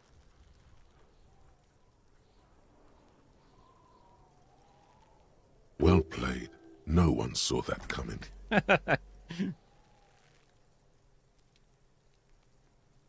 What's with the tube of magnilazone? It's a vitamin pig. Don't you know anything? You could use some. Yeah, it's the mag.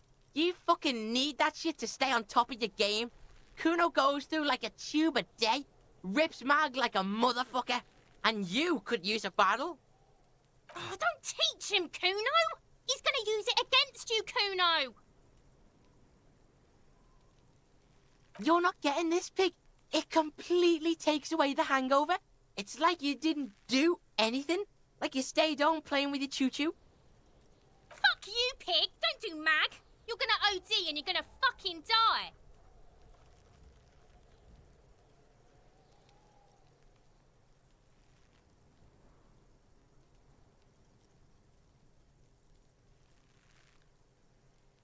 Yeah, you mentioned before that you saw it before. I guess I can go in there and like disable the thing or whatever, but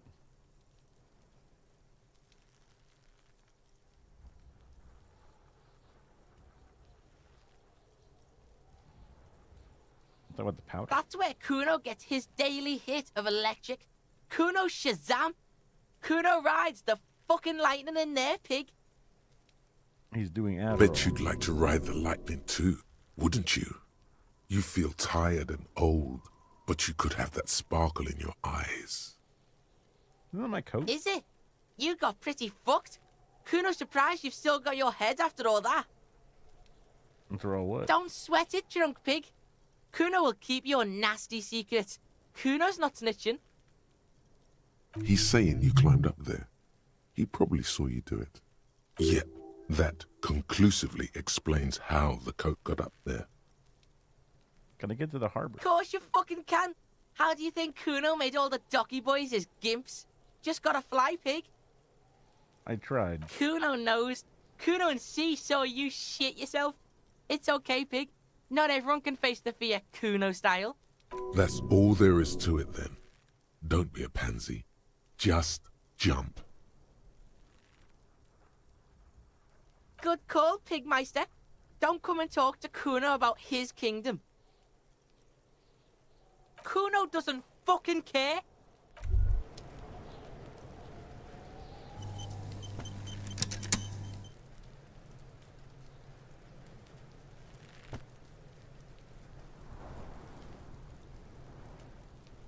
Oh, the overlay setting to not allow. Like, was there a pop-up or something that came up that said allow or don't allow, and you can just hit one or the other?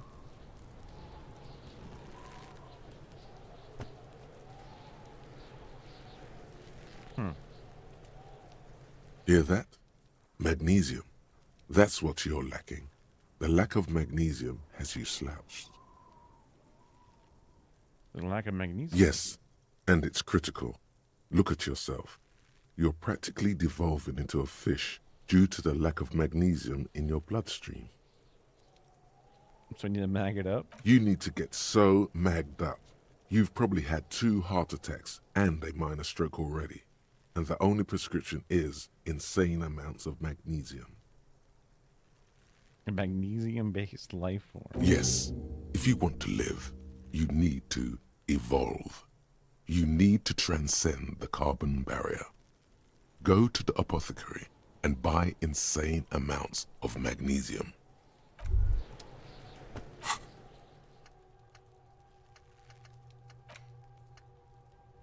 No shakes. Interesting.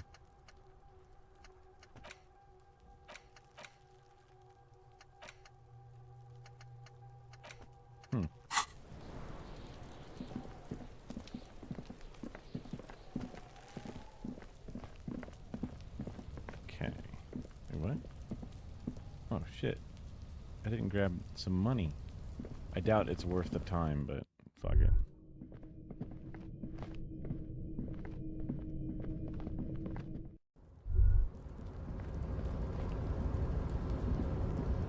Well, maybe I already have the ability to do the jump now.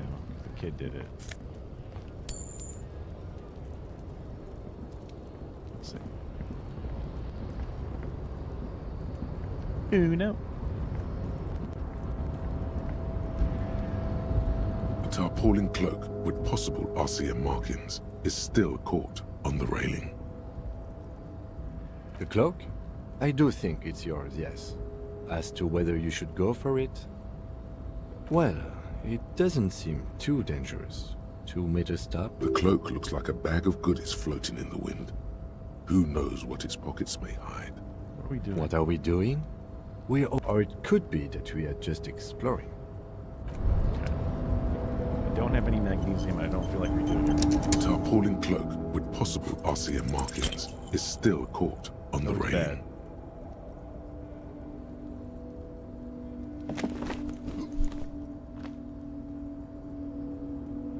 Nope, no. That's still too high. What were you thinking? You're not a gymnast. Sure. Just be careful, okay? Damage my Looks like health. you almost strained a muscle there.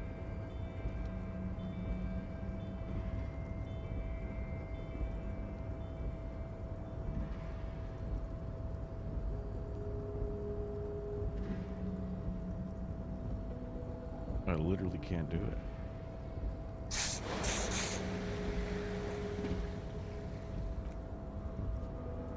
Hey, what?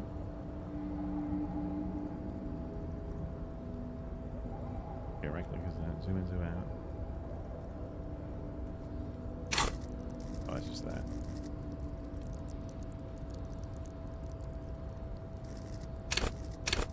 Do I have a level up? I forget where it shows if I have one. No, yeah. I need to fill this up before I can do one. There's so many things to level up.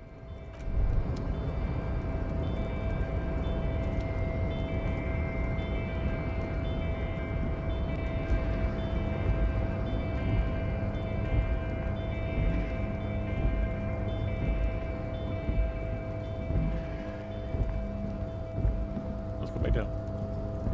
Back down.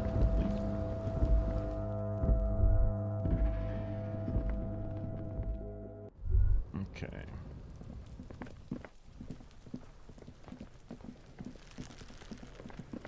We can get the key.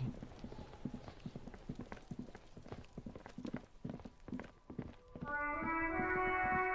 can follow where this thing goes. Yeah, she's also got some stuff too, right? Hello again, officer. How are things? Wait, I don't have the option to talk to her about it.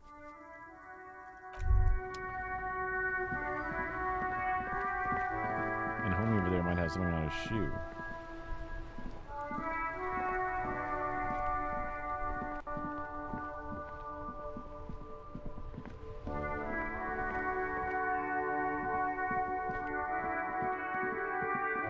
Talk to this again to see the path. Let's see.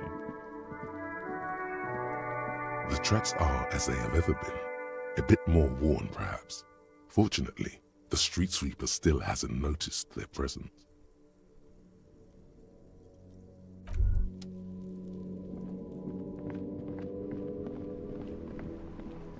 Here, I don't really see tracks that go this way at all.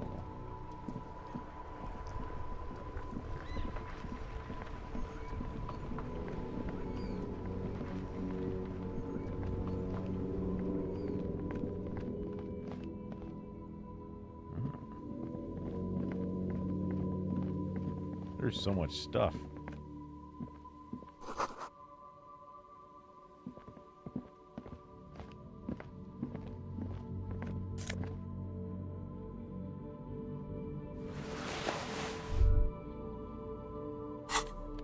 Right now, my gloves give me interfacing.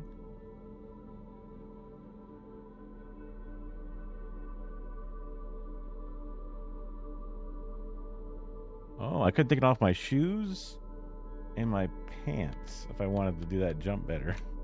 Interesting. Well, I didn't.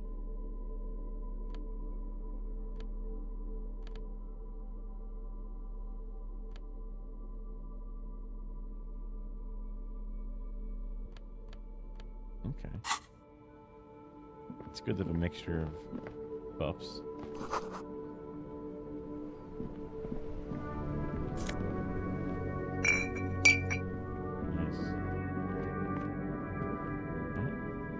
See what's in here.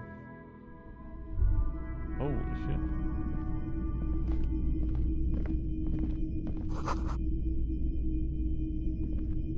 Military. Woman's bust. The plaque says DEI. What? A film protector is whirling away.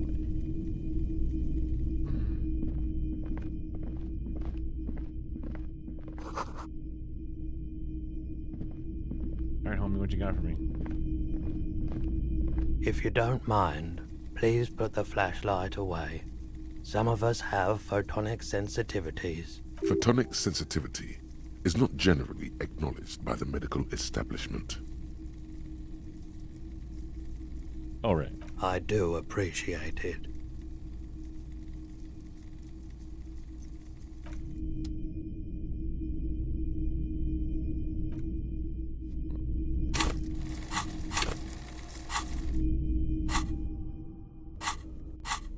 Right.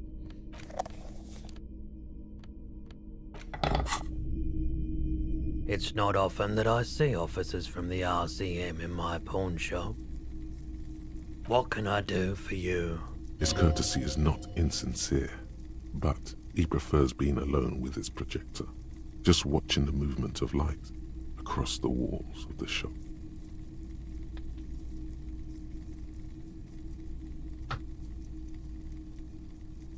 Sorry. Oh no, not at all. I guess I haven't had many customers lately. RCM or otherwise. Who are your customers usually?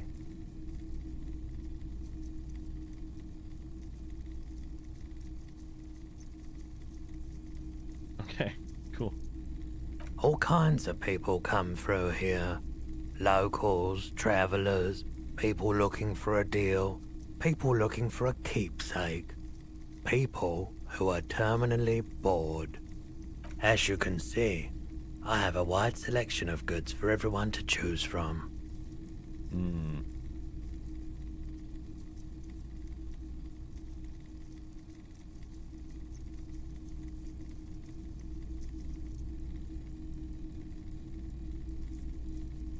Quite the collection. It keeps me entertained. He's well composed, but underneath it you sense psychedelic processes bubbling. Some kind of drug, maybe.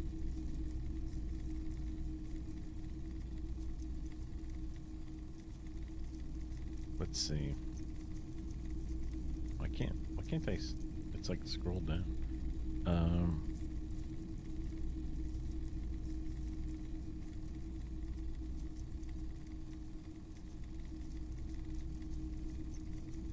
You have any guns?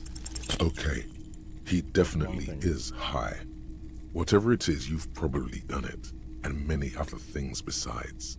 But you can't cut through the jumble of sensations to get to the answer.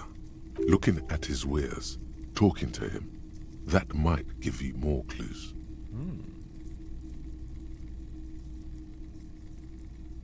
Hey, do you have a gun? Someone else came here earlier today asking the same question. I promptly sold her the gun you pawned a couple days back. Oh, fuck. That's not good. Wait, do I die here? Despair creeps into you, getting fat on your weakness. You're still coming up with sentences. That's a step up from total annihilation, right? I don't dispute that you have been charged with protecting the people of a particularly challenging district, but poverty does not make one a loser. Nothing you can say would make you. Cop gives up. The detectives. Brutal.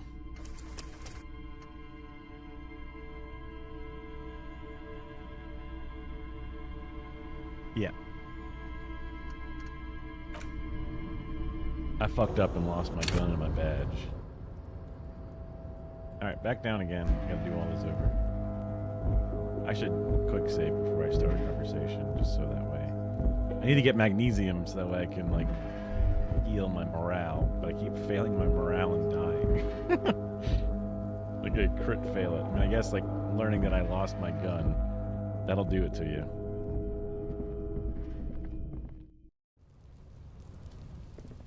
And also that it's gone.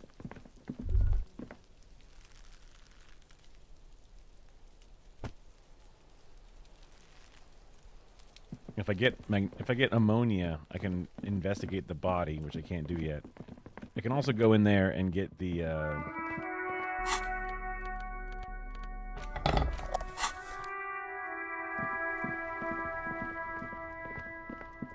also get the key to that thing in here.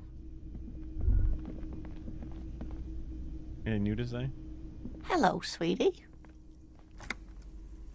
Wait, who's Sweetie? Oh, I haven't talked to her yet in this. You're a handsome man, officer, with your mustache and your chiseled jaw and that silly dimple on your chin. But dear, you're not for me. I'm too old and too married besides. You must forgive me. I'm getting so scatterbrained. I completely forgot to introduce myself. I'm Lena. My husband Morel and I are staying with our friend Gary just down the street, but I come here for tea when they're away. This Lena is wacky enough for the motley crew. Hire her on the spot.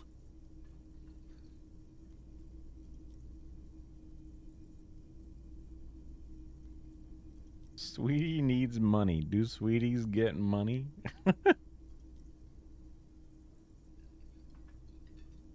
You want to roll with me? Whatever do you mean? Wheel-chilled partner in fighting crime. Sequence killers? Oh my. But I think you already have a partner, sweetie. A partner who needs you to help him get a corpse down from a tree.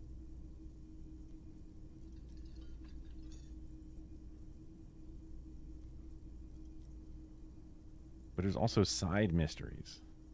I can assure you with absolute certainty There are no sequence killings taking place in Martinez. Now, gentlemen, no need to squabble. I wouldn't be of much use to you anyway, sweetie. Thank you, but Martinez isn't the most wheelchair-accessible place, you see. I'd slow you down. I mean, it's 7 a.m. according to me, but...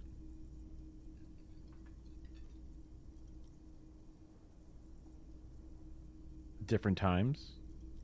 Different time zones? You must be, what, 4 hours different? That's...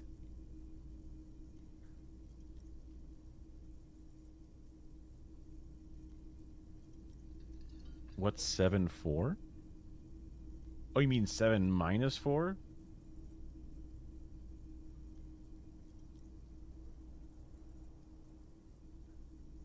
Well, it's Saturday here too, but 9 p.m. is super late in Australia. That's right. Yeah, that's right. You guys are in the future.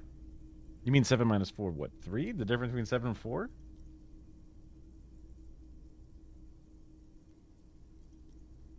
But you said it's 3 a.m., not 4 a.m.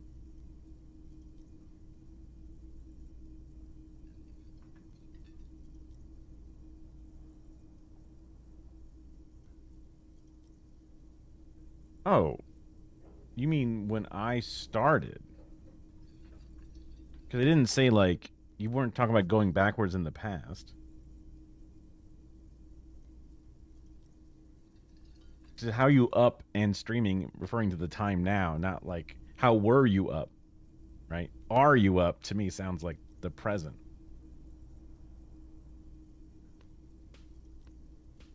But still, yeah.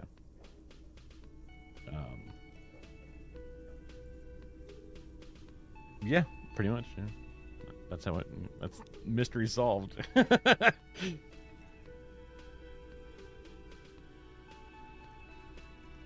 usually sleep around. For me, it's like somewhere around like 10 a.m. to like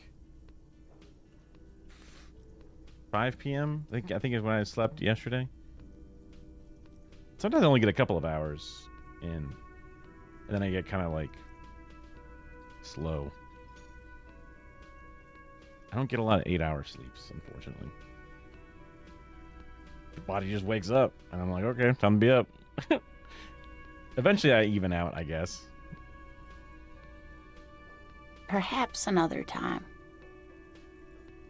Sweetie needs money. Oh, sweetie, I heard your conversation with the manager about your financial troubles. When do you get your next paycheck? I haven't seen any paycheck. You must be joking. Although our pay does sometimes feel like a joke. It's not easy to assert your right to a decent living wage when you don't have a strong union behind you. Maybe you should talk to Everard, the union leader. Interesting idea. This Everard sounds powerful. Maybe you can wrangle some coins out of his pocket. I don't want to take her money. Also, unlikely to happen. Oh, no, I'm so sorry I don't have money for you. If there's anything else I can do for you, just ask. Of course, dear. Good luck with your case. The theme on that pinball machine is a standard royalist theme, used on everything from pinball cabinets to full-flavor cigarettes.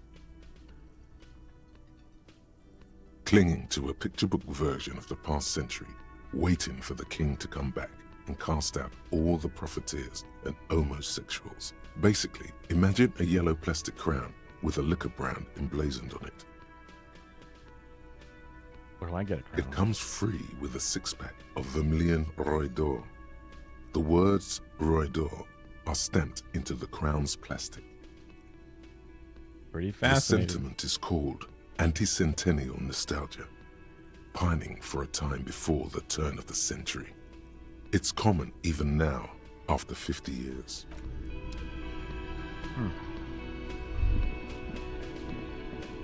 Hey, give me that key. Can I help you?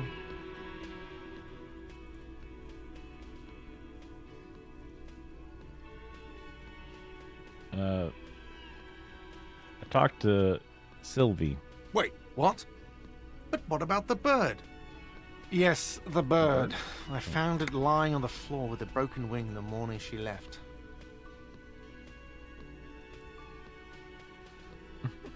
She said it was an accident, or I'll tell him I did it. You broke the skewer! I assure you it was him. Why on earth did you have to break the skewer?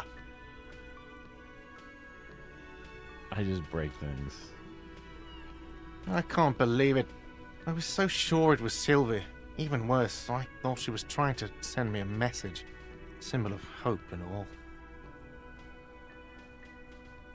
Okay. See you around. A tender type of hope. Something stirs in you. Perhaps this is why you broke it. All right. Did she say anything else? About me, you know? Did she say anything about me?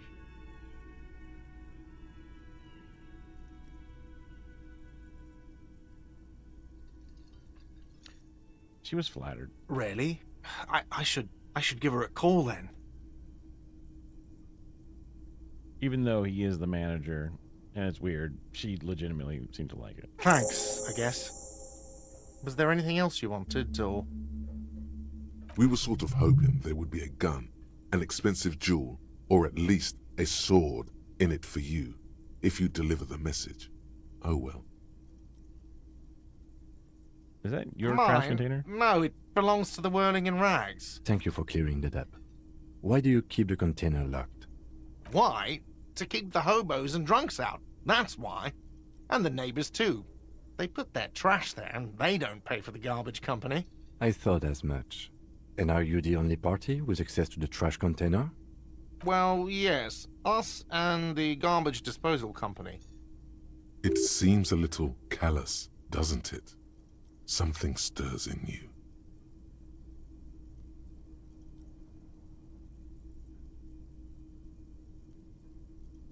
Prod at him and find out.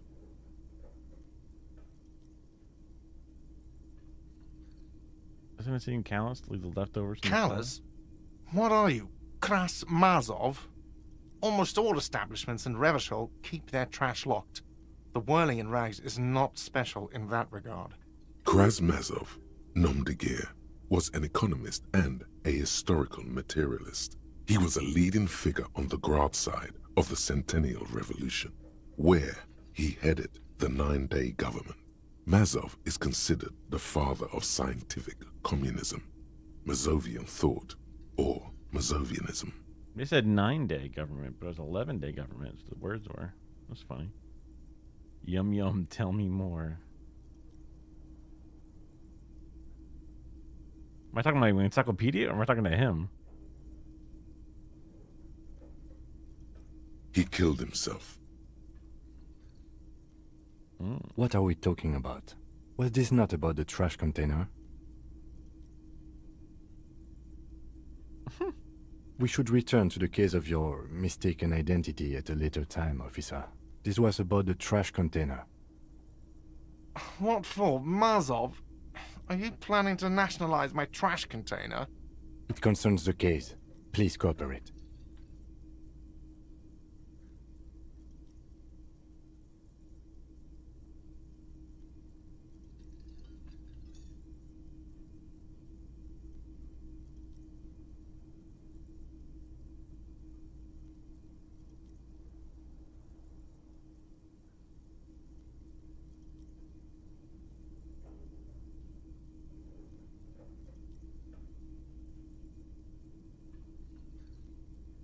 Mob in the lore?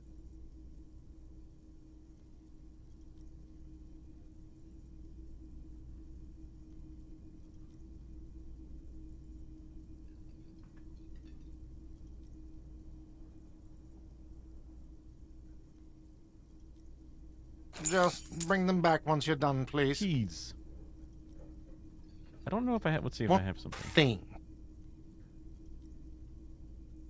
Ooh, the mess hall. Yes, not the whole damn union, thank God. Just the nastiest and loudest that. faction.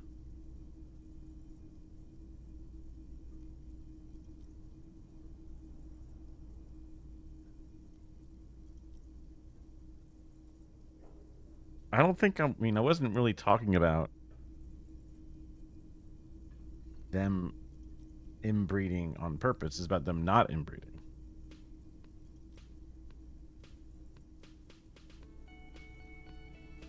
They come here in the evenings. Dumb, unruly types. Think they're big shit. But they're good customers. They place big orders and always pay on time. We should find out who this Lord faction is, occupying the booth.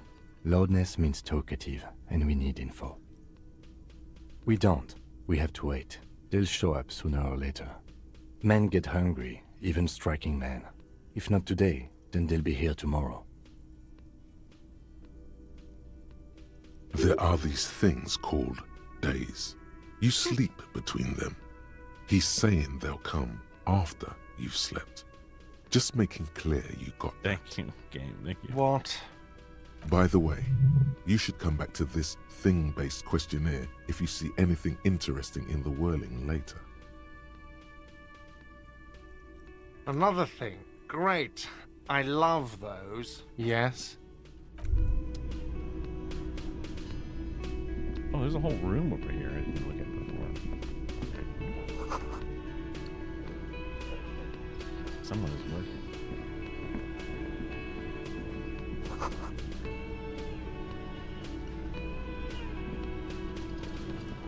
Hey, you. A thin man is smoking below an exhaust hood, occasionally sipping from his mug. This must be the Whirling's cook. As you step in, he nods toward the table and says something in a completely foreign language. The only words you can make out are Garancy and Quebec. Okay, it's definitely not his name. Whatever you do, please don't call him Garancy Quebec. Please. It's not funny. I'll be nice. The man puts his cup down and replies something, his left hand drawing arcs in the air. You've got some impressive. He smiles and bangs his ladle against each of his pots in turn. Okay. It's almost like music, especially with the sounds of assorted dishes boiling and simmering on the stove. Stay masculine. Excuse me, I have... Oh, money? You can just take money like that. You see a heavy steel door with a prominent dimple lock. It's painted blue. I'll be back, door. You do? It's a door in the back of the kitchen. Why do you care where it leads? Something about this place. Eccentric. But okay, I suppose we could look into it. As a side investigation. It's hardly a side investigation. You already have a name for it. Yes, a mini side investigation. Gart is the person to ask about this. The cafeteria manager. The cobalt blue surface feels rough to touch. The stainless steel door is flush with its frame on every side. Old cobalt paint, rough on the fingers. 40, 50 years since this was painted, maybe. It leads to a side building, adjacent to this one. The old building next to this, half ruined. Whatever is behind it must be older. The door does not budge. Makes sense. Right. Now I can talk to him then. Can I help you? Another thing. Great. Oh, yes, that door, sure. There's nothing mysterious about it. It's just a door. He was behind it? No, I don't have a key. I don't know how to get there. And I don't care either. It's not like I've been wondering about it for 10 years. It's just a frit warehouse, probably. Or some boring storage space with a bunch of old junk and dust. Junk and dust. He's attempting to maintain an air of indifference. It's absolutely not convincing. I think you'd like to know what's back there. Fine, okay, a little. But my job doesn't leave me time for wondering about one locked door in one of the cafeterias I manage. How many do you manage? So I haven't opened it, I have cleaned the whole place 100 times over, though, after the animals. And I haven't found a key, so good luck with that. Yes?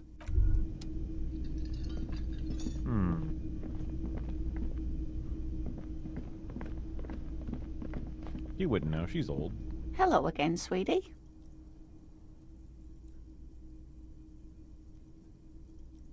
Nope.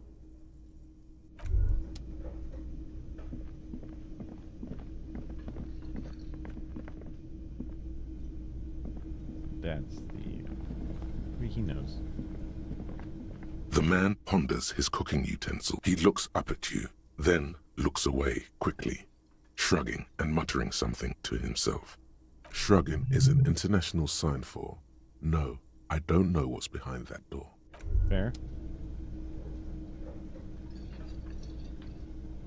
All right, I gotta level up.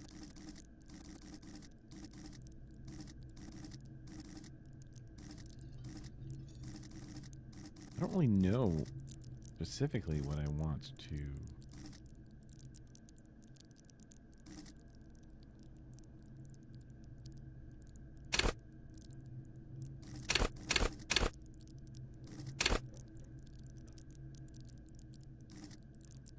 That helps me get down if I jump, I think.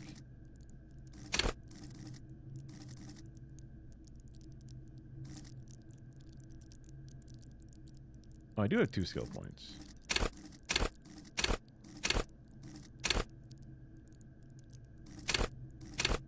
Oh, and I love. Okay, you can only plus things so far, based off of this. 1, 2, 4. But it says 5, but I can add. But there's 6 spots here. Huh, weird.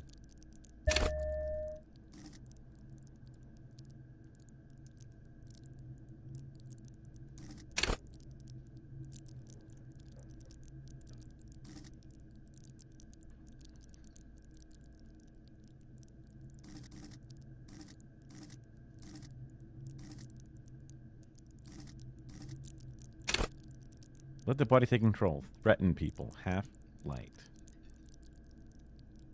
Huh.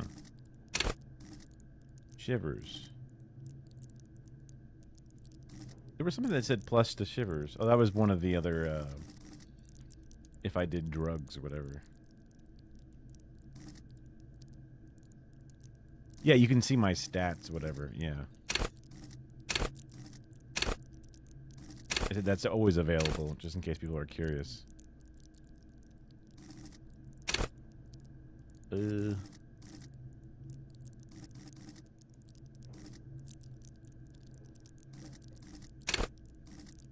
Reaction speed's probably I mean, they're all kind of just random, so.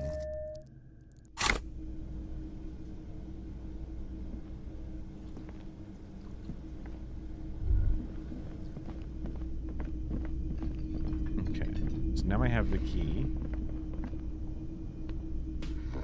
That sugary black rum stain on the counter makes you teary-eyed with joy. It's almost touching how syrupy and sticky it is. How long have you been up already? An hour would have been bad.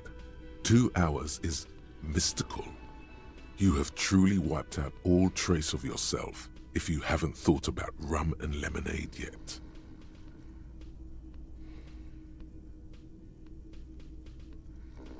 Maybe you haven't turned out well for your drinking. Have you thought about that? Get a goddamn rum and lemonade to yourself, boy. Or better yet, lick that stain off the counter. Don't lick it. What happened, man? You used to be cool. Go get your boring normal person drink then. Get your drink on and your act together.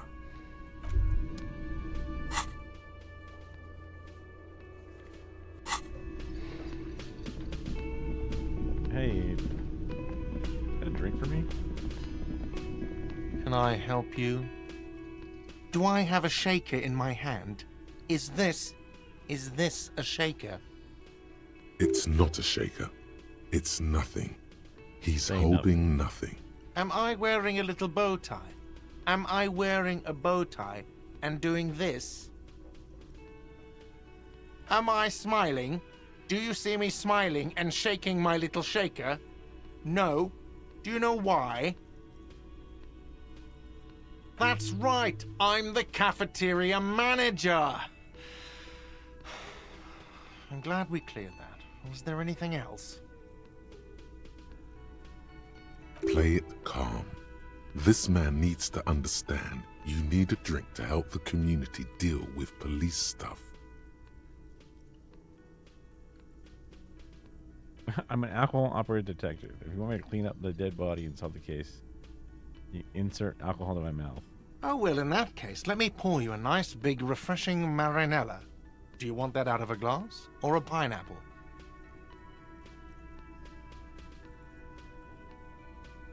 You do not want to... Well, a glass. Don't be an imbecile. I'm not going to serve you a marinella. I have work to do and broken things to fix. If that was all, I'd like to return to it.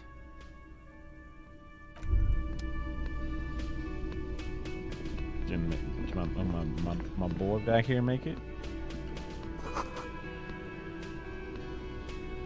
The man ponders his cooking utensils and... No. I sure can. Maybe I should have looked it off the table. Maybe. Okay, so there was...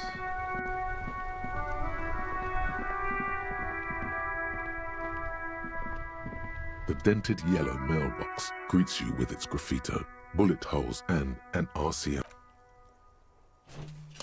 This made me happy before, I think, didn't it? The box seems happy. Nice.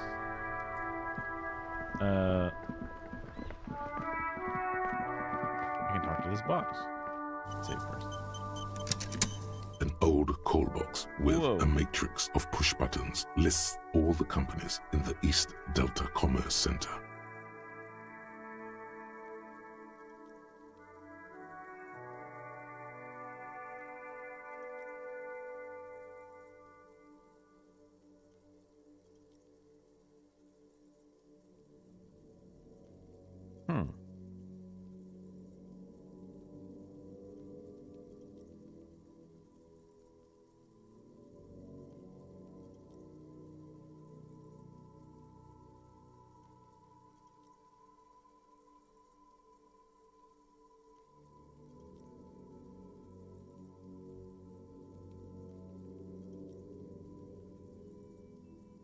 Silence. No one answers the doorbell. I wonder if that's the thing that's next to the whirling in rags, based off of being the thing next to it.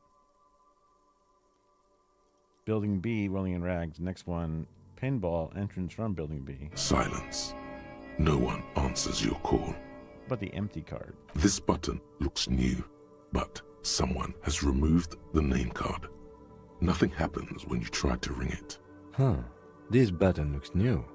It's probably not connected yet. Nothing happens after you ring the doorbell. They don't want to talk to you.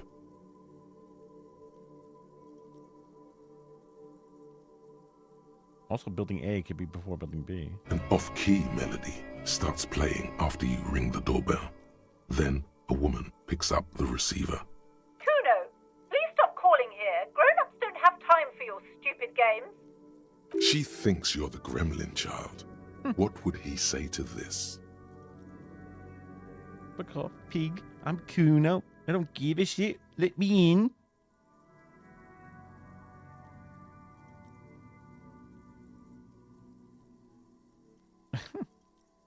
Well, she's not going to let him in, but I might. Oh, I'm sorry, officer. I thought you were... But the doorbell is broken, and the bookstore shouldn't even be on the list anymore. So I can't help you. Please don't call here again. Thanks. A single beep indicates that the line has gone dead. Interesting. That must be the lady inside the bookstore. So we can go talk to her now. Not that specifically opened it up, but just like, I can do it. I forgot about it. There she is. Oh my, there's so many books in here. Who would have thought? Magazines. Sports magazines in the corner, of course. Lake trout. The display rack is brimming with worn paperbacks featuring an extremely muscular, sword-wielding barbarian on the cover. Whoa. Nearly all the titles contain the word Heimdall somewhere. Look. Rows and rows of Heimdall men blur your vision. You make out some titles. Man from Heimdall and the Mammoth Riders. Man from Heimdall, Return to Heimdall.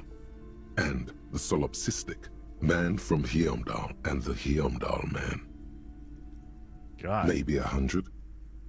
Man from Heimdall and the Sages at the End of the World.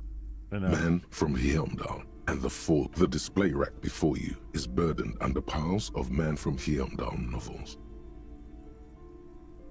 Pain threshold. Nothing of interest. Only silence and the cosmic background pain radiation.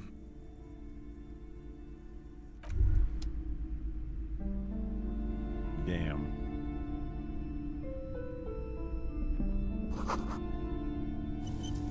Reminds me I should save before I die. A small mountain of colorful board game boxes. There are numerous types of games for all ages. A lot of shelf space seems to be taken up by Wirral-related merchandise. An endless variety of source books, lore books, and codices litter the table. The topmost book is titled Welkin Compendium, 2nd edition. There's also a large hardbound tome with intricate cover art, The Hunters of Katawak, Boreal Creature Compendium, and a Pick Your Path adventure game book titled Tales of Wirral, Cavern of Velkrag. Books in a board game section? Who wants to read books?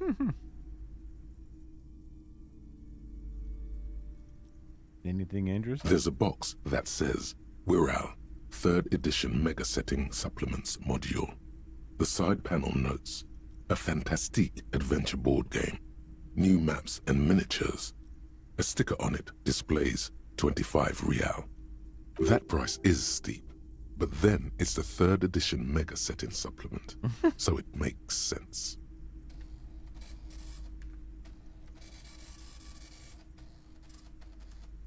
Dang, I got like $6, dude.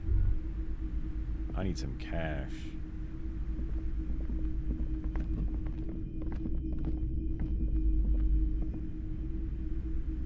Noted. Board game up here. These shelves are overburdened with books from the same series. You see the name Dick Mullen. A couple of spook novels hide amidst all the detective books. Thrilling tales of spycraft and daring do. Crime fiction is a disgrace. An asinine misrepresentation of the physical attributes of the arduous everyday work of actual police officers. These books greatly overstate the excitement of police work, glossing over how long it takes to actually follow up on leads and eliminate dead ends. What's more, they completely ignore the psychological hardships of year after year coming into contact with people during the worst days of their lives. Not a single mention of all the stress this work creates upon the officer's family. Detective fiction just doesn't tell the truth at all. Now, would you like a list of all the books found on the shelf? God, no. Shelves filled to the brim with crime novels featuring the supposedly stalwart Vespertine detective, Dick Mullen.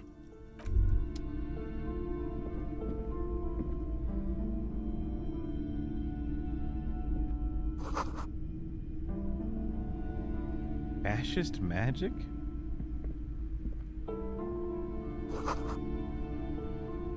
Very colorful.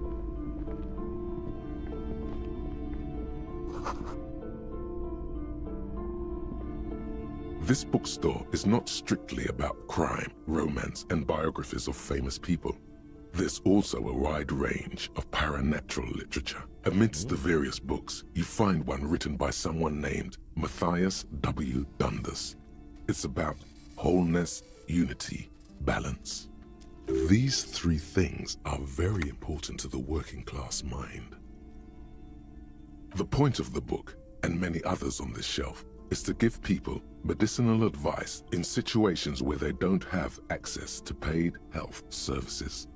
How does that work? It serves platitudes, while also telling everyone that traditional medicine, the kind people don't have access to and which costs more than this book, is garbage and would only give you cancer anyway, without even curing your cold or anything.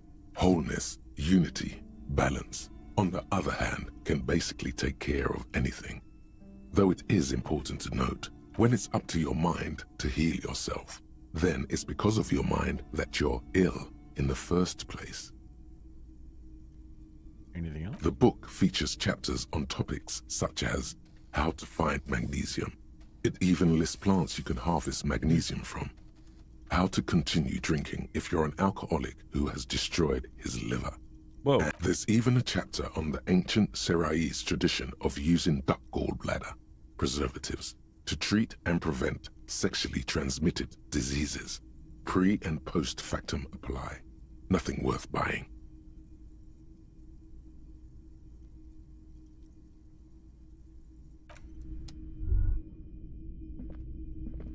Several maps have been attached to a bulletin board hidden inside the alcove. They're held up by small pins. The board has come loose from one corner.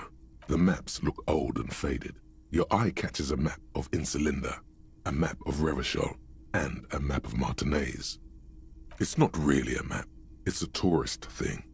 A picture postcard with buildings on it, drawn from an isometric perspective. A date in the upper right corner says 48. Still, it's detailed. Could be pretty useful for scouting ahead. You see the jagged boxes of an industrial harbor, even the whirling in rags there. The north coast of a verdant island is shattered by the delta of a river. It is the River Esperance. Countless bridges put the shards back together, connecting city blocks to river islands. La Delta says a great artificial heart in the center, teeming with life forms and construction. To the east, rolling hillsides, Le Jardin, Stella Marie, the suburbs of Saint-Baptiste, swallowed up into the megacity. They sound rich to you. This is Revachol East. Hudon, it's somewhere to live. Not bad. Then there's Jamrock. It's bad. People shouldn't live there, but they do. Then Forburg. It's almost as bad, and much larger. Then Coal City. It's the worst. It's so small you can't even see it on the map. No, wait. There it is, north of Jamrock, the strip of coast next to the Greater Revachol Industrial Harbor. It looks downright despondent. It's almost Coal City, to be honest. I didn't know this. This large map displays archipelagos. You see a constellation of small dots on the light blue emptiness of the Insulindic Ocean. The largest in the northeast is La Caillou. You are here. Another, far away in the southwest, Seminese Islands, Ile Ozon, Laurentide, Fas à la Mer, Archipelagos, North Arcade Islands, all just specks of dust on the vastness of the Insulindic. On the edges of the map, the color fades into a blur of dotted lines, black and white, disintegrating into mathematics. In the northeast, a dust mite stands on the north coast of Caillou, in a bookstore. It's you. You can, on Caillou, Revachol, a single black star, on Ozon, Fondelier, and Vilmandoux, on archipelagos, Croyan-Moran, Villiers, on Seminine. 850 million people live on these little dots, an oceanic world of culture and commerce torn apart by history. The ocean breaks apart into a tangle of cosines and azimuths, all pointing into pale nothingness. Windy is the north azimuth. Grad is the northeast azimuth. Samara is the east azimuth. Seol is the west azimuth. Isolas, they're called. Connections to other worlds, words past the Insulindian, unknown to you. You only know you've never been there. You have little idea what they are. Distant stars, gods, but looking at them makes you feel almost non-existent. Whatever they are, the Isolas are immeasurably large compared to you, and very, very far away. Perhaps they are gods, gods of distance and outer dust. Very interesting. Not quite as literal as outer stars, just that's a map of our country, but then there's a full world out there with distance. The plaque on the shelf reads, biographies of famous people. You see a large variety of names. Browsing through all the books with all their names makes your head spin. Suddenly, a particularly odd title catches your eye. It reads, High Speed Love, the tragic true love story of Jacob Irv and Alfie Delatraz, by one Cecilia Averbrook. High Speed Love chronicles the romance between two of the finest tip-top tourney racers in history. One of them is the madcap driver, Jacob Irv. His blonde mane graces the cover. Next to Irv's life story, you see a slim biography of an Occidental rock star called the Anti-Star. He's famous for shooting morphine into one of his eyeballs and cocaine into the other. Next to that, Revacholian radio personality Guillaume Bevy stands in front of a rundown drug den. He's a permanent fixture on Channel 8, reporting on real-life crime and ruining cops' days. I really must insist you buy one of the books. Reading them is not for free. Do still browse, though, but not too long. I'm sorry, I did not mean to rush you. You are browsing. Go ahead. Take your time. Time is commerce. Crazy. Shelves filled to the brim with crime novels. I've already looked at that. Okay. All right. Welcome to Crime, Romance, and Biographies of Famous People. My name is Plaisance. Be welcome, and please take responsibility for the energy you bring into this space. Can you give me some money? Owner of the store, huh? I am the proudest owner of our little shop of culture.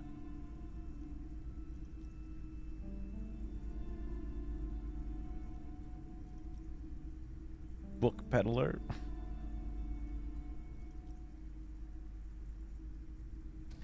That's your daughter, right? Annette, yes, my daughter.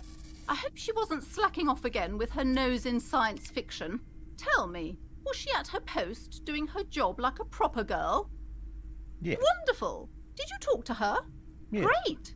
On a scale of 1 to 10, how compelled were you to buy books after talking with her?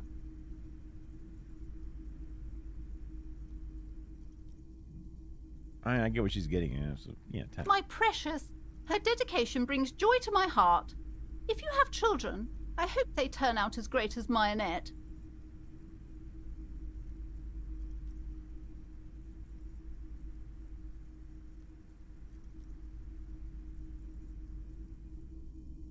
All this pressure has made her a little anxious. God! I've told her not to do that. It's such a disgusting habit. She'll get over it. Anxiety is a part of life. I don't think she can do anything. But... She can, if she has enough willpower. This is what's called growing pains. Life isn't easy. Life doesn't give breaks.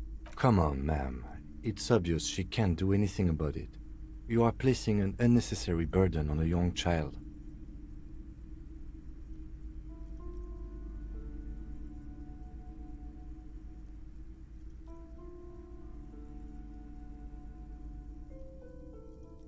I usually don't know anything. She stands stiff and severe, silently fuming.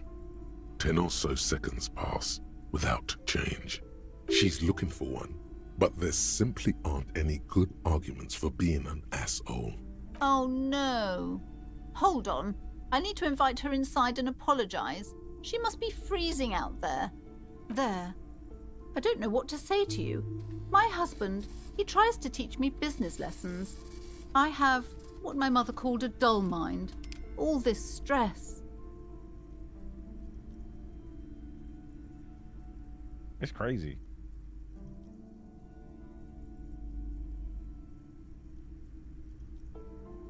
Is it Net's father? Well, I guess it doesn't really matter. Only child? Yes, I'm afraid so. A real treat she is. It would be nice if she had... No, we couldn't have afforded more children, really. Not in this economy. A glimmer of sadness blinks through the well-crafted exterior.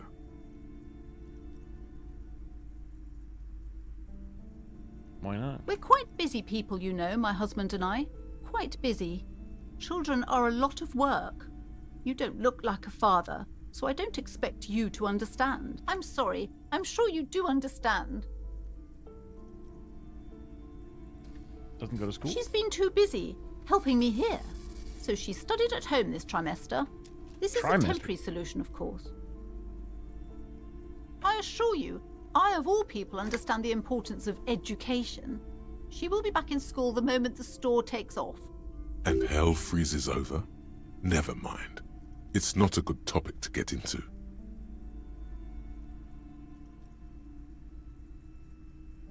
Yes, my husband is a successful entrepreneur east of the river. If only he were more involved in the business we're running up here.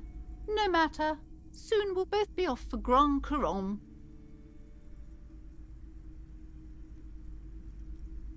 Grand Couronne. It's a proper place to live. One of the most peaceful neighborhoods east of Jamrock. You may know it for its massive housing projects. Most of the buildings are empty at the moment. It's a great opportunity to get ahead of the crowds. Better times ahead for sure. Also involved with the bookstore? He made the initial investment. Since then, he's been what you might call a silent partner. Super silent. Almost inaudibly so. All right. The woman looks aloof. Her features much softer. Occasionally she glances at her daughter's silhouette. What if I want to buy it? Goodness, you were already doing good, browsing the shelves. Why'd you stop? Don't you feel compelled? Go, go. Get back there. The books await you. She smiles and nods, seemingly relieved. Farewell. All right. Kid, are you happy to be inside? I'm sorry, sir. I can't talk right now. I'm very busy with my homework. Oh. I have so much homework now. You just can't win. Out of the rain and into the gutter.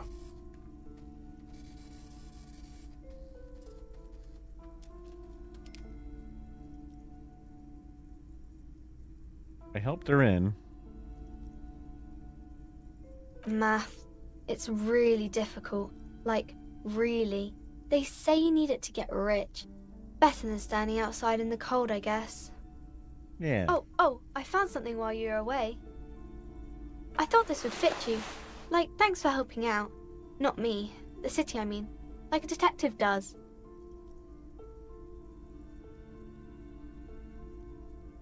Wait, where'd you get this? Just what Dick Mullen would ask.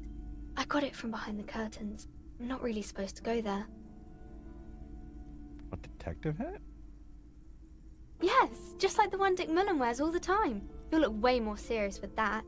Right, I have to get back to my homework now, before Mum notices. Man, this is hard.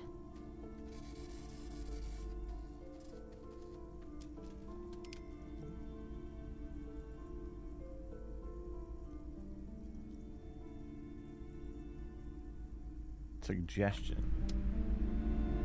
Okay, but now I have a hat. Oh, hell yeah.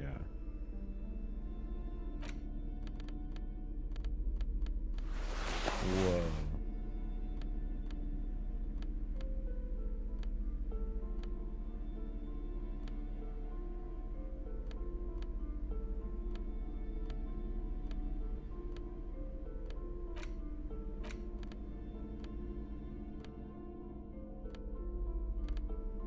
If I could take off the shirt. That's crazy.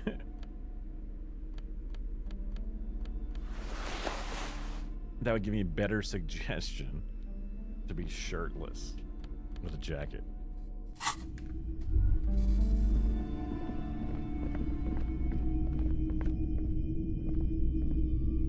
You see a set of tattered curtains blocking the way to another room. A strange cage-like trinket dangles from the curtains. Excuse me, officer. The back room is strictly for employees only. Cage-like trinket. You see some kind of charm, an irregular polyhedron assembled from bones, sticks, and straw. Inside, a disturbing fish head with empty eye sockets stares at you. This is a traditional Seminese ward, meant to provide protection against ill luck, bad dreams, curses, and other supernatural scourges. Inhabitants of Île de Fantôme, the Seminine Islands down south. Aside from poking at it suspiciously, there is nothing else to do with the fish head charm at this time. The curtains remain shut before you. What's behind? Nothing. Now please go back to browsing the books. Don't you feel compelled to look at the books? The books are all you care about. Pendant. She speaks almost as if she's trying to put a spell on you, urging you to buy more books. Oddly enough, the more she tries to draw you away from the curtains, the more alluring they become. Just as you're about to pull apart the curtains, the petrified voice of the shop owner cries out once more. Sir, don't touch that. I told you it's off limits for the customers. Parapsychologically speaking, we're done if you decide to open them. I won't be held responsible for the consequences. It's too dangerous. She looks away, mumbling. Why is everyone always messing with the curtains? Why can't they just buy books like normal people?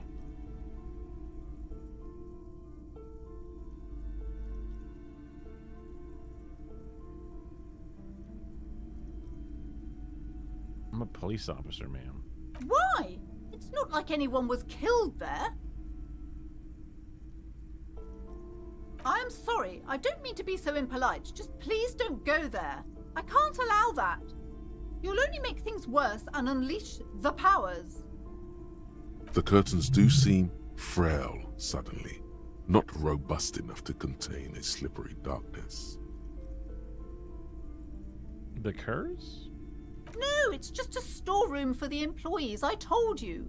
Now please step away from the curtains.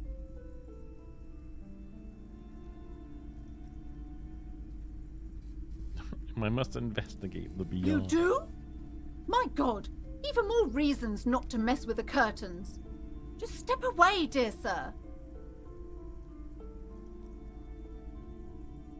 You can't stop me. No! Please just talk to me, officer.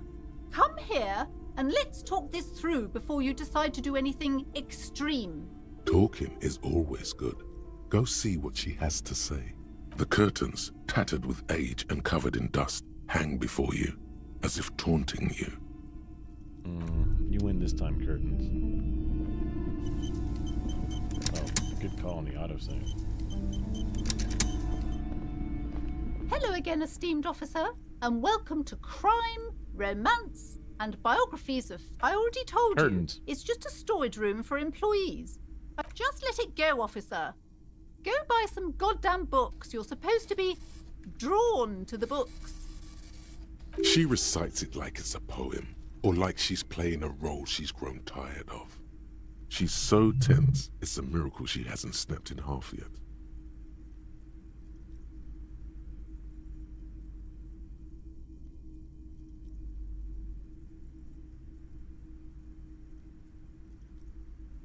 A ward protecting It's it. just for decoration.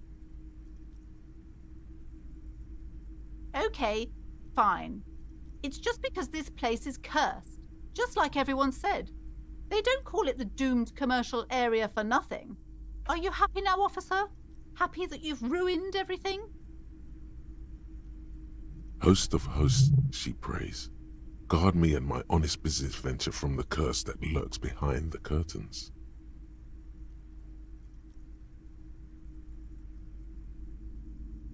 How does it manifest? The curse is so much worse than you could imagine. It's a disease, eating at the very foundation. It's the curse of financial distress, of ruin and bankruptcy. What does that mean? Everyone knows that all the previous companies in this building have sooner or later declared bankruptcy, and their malicious spirits are still here, feeding off bad business practices and disappointing income statements. A ghost of a business. Insane. Is this a metaphor? There's something wrong with this building, I can tell you. Ever since I arrived, I've sensed an eerie, lingering presence, as if I was unwanted here.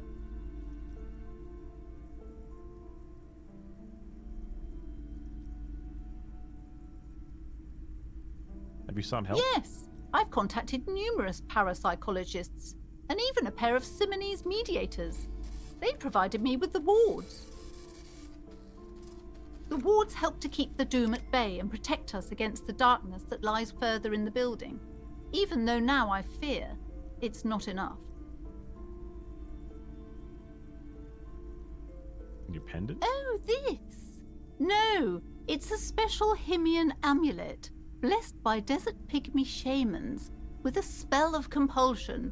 It's to compel people to buy books. There are numerous spells cast throughout the store.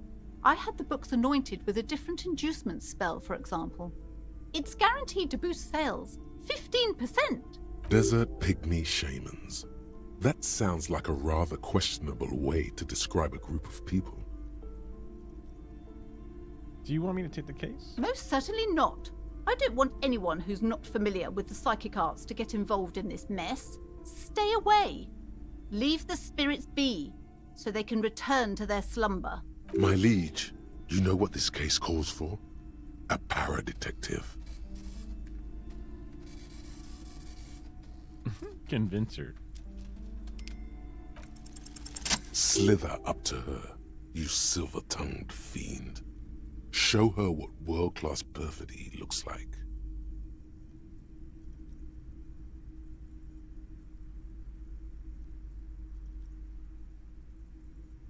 Ma'am? Are you sure? Don't think I haven't seen charlatans before. You're no para-detective. You look nothing like one. And you're clearly a drinker. Pardon me for being so blunt, but... You look like one. The lieutenant keeps his usual stony calm. He silently picks out his notebook.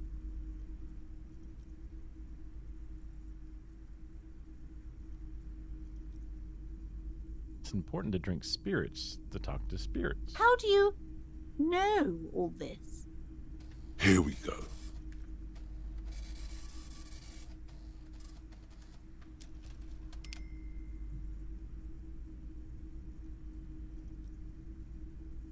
One is way better. You're part Simonese. Oh, it means our meeting couldn't have been mere chance. The hand of fate guides us. But I am not the only one at risk. I have to think of my daughter. You are certain you can help us? Keep us safe? I can't allow any collateral damage to hit us. I'm not going to bring Kim into this. No problem. If you promise, good officer, then you might be our last hope. Do you swear it? On my Thank you, sir. There's one more thing I haven't told you about yet. The entity. Do not act surprised.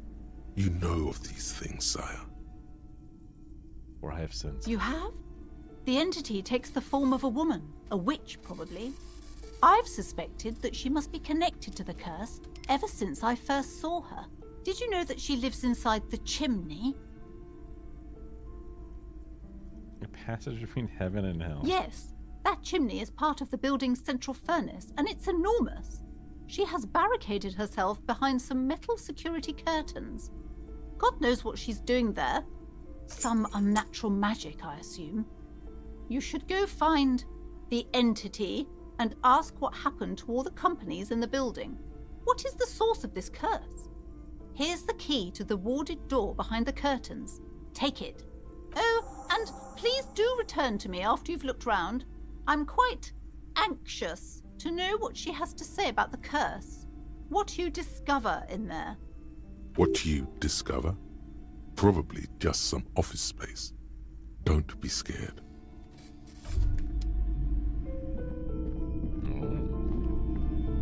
You see a set of tattered curtains blocking the way to another room. A strange... Open! You see a dimly lit room full of dusty furniture and trash. A doorway stands in the back, covered in dozens of scary little Seminese wards, your shadow looming over it like an omen. Oh!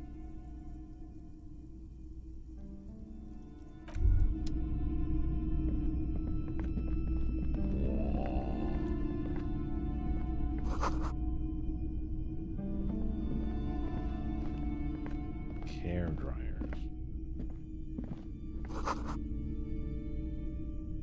Oh, this used to be like a salon. A heavy door with a missing handle stands before you, covered in dozens, if not hundreds, of Seminese trinkets and charms. It appears to be locked. You think? Only an echo. No one is there. That was an aggressive ass knock. A hollowed out, dark echo.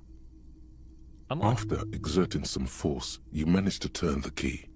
It's eerily silent. The door slides slightly open, letting a draft of cold air into the room.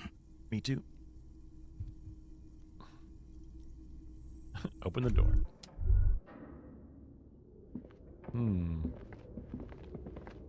My oh my. Shot put. Whoa. That's so much money.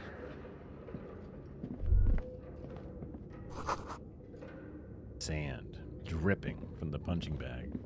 I had a punching bag once, and it was full of sand.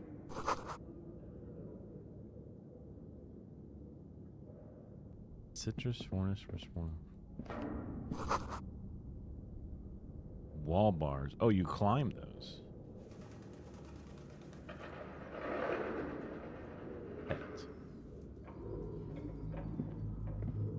A barbell lies on the floor.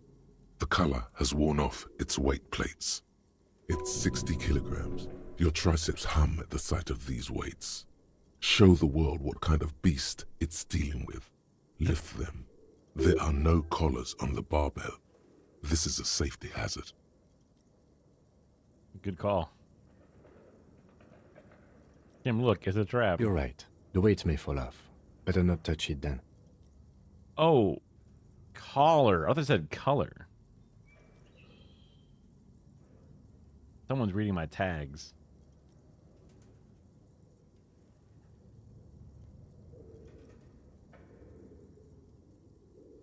Should be a felony. It would be a violation of EPIS safety regulations if the gym was still operating, but it isn't. No one's supposed to come here anymore. Yeah, it's gonna fucking kill me if I pick that shit up.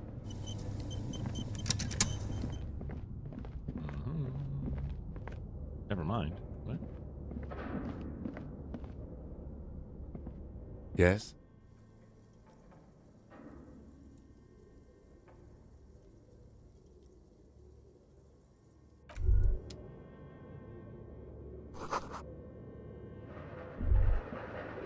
What? Well, is it saying something to me?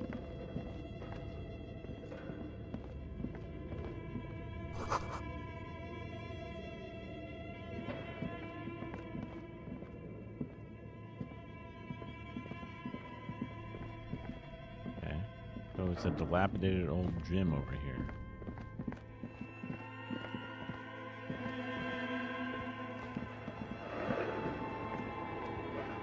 That plays creepy music. I literally live in Florida, so.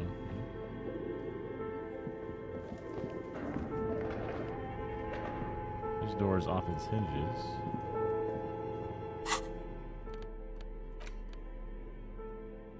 A shot put ball.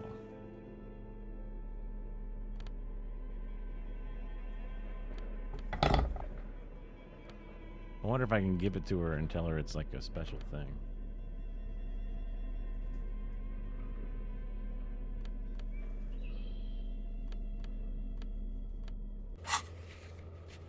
I put backseating allowed, but I guess spoiling is kind of different than backseating. Map incomplete. Oh. I can just ask the lady for a map.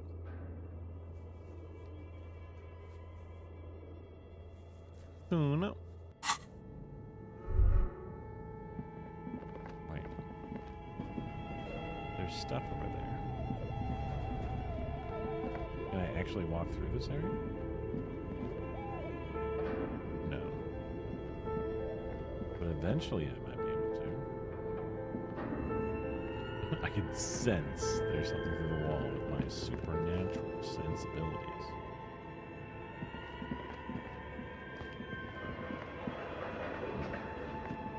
Clearly, there's got to be a situation to come back here.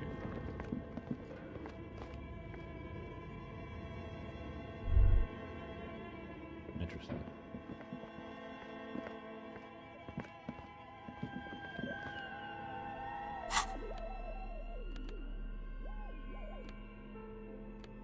Can't even put it in my hand. It's on a tool, I guess. Ooh, we should definitely use these, though.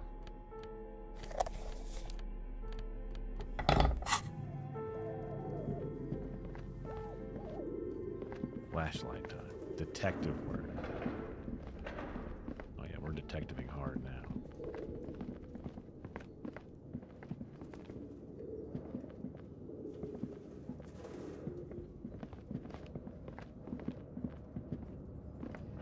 Ah, with the flashlight you can actually walk into the dark area. Very cool. If that was the backseat to just use your flashlight, that wouldn't have been a backseat. In case that was a question. A large thing. Wild animals. I had my flashlight out as like a default, and then one guy was like, "Hey, get that light out of my face" in the pawn shop, and I was like, "Oh, okay." I kind of like just didn't keep it out naturally, but I should have noticed it was dark. Find you of blades.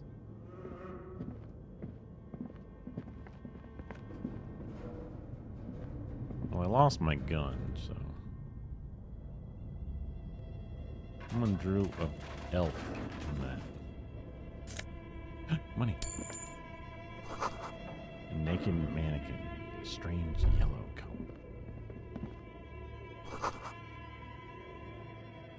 Moth. Money. You just leave money, I think. Money? Rewarded. Oh, what's this? Filament memory.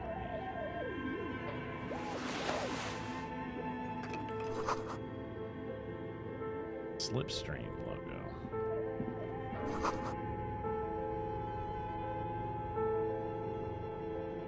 Skis. Pictures of messages. Mannequins are extra creepy. Ain't shit.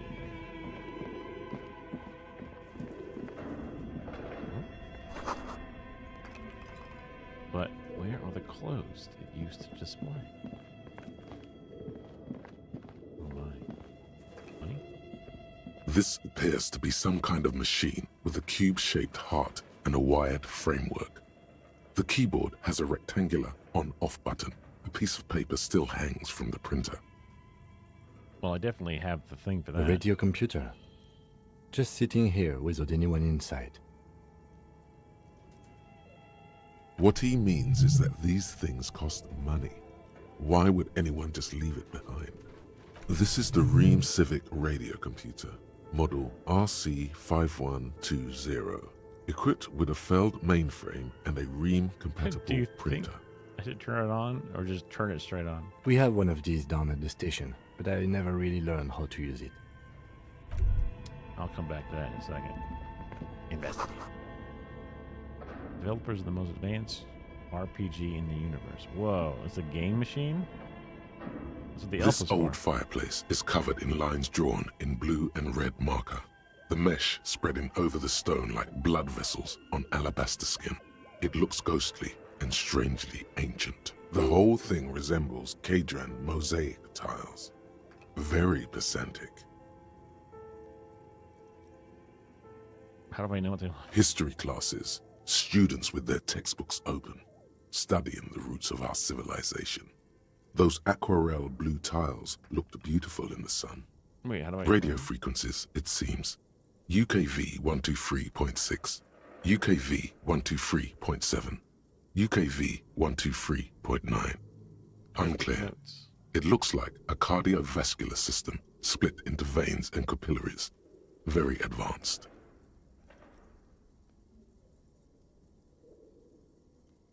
The anatomy of the curse.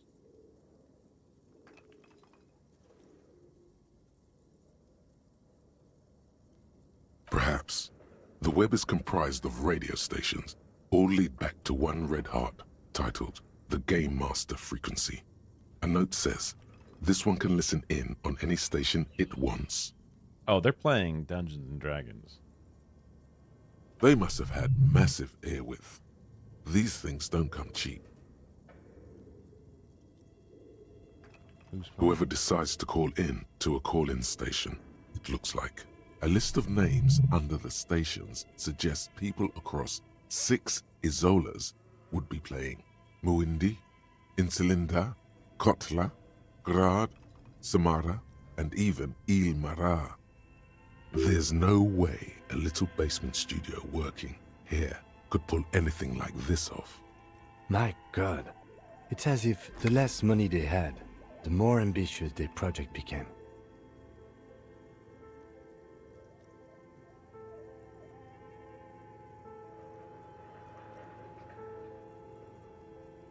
The air width. Exactly. This schedule, I know doom when I see it. The company was running out of funding.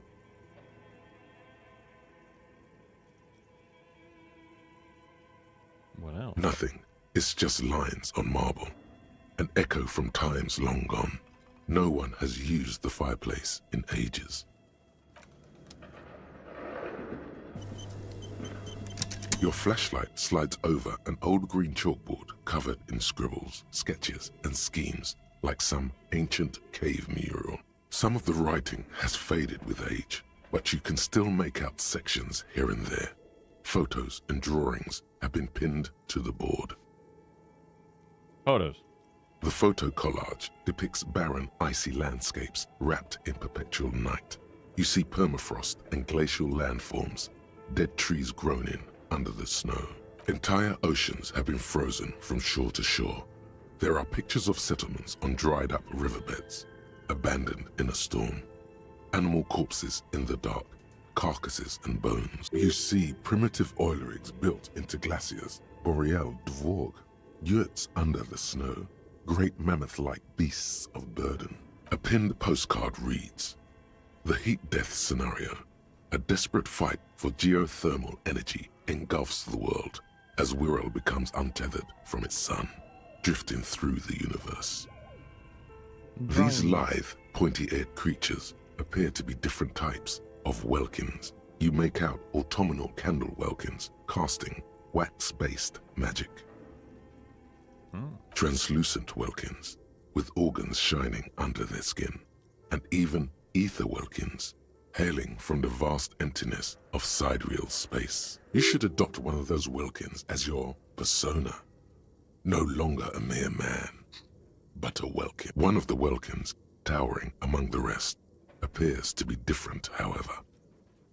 Whoa. It's Vara Hamira, a high welkin, his face white and scarred like cracked marble. This is clearly a welkin supremacist. The note says, all non-welkin races will be purged. What? The Haldor, the Tworg, the humans, and even headless men, all of them, purged. Imagine a world filled only with welkin. Green welkin. An inordinate amount of time has gone into drawing these little welkin creatures.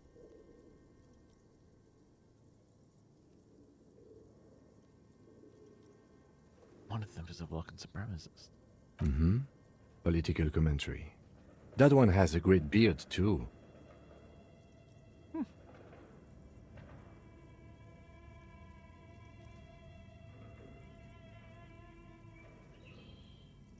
Just look at those details. So much effort. This is a monthly calendar from the year 50. Cryptic words like sprint, daily minimi, and GPI span the marker-drawn grid, the grand scheme of production and money. It looks a bit like an academic calendar, only much more brutal. Crunch. Minimi stands for a mini meeting. It's part of a bigger framework for managing work called RUN. Station 41 tried to implement it a few years ago, but failed. I wonder if this is meta. As time goes on, the numbers in the boxes grow rarer and rarer. The board becomes an empty snowfield in the final days. Only failure and regret dwell in this region. Looks like they didn't make it. A note in the bottom left corner of the chalkboard says, "See the prod schedule filament for details." The handwriting is only partly legible, but you can still make out 3 slogans: Call in, Tune Out, Wirral Untethered, and Heat Death of the Universe.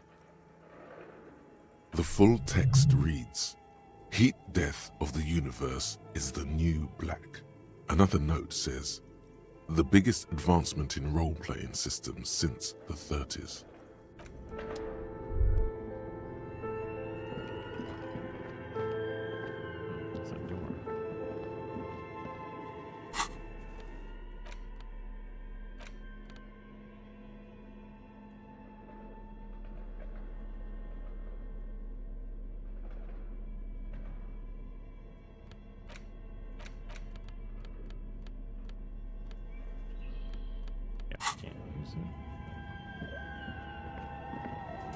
The dusty radio computer sleeps on its... The machine lights up like some prehistoric animal stirring from its slumber, revealing fluorescent play and print keys on the keyboard.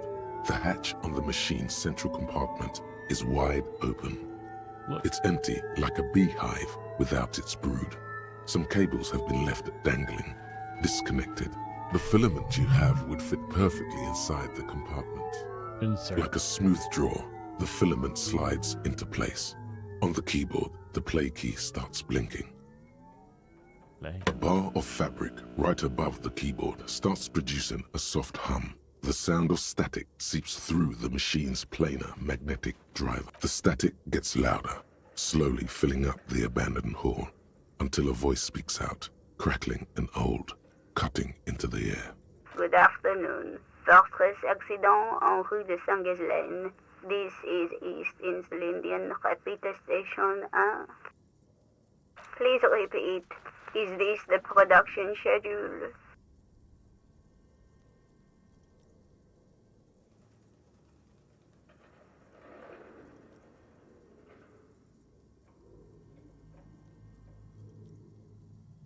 Why did you call Fortress Accident is the company on whose name the terminal you are currently using has been registered to.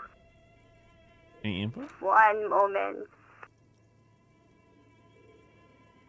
Fortress Accident SCA produces revolutionary interactive call-in radio games. That's what the catalog says.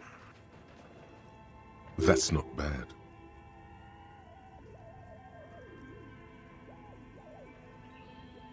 Any other questions? What's a production? The filament you have inserted into the reader. Yes. Is that the production schedule? Yes. Good. Please repeat the password. Password? Of course it would have a password. That's why there's a human administrator involved.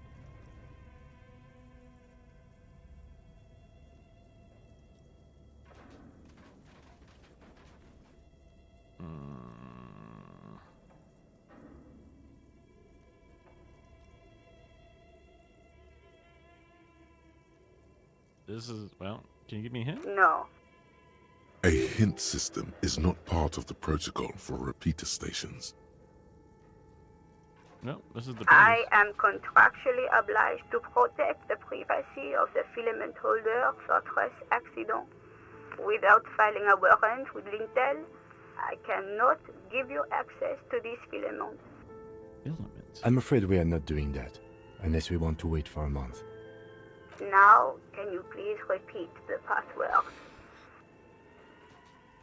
I don't know. Received. I will register this login attempt. Don't worry.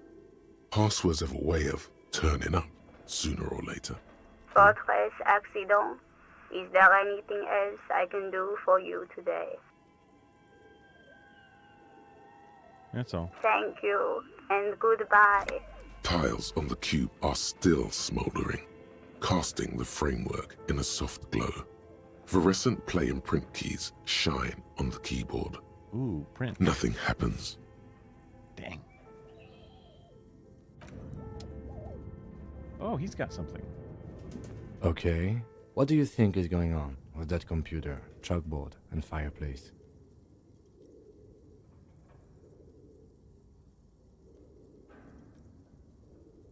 Oh, I know what they're in a game. Yes, that is the question. Like he's ready to lay out a fine theory, crafted together like a puzzle box. It looks like one of those popular pen and paper role-playing games, only these people were trying to automate it, make it work on radio computers. Indeed, those Welkins are a dead giveaway. Role-playing people love that stuff. The world looks like a modified version of the WeWorld board game, with hit death thrown in. Super cool. Someone should give them millions of real immediately. This game is too good to be left unfinished. What do you think? No idea. They stopped filling out the schedule on the chalkboard. Indeed, it's ambitious and untethered from reality, but...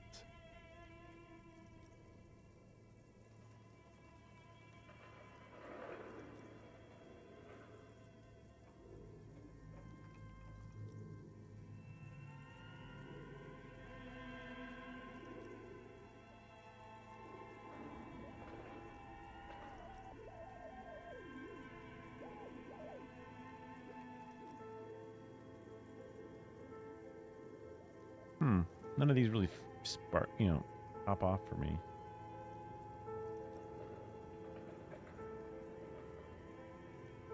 Oh, the curse copy. Ah, yes. The doom of bad business practices. Okay, let's keep moving. I feel bad I ignored one of his things without realizing it before.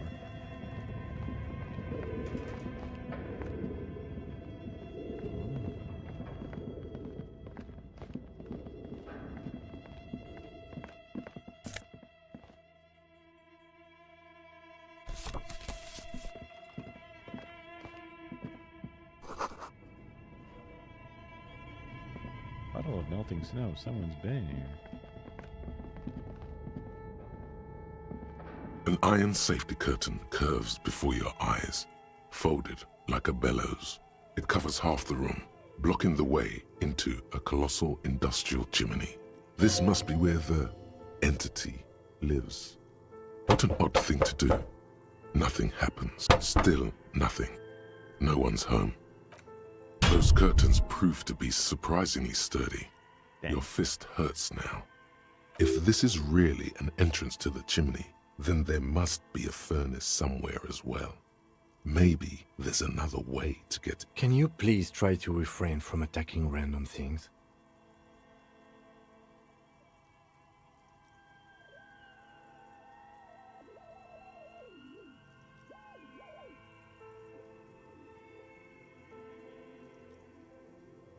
I can try. Thanks.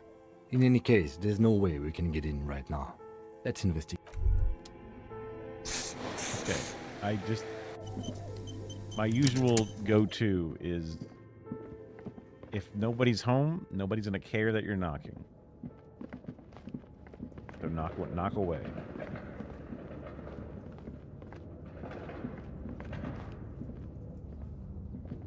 Okay, I got a postcard.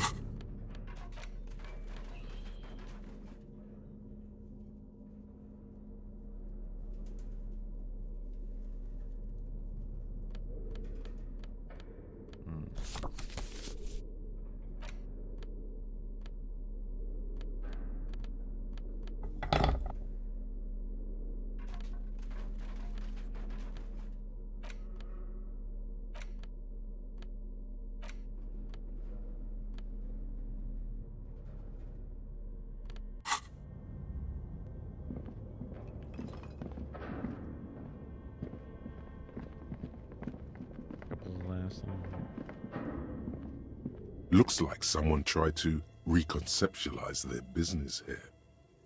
Look, the skis and rotor blades both bear the same Slipstream logo. It seems likely that they started out making one, failed to turn a profit, and then pivoted to producing the other. Mm.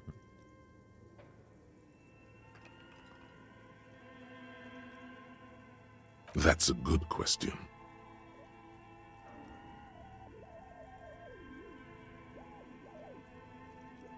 Reality is ruthless.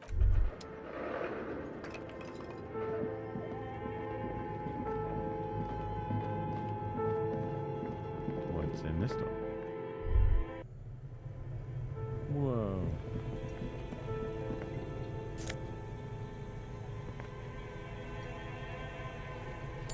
Thank God I got some magnesium.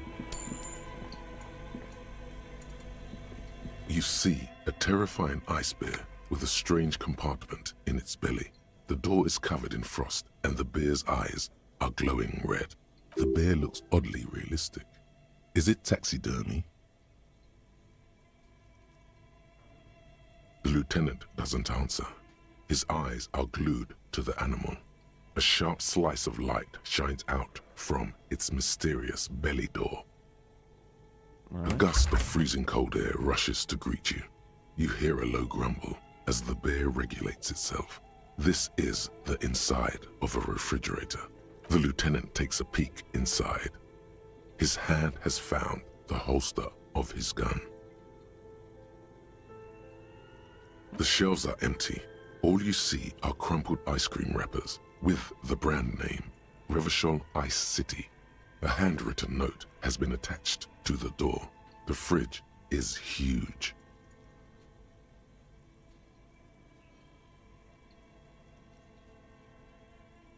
You pocket the note and the little fridge magnets keeping it on the door. You've acquired an interactable item. Investigate this item further by going to the Interact tab in your inventory.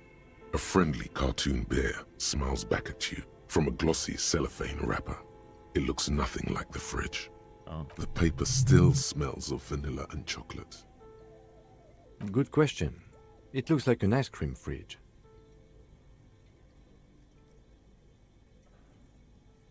I know. What an unfortunate marketing choice. What is even worse, the bear is still costing them money to this day. Oh. The fridge buzzes with energy. The electricity bill on this thing must be catastrophic.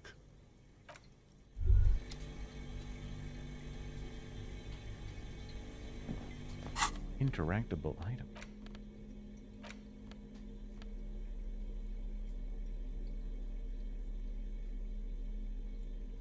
Fruit-shaped kitchen magnets.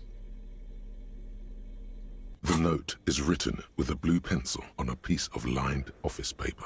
The kitchen magnets have left spots. Does it say anything interesting? This is tangential at best, but the lieutenant's detective instinct is still active. Someone has scribbled, S. I can't believe the off-site copy is still here. The illiterate ginger kid keeps stealing stuff from the studio, so I had to hide it somewhere safe. You'll find the filament memory with the off-site copy in the frozen ice cream maker. Please take it home, ASAP. It's important. I'd do it myself if I lived in a civilized place with a freezer. Take care, Sully Swaff.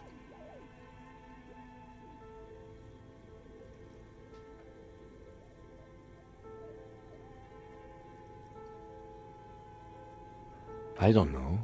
I assume it's somewhere close to the ice bear fridge. Looks like someone from that radio game company upstairs. I'm a little surprised they just left their property lying here. Leave in a hurry? That's a plausible hypothesis. Really? You don't have a single guess? Kuno. Oh, I'm sure that child would love to get his hands on the filament memory. Even if he doesn't know what to do with it, he'd probably try to pawn it for speed, based on our encounter. True. Interesting. Surprised this is what's interactable.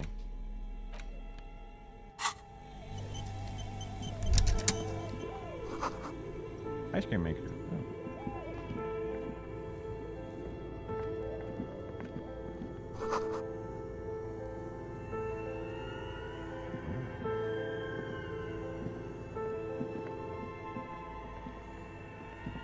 A few bricks have fallen off, revealing a compartment behind the wall. It's too dark to see in. Seems like an old bunker from the revolutionary period. Look at all those rifles. Must be an old weapons cache.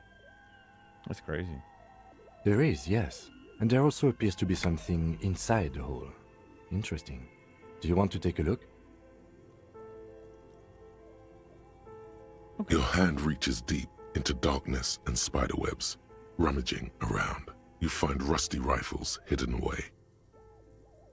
Are these any good? Most of them are rusty and inoperable, like the rest, but one catches your eye. A bolt-action model with a fine wood stock, in better cosmetic order than the others. That's a rare sight. Seems to no longer be functional, but still a beautiful thing in its own way. It means there are firearms, albeit inoperable, still lying around in Martinez. It's an interesting coincidence, I would say. Might come in useful in the future. He likes this find.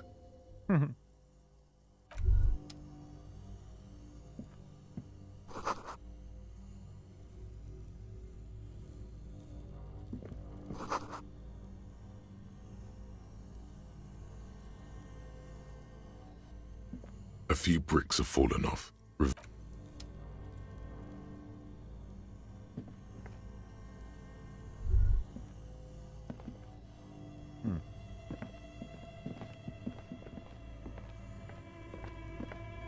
Yeah. I played Baldur's Gate 3. I loved it. I played it a bunch. I only played it one time through, but I did like it. Yeah.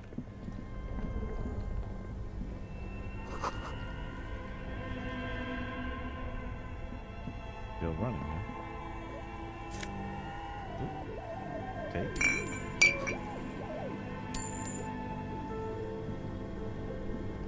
This orange machine is buzzing like an old submarine. It has a hand-cranked Nothing ice cream yet. churner on top and an electric freezer that appears to be frozen shut.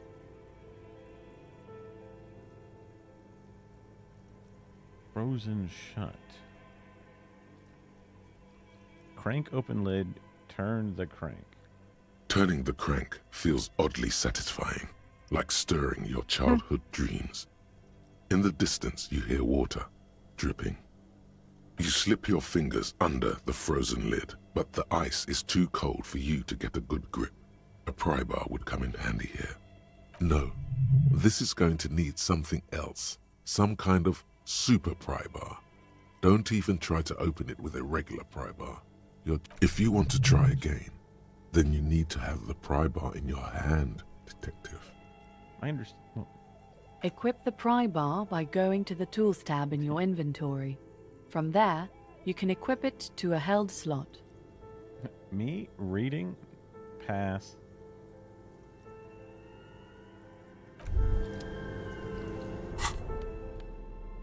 I enjoyed the voice acting as well.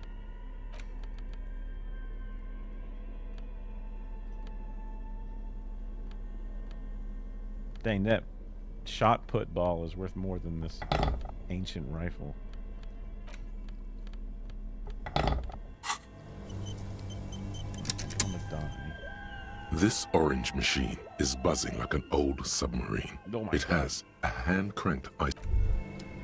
Wait, This turn the crank. orange machine, turning the crank feels oddly satisfying. Water dripping, huh? Two cables are plugged into the breaker box. The red one leads to the ice bear fridge, and the black one to the ice cream maker nearby. Unplug the black one. Something close to you dies with a soft electric purr. Why did you do that? It's not like it's the red one. Well, I wanted to turn the thing off so I could open it up. The lieutenant raises his brows, but doesn't say anything.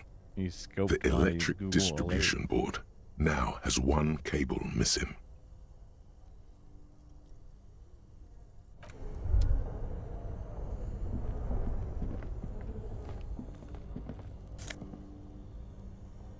Drama.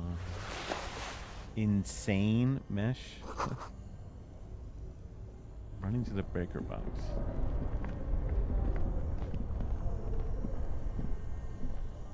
This orange machine is dead still.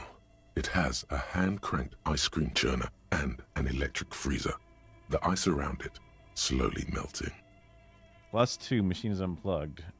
Better grip with gloves. But Turning the crank feels oddly satisfying, like stirring your childhood dreams. In the distance, you hear water. But I'm still dripping. very weak. What if I equip different things? Physical. Wow.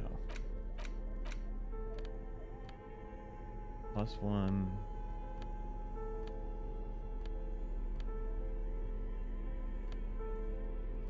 Now is it better? This orange machine is dead still. It has a hand-cranked ice cream churner and an electric freezer. The ice around it slowly melting. No better. The Jezza's party problems? I have not really heard shit about the Corbin stuff. People are like, oh, it's interesting that somebody's making a new party because we are kind of fed up with our own Democratic Party. But America's kind of a two-party or nothing system. Jeremy Corbyn equals Jezza.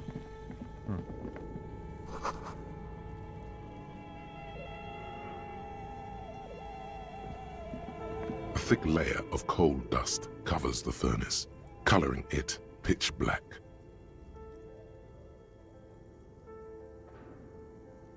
Smear your hands with coal? It's dark and grimy here. In the darkness, you can hear chatter. It's coming from above. A voice or several voices talking to each other. Near the smoke chamber, upstairs. The echo is so prominent, it's impossible to discern what the voices are saying or what's producing them. What are you doing?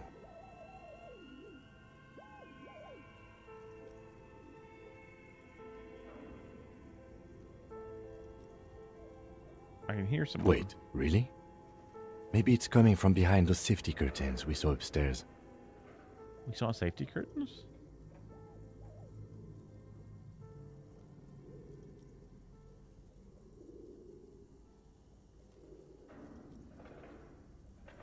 A lush layer of coal now covers your skin, sinking into the wrinkles.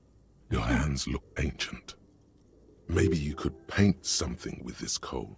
Leave a cave painting for future archaeologists. No, that would be stupid.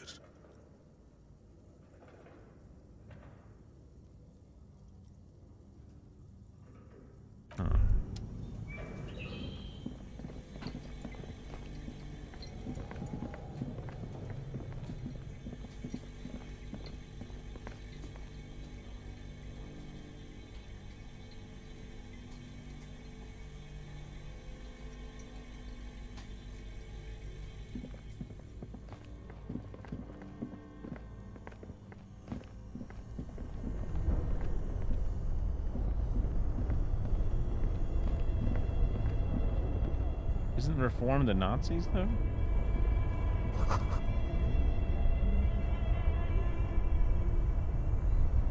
Money. I like money.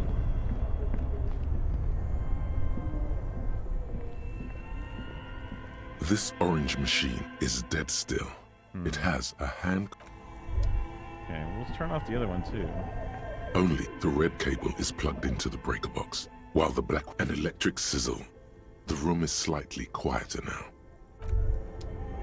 Is this any different? I doubt it would be. This orange machine is dead still.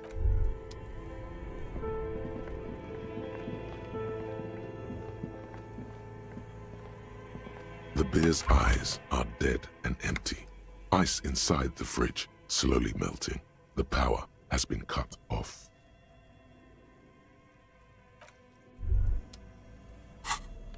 Yeah, but Farage is a piece of shit. It sucks.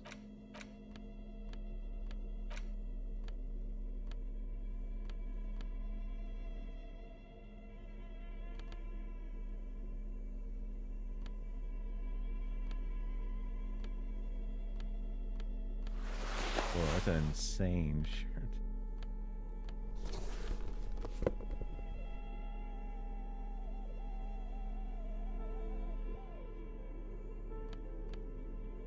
Only popular with Nazis, though.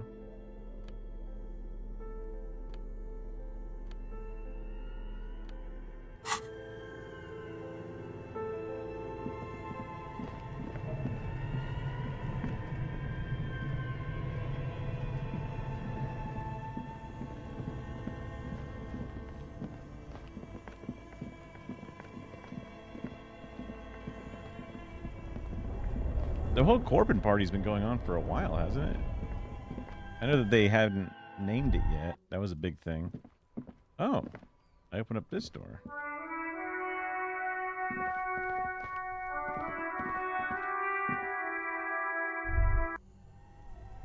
I mean, England's weird. Brexit and all that garbage. You got a bunch of freaks over there.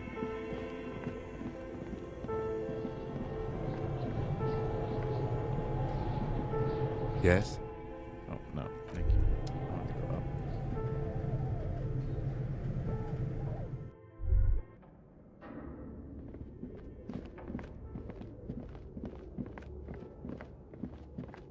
Password.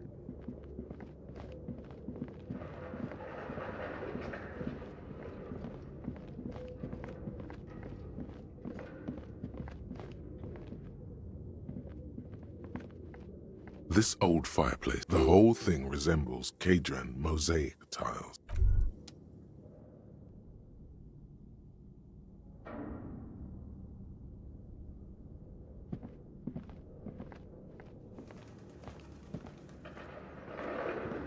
If it's based in xenophobia, then it doesn't seem that reasonable, right?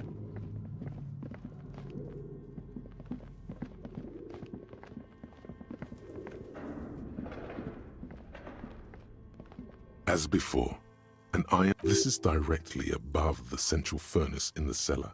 The voices probably came from here.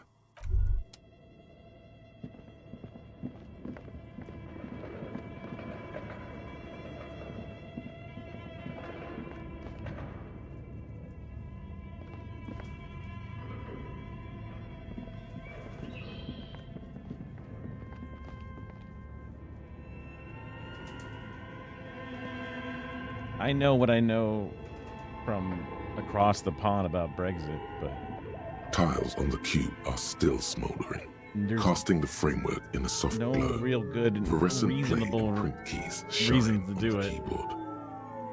It fucked your whole country.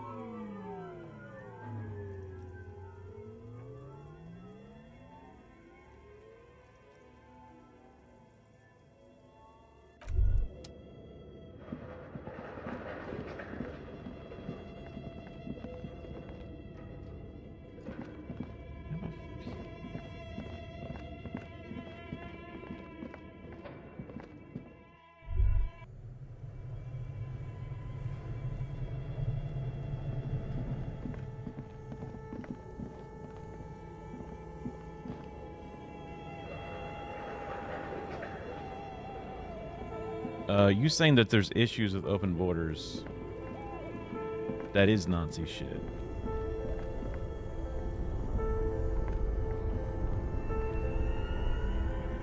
Both cables are unplugged from the breaker box.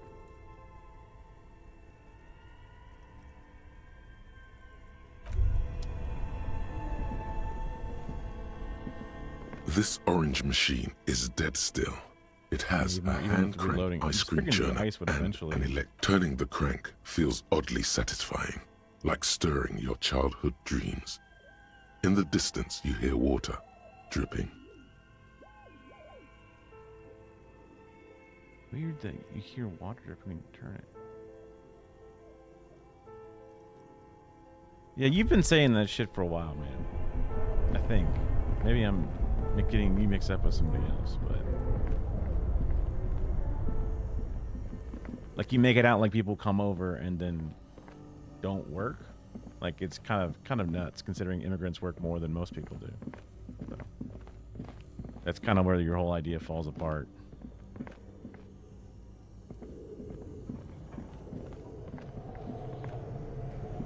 And it seems like it's just kind of racist and Nazi-like.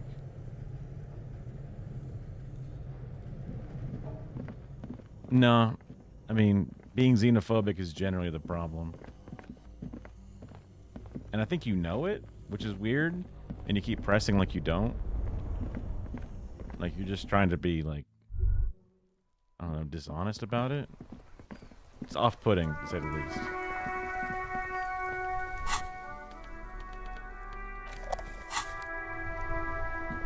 Plug the crowbar away too. Oops. Oops, wrong thing.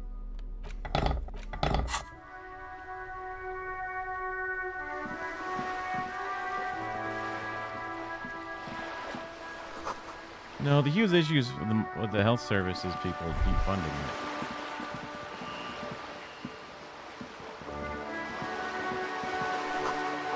Hoping to turn to our garbage American for-profit system because those people would like to make some profits. It's ridiculous.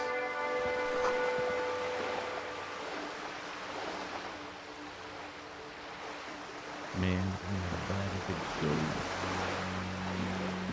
Apparently. Pick up trash. A bag.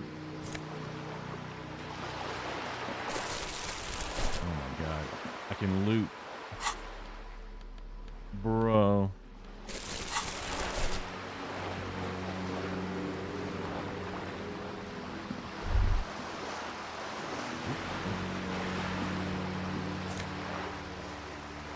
Wowie.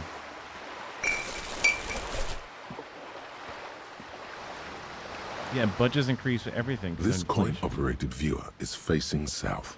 The instruction manual says to insert 25 centimes and pull the handle while looking inside. Why place a tourist attraction in the middle of such poverty? There was a revitalization project in 49. A design studio tried restoring Martinez to its pre-war glory. It didn't stick. They got as far as the street lamps and the statue on that intersection. Then something went sour. I suspect that something was Everard Clare, the union leader. He muscled them out. It's how it usually goes around here. In organized crime, it's the best. Can we do something? We should have done something about the union 10 years ago. That ship has sailed, officer.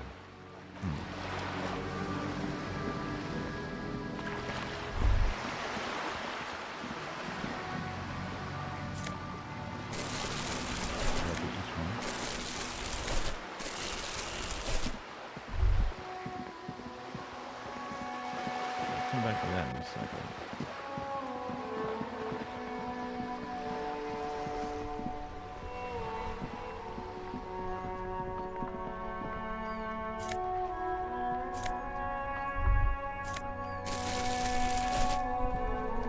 The worn and beaten wooden planks of the bench do not look overly comforting.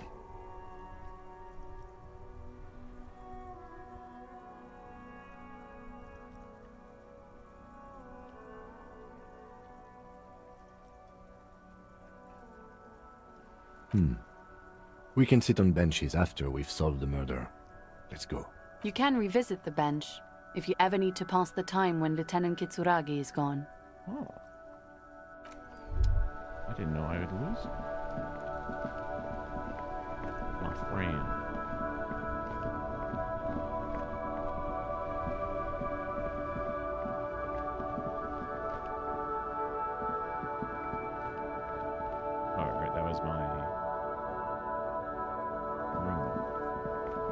Let's see if our driver here is one worn soul. Now it's turning into a kind of a snow limbo, man. What's on your mind?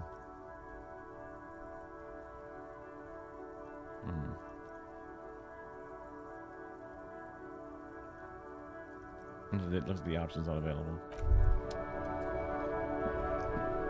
Okay. I might need. We can go a little bit longer, but we gotta get ready to go eventually. We got our canvas in there.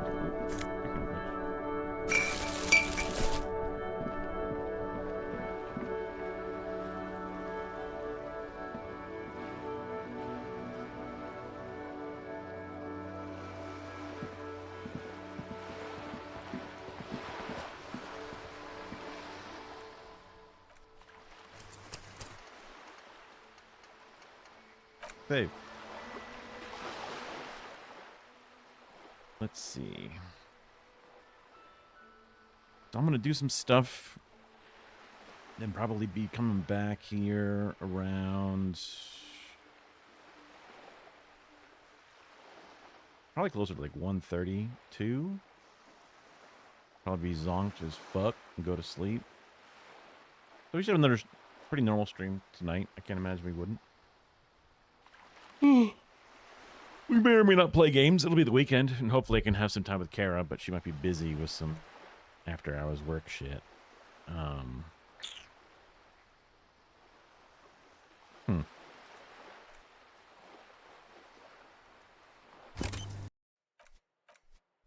quit.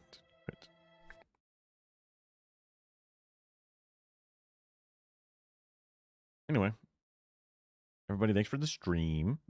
I think we had some good times. Sorry if I got a little bit quiet when I was playing the game. I should try my best to stay piffy and chatty, but the game chats for me at times. Anyway, see you tomorrow. Bye-bye.